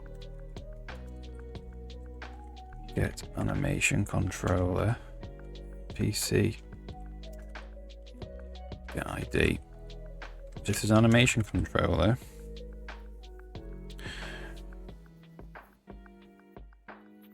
We need to do collision hashes equals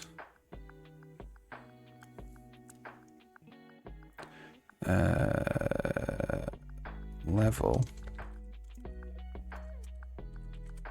get collision hashes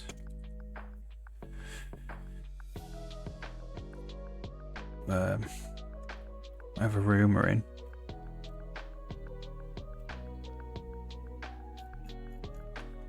MC get room get current room get room AC get type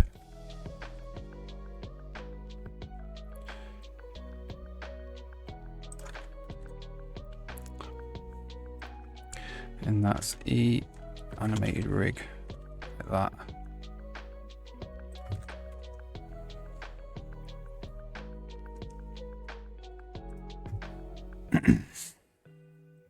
So that's standard to underlying AC.getType. Okay. Let's just build that and see what happens.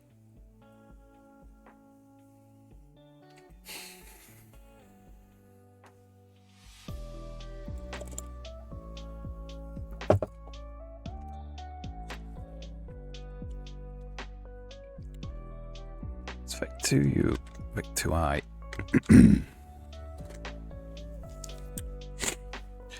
So, is that vec2i though? Group cells. It is. Okay. I thought we said cells were vec2s. I'll have to look into that. And then we need to draw the cells out as well to make sure they are correct. We'll just check that this whole thing works first. So this get collision hashes is generated. It comes from game data now. It's not calculated, which means that it should be in theory free to do this A star with these new collision hashes.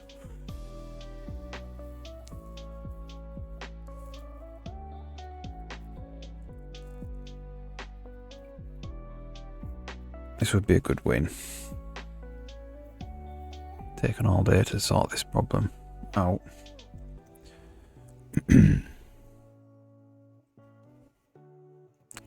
Alright, so it's the same here.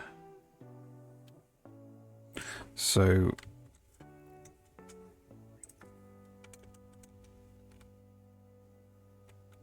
we'll do this again.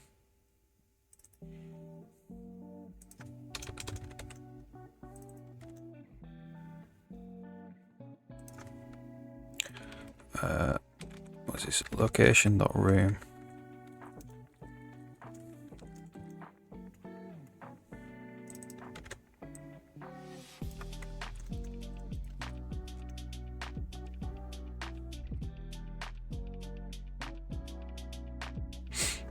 Don't have an NPC. This is just ID.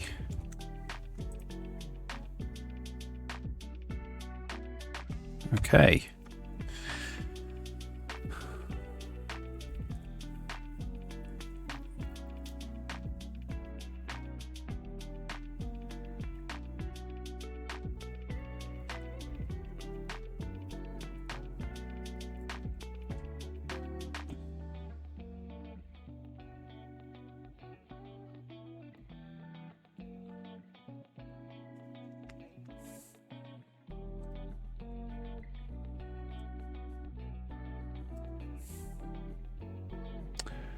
Wonder how you...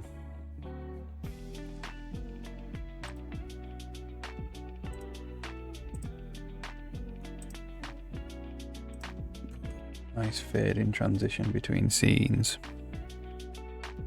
and Streamlabs. Figure that out.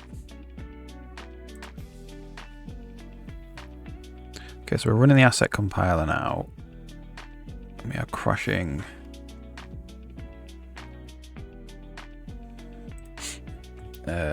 Oh, we need to rebuild, don't we?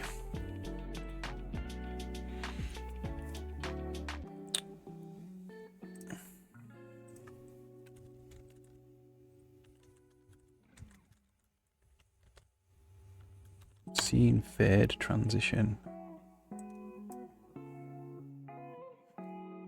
Scene transition settings within the application. Choose the fade transition.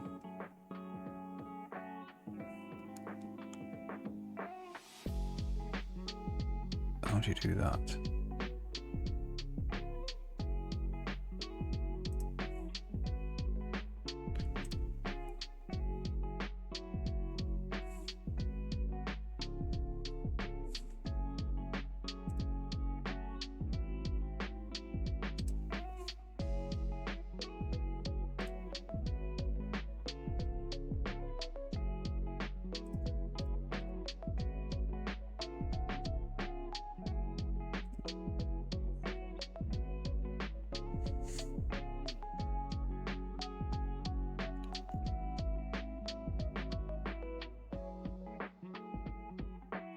Go to the scene transitions part. It's terrible.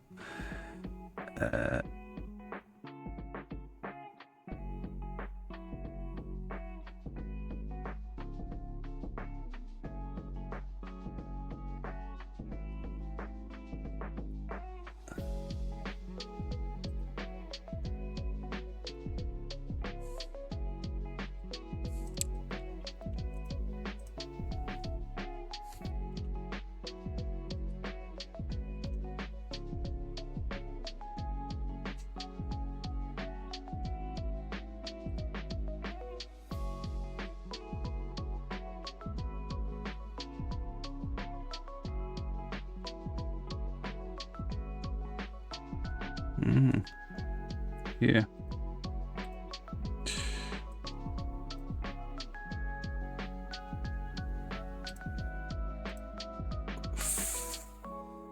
Bid.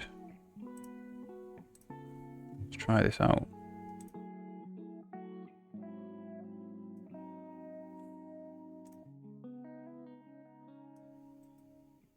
Just shows it.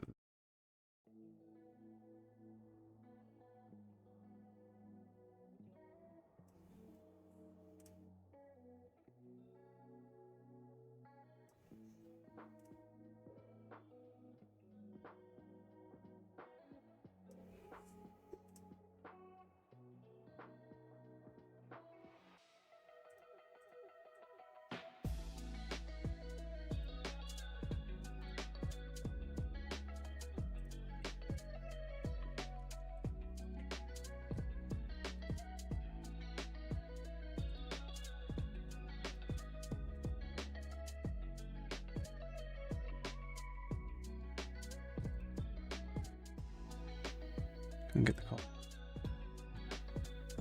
Doesn't look great though. Whatever.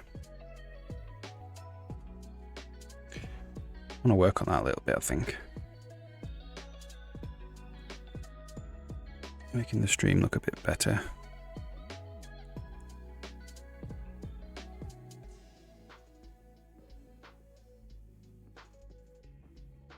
Alright, let's see if we crash here.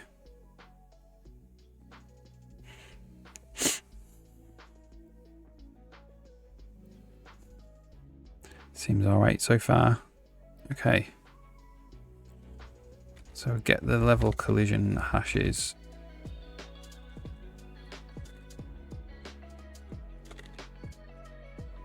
So we've got 6 groups now.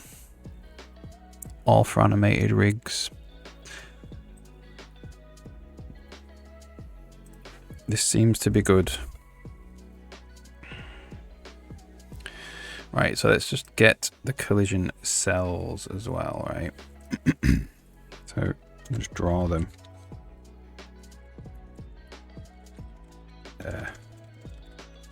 Level, get collision cells. Same.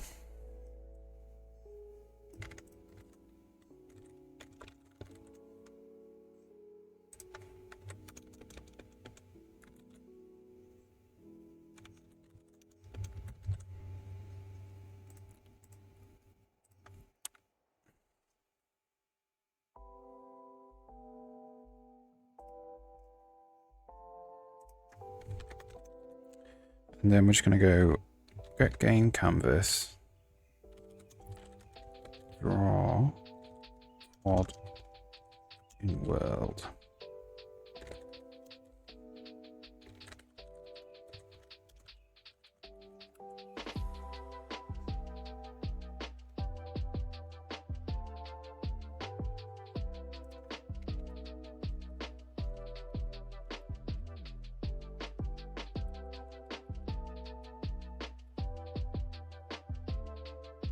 It seems like that.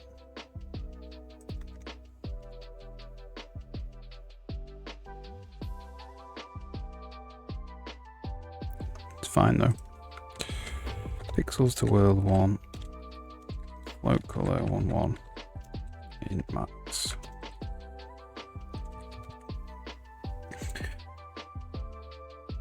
Let's just see what cells we are working with.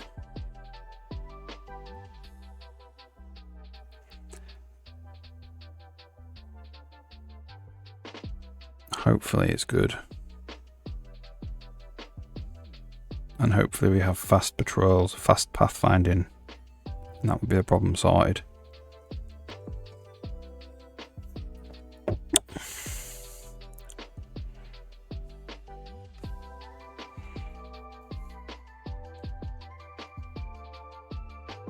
We could do with the default collision hashes as well.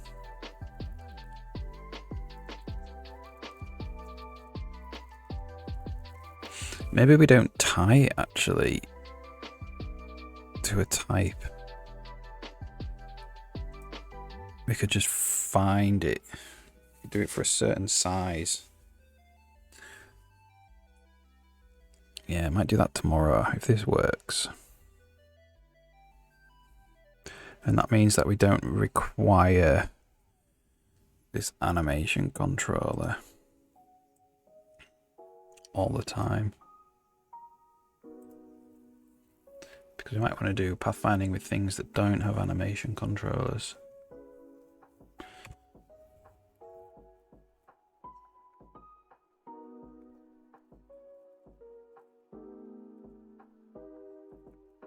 That looks pretty good.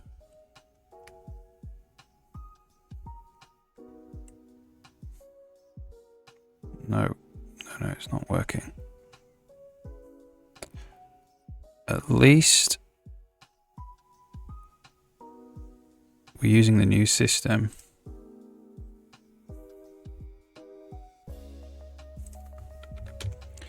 And we can work on generating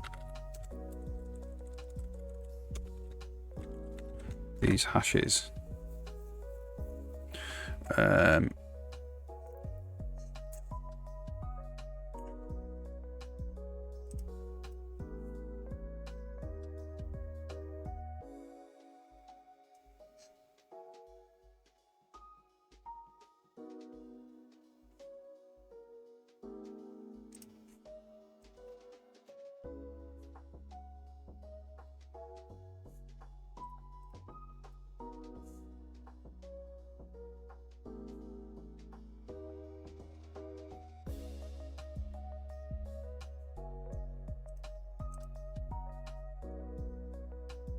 Okay. Let's redo the level, recompile the levels.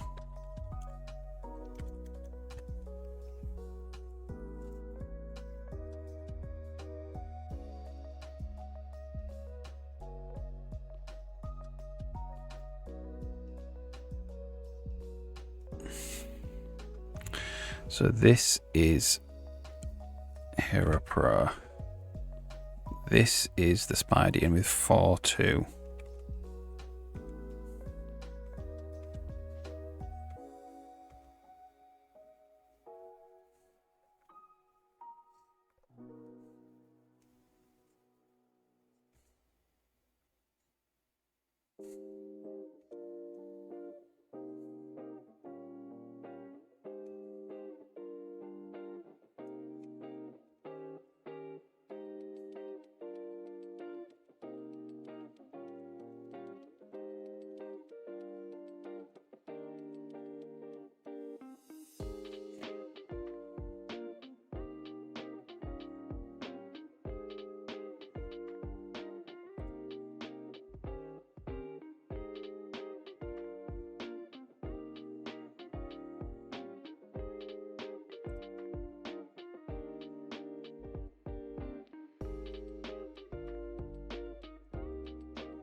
I think this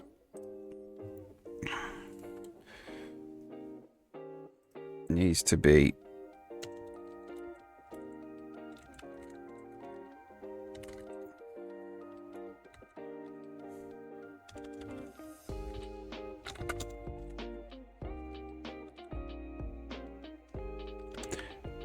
e size dot collision size dot width divided by 2.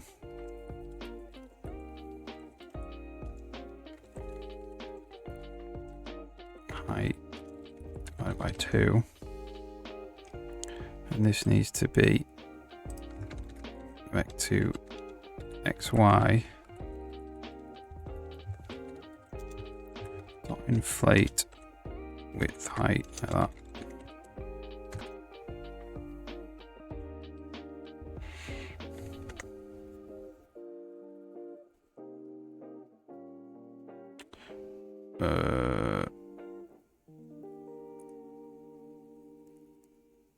Oh, we can't do make even on.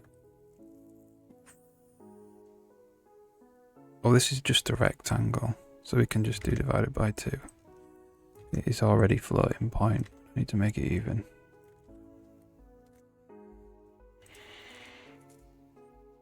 So we'll inflate from the center.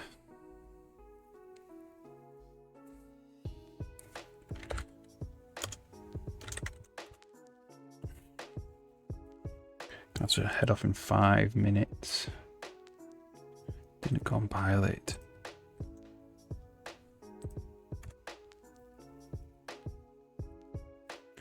Ooh.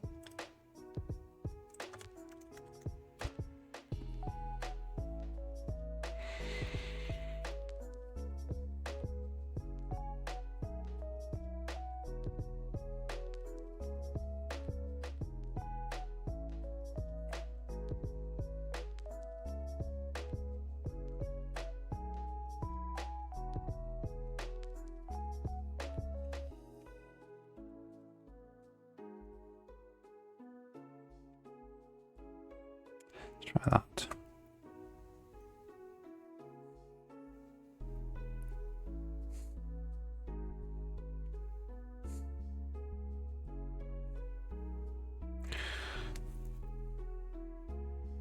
No, it has not.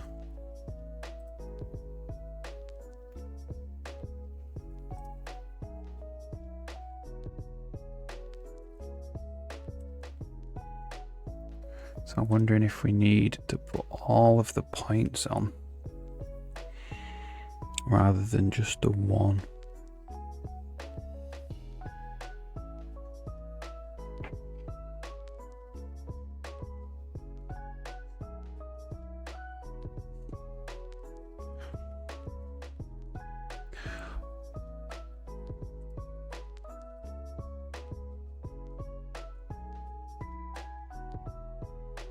Maybe we inflate it here.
Try that.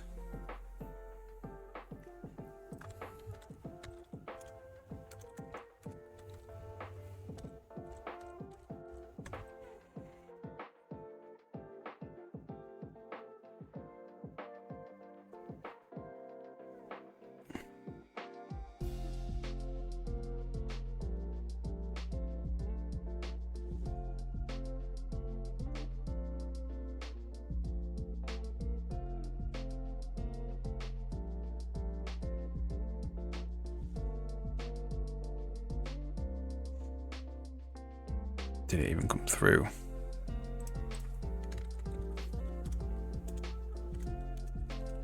Try again. I think it might have.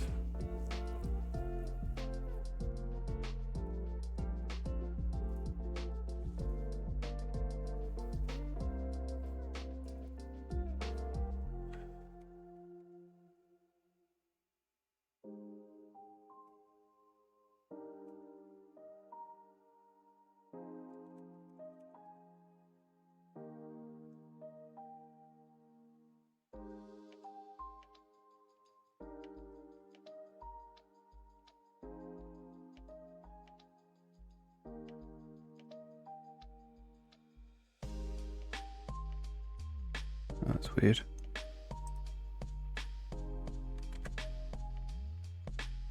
No, he's got the things in the wrong place.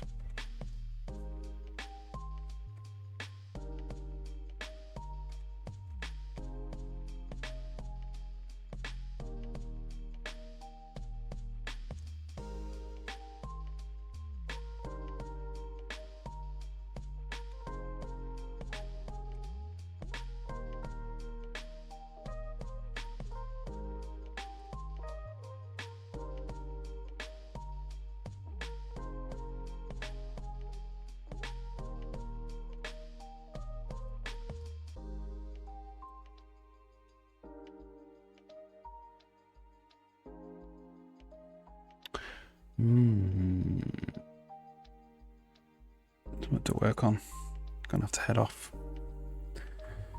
But yeah, it was good. I think tomorrow I'll probably have this sorted out. We just need to be able to grow this.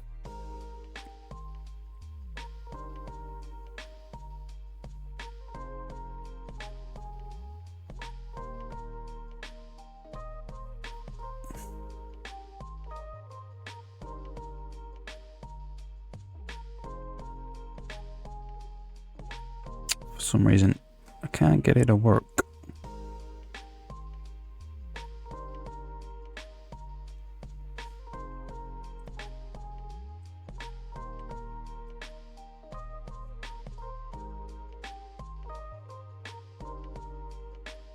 All right, I'm gonna head off. I'll see you tomorrow at 9:30 and get this